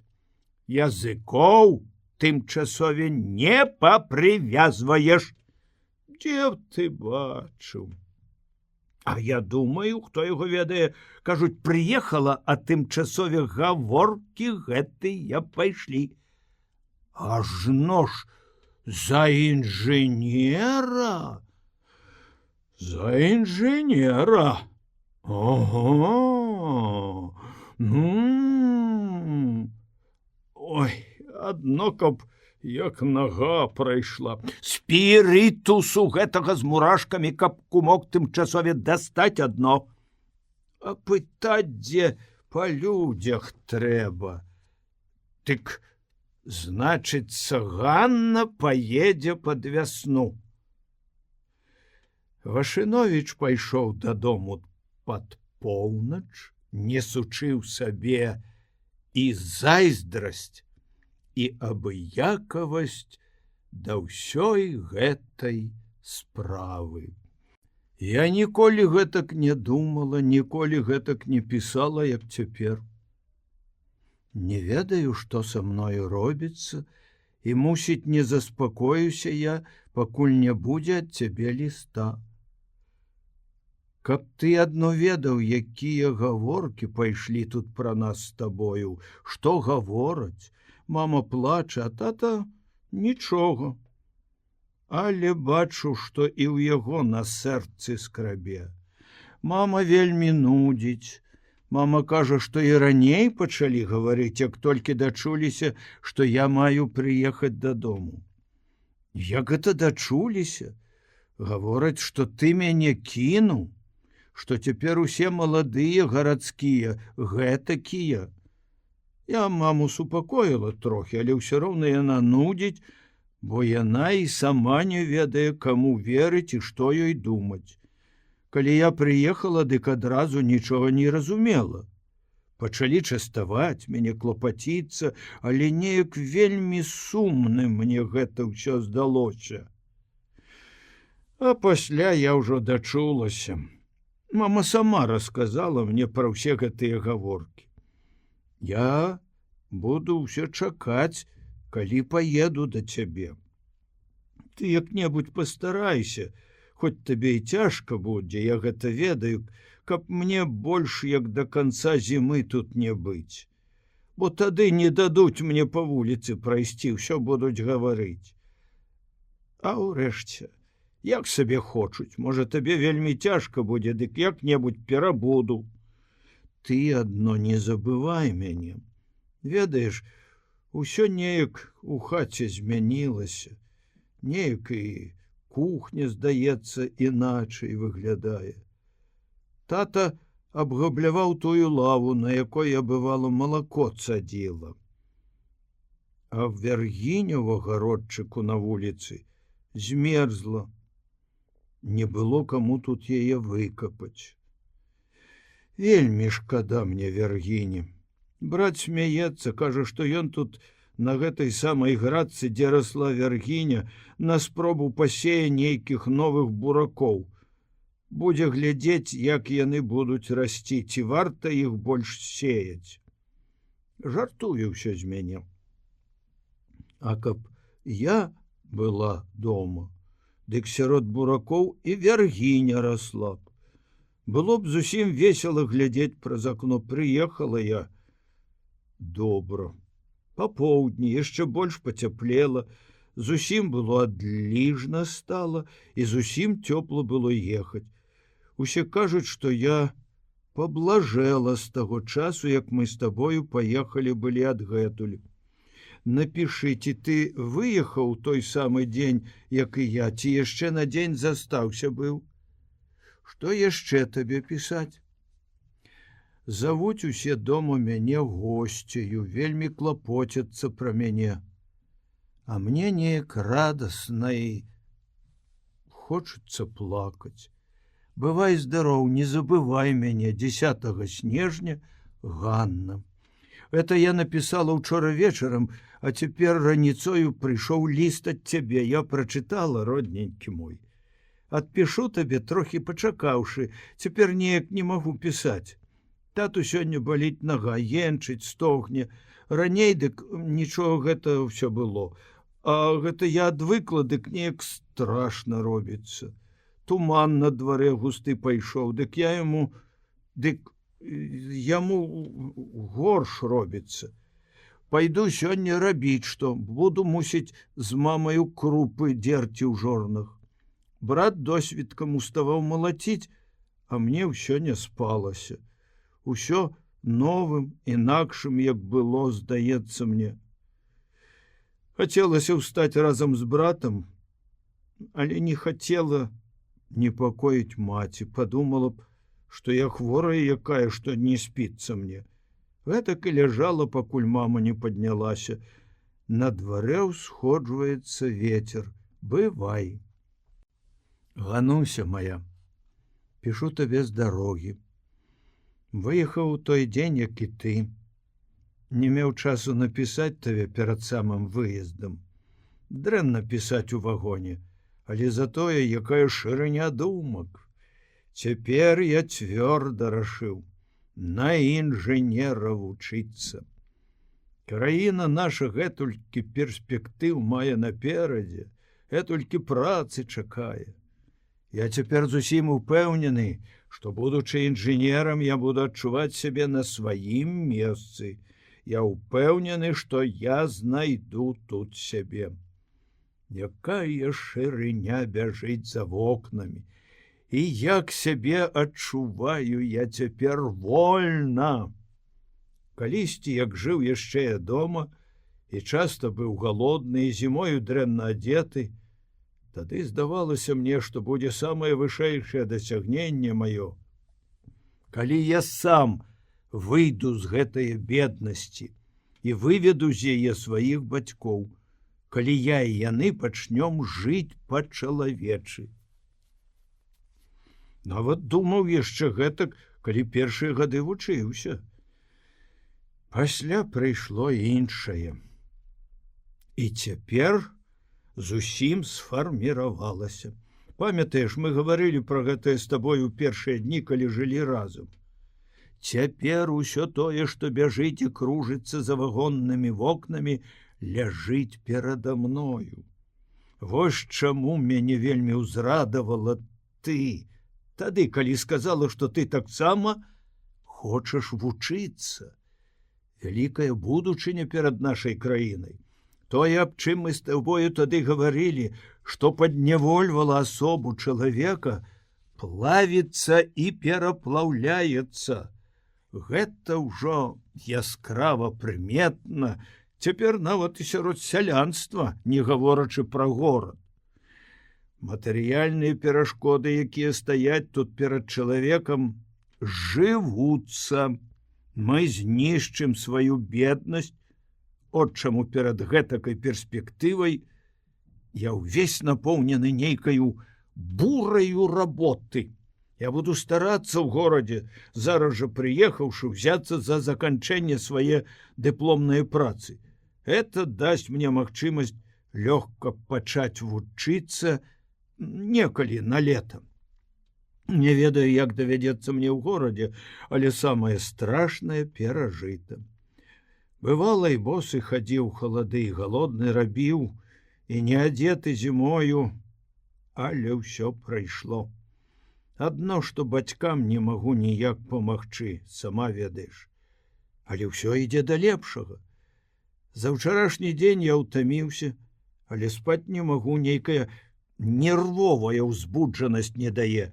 Гэта ад навіны. Выбраўся ехаць, пакінуўшы службу. Грошай маю мала. І так усе абставіны. Всё ж добра мы прыдумалі, што ты паехала да бацькоў. Спакайнейшы буду я. Ды і табе будзе лепш. Можа, бацькам гэта і не падабаецца, але пасля самі ўбачаць, а можа, і цяпер зразумеюць. Калі-небудзь прыеду, дзе я зямлю меру. Цяпер хочацца шмат пісаць, каб усё напісаць. Думкі бягуць, ахапляюць усё, гэтакі настрой. Як мяне спаткае вялікі горад. Памятаеш, як табе ў першыя тыдні хацелася дадому, хоць на 2 дні паехаць хацела. Гэта і ў мяне некалі было, калі вучыцца паехаў. Сумаваў па старой бацькоўскай хаце, роднаю здавалася нават салома, расцярушаная каля ганку. Прыехаўшы, буду пісаць больш пра ўсё, пра свае поспехі і няўдачы. Пішы мне да запатрабавання на 12-е паштовае аддзяленне. Бывай здарова. 8 снежня. Андрэй. Твой ліст быў вельмі нейкім сталым. Ці я і сама не ведаю, як назваць яго. Я некалькі разоў яго чытала. Не ведаю, як адкажу табе на яго. Я вельмі рада, што ў цябе гэтакі добры настрой, і ўсё табе гэтакім добрым здаецца. Тыя кнігі, што ты мне параіў чытаць, я патроху пробую чытаць, але немного, бо памагаю маме.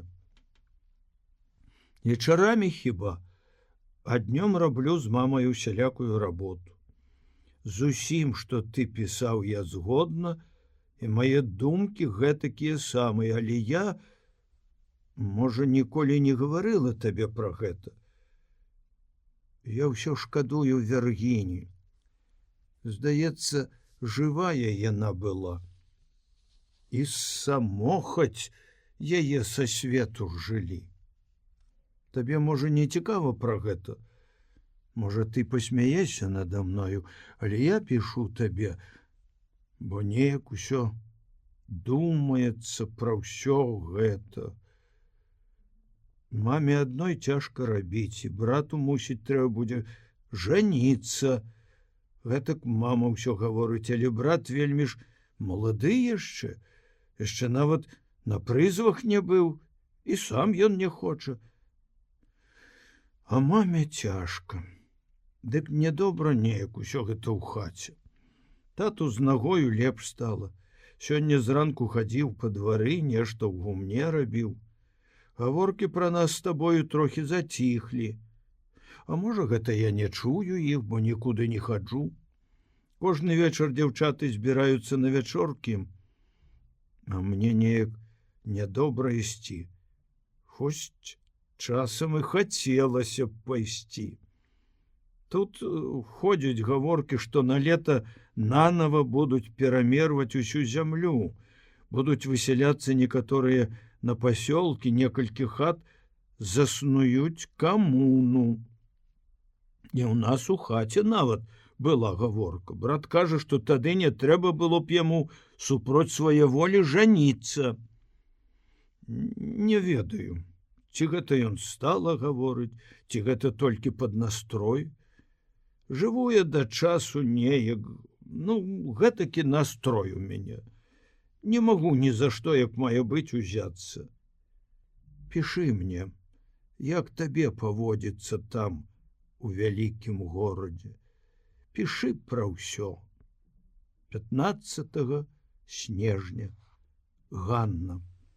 Першыя дні мае тут поўна былі непарадку і клапатлівасці. Нікога знаёмага тут у мяне няма, дык пакуль я знайшоў, дзе прыпыніцца сабе, хоць да часу, дык вельмі давялося клопату ўжыць. Застанавіўся я ў агульным памяшканні для студэнтаў Энскага інстытута, жыў там некалькі дзён, а цяпер перабраўся на кватэру, вельмі добрую, адно што цесную. Это пярэдні пакойчык, малюсенькі, у нейкім белым казённым доме. Праз яго праходзілі з параднага ходу ў дом. Цяпер парадны ход забіты наглуха, і пакойчык заставаўся без патрэбы. Кватаранты зрабілі там былі клеці для сябе. Я наняў яго за вельмі малую цану. Добра. Ён мае 4 крокі ў шыркі і 5 у даўжкі. Цяпер узяўся ўжо за работу.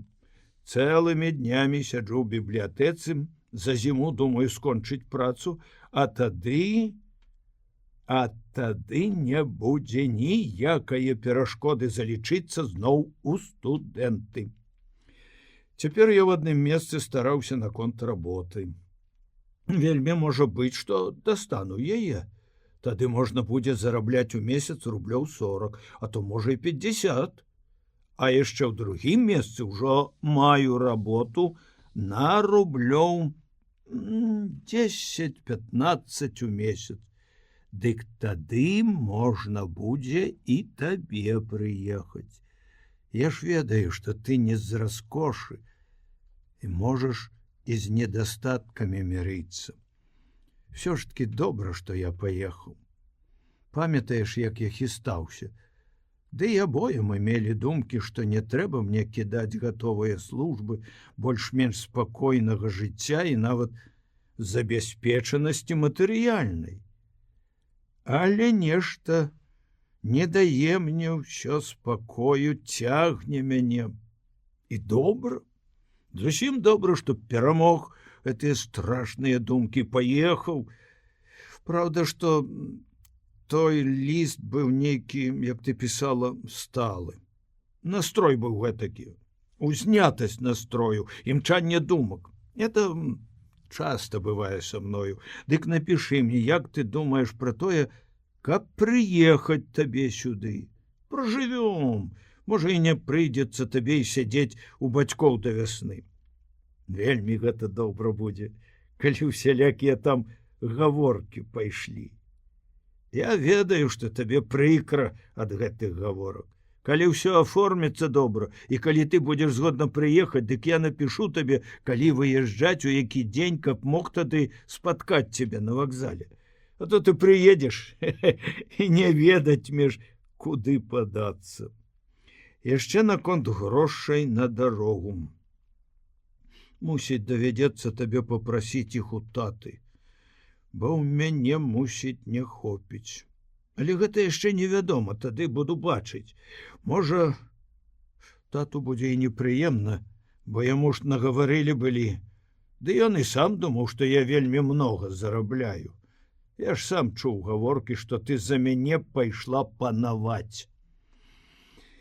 Неяк усё ўспамінаецца цяпер, думаецца пра ўсё гэта. Я твае лісты ўсе атрымаў. Падабаецца мне, як ты пішаш. Зусім не гэтак, як звычайна гаворыш. Паводле лістоў нейкай іншай здаешся, вельмі сталай, разважлівай.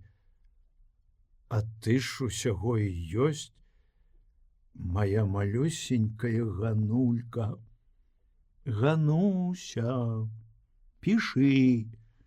Я думаю, што неўзабаве ўбачымся. Калі прыедзеш, дык зіму і лета, яшчэ тую зіму давядзецца жыць тут. А тады на практыку буду выязджаць.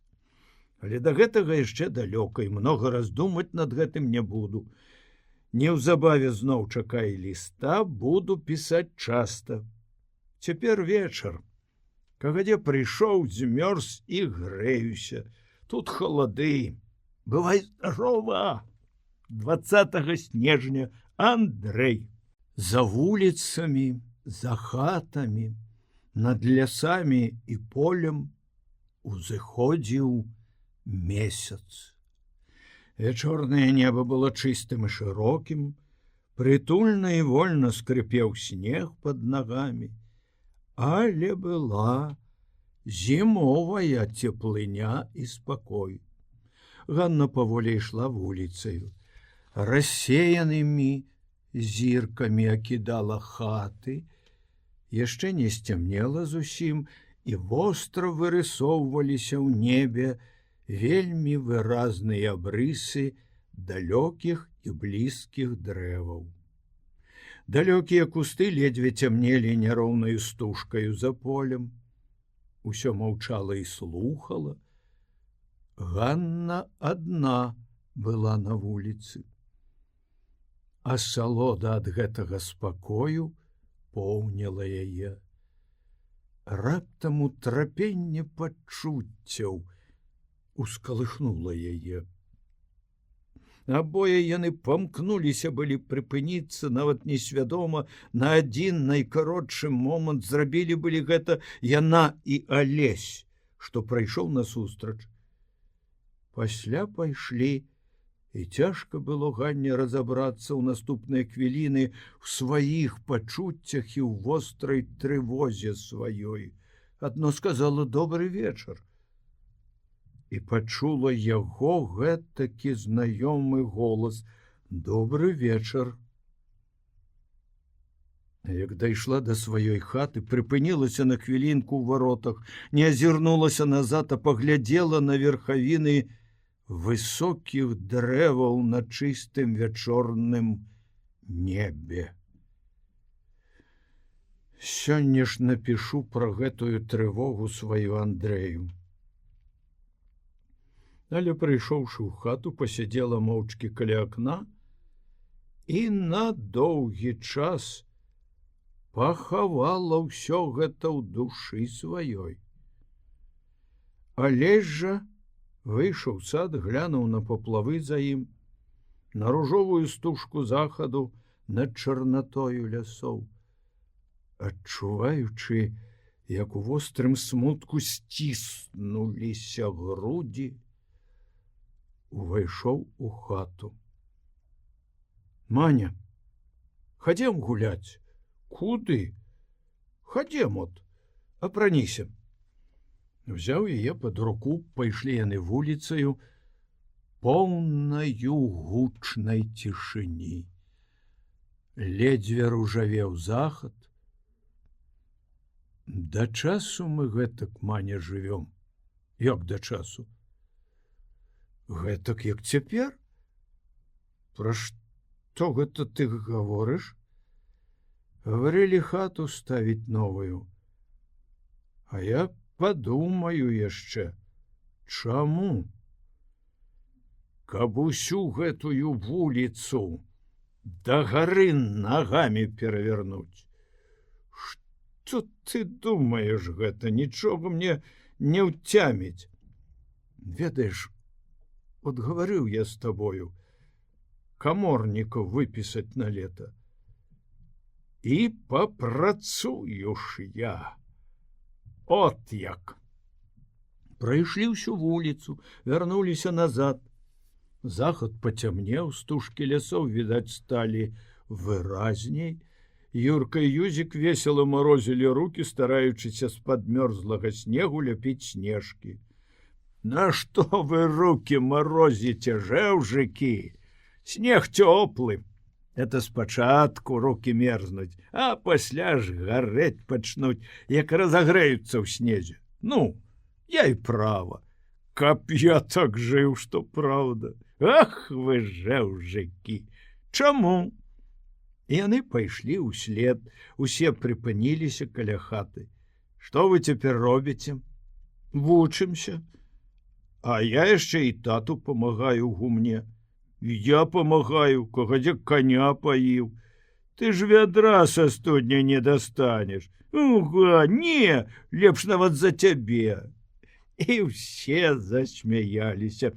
Маня глядзела на іх абодвух малых, радасна, неяк прыхільна, з добрай усмешкай. Алесь жартаўліва падхапіў іх кожнага пад паху, падняў і паставіў на зямлю. Лёгкія вы якія. Я за Юрку цяжэйшы. Зусім ты за мяне не цяжэйшы, бо і цяжэйшы. А як жа вы ведаеце абодва? Мы важыліся яшчэ ўлетку. Дык я ж і быў цяжэйшы. Не, я. Вы абодва роўныя. Зноў падхапіў іх, тыя рагаталі. Ай, пусці, я лезь! Яшчэ надарвеся, мы ж цяжкі. Я... Мала што ты гаворыш. От паглядзіш, ну, возьмеш. Пагладзіў іх абодвух па галовах. Расціце, сынкі, расціце, браткі, вучыцеся. Вырастайце, выростайце моцнымі дужамі. Расціце. Выростайце. Бежыце дадому, не мерзніце.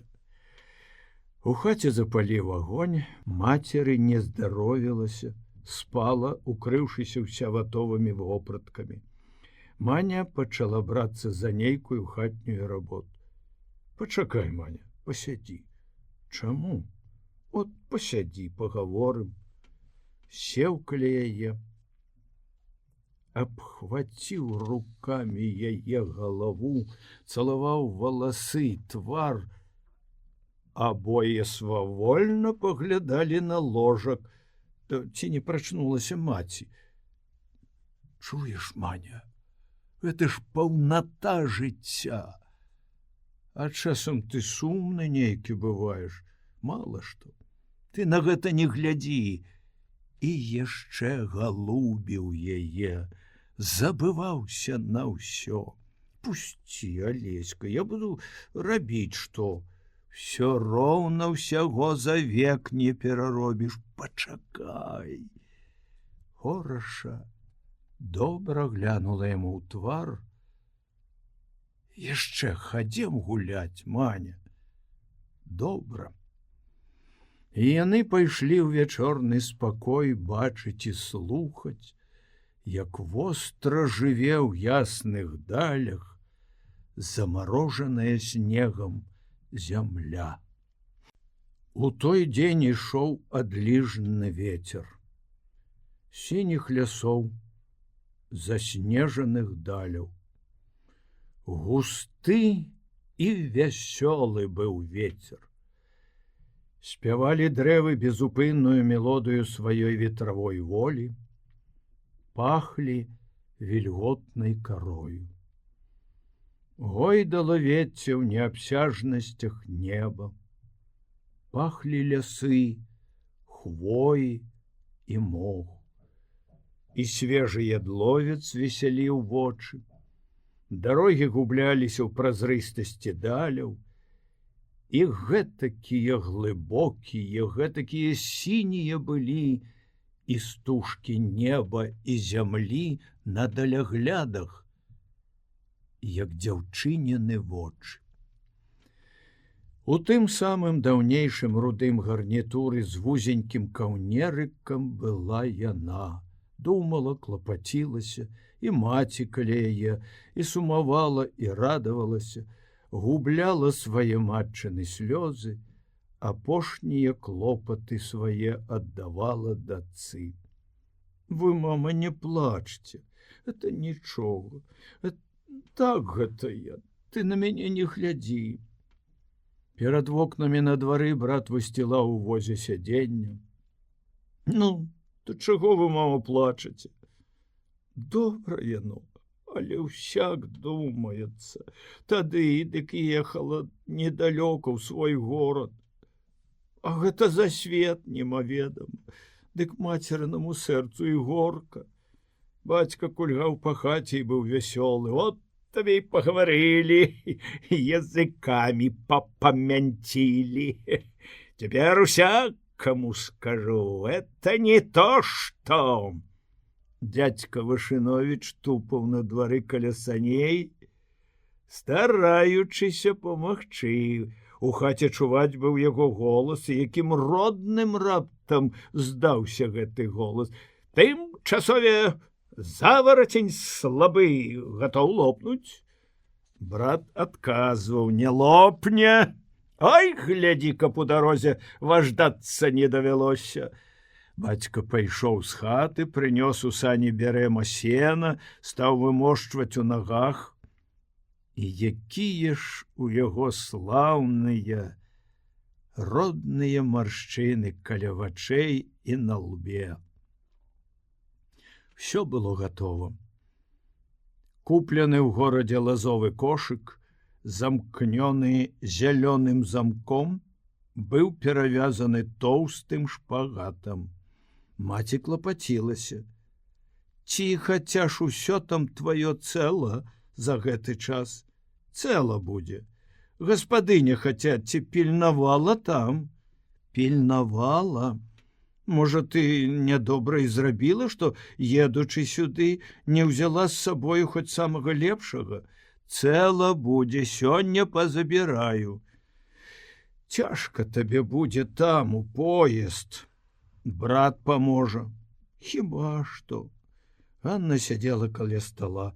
Кагадзе што разднела, сані яшчэ не гатовы былі. От добра, што бацьку з нагою лепш. Аль, я табе яшчэ малака прынясу. Не трэба, мама, годзе. Хаця ж пішы, як заедзеш. Добра. А то нам тут усяк думацца будзе. Вядома, ўсё здаецца, вам маладым можа іначай. Можа, што і не ў галаве, а нам рупіць. Кланяйся ж там Андрэю. Улетку прыязджайце, калі будзе як. Добра, мама. Няхай ён калі напіша. І пайшла маці, заклапочаная, у кухню. Зараз трэба будзе садіцца ў сані. З кухні мацерын голас.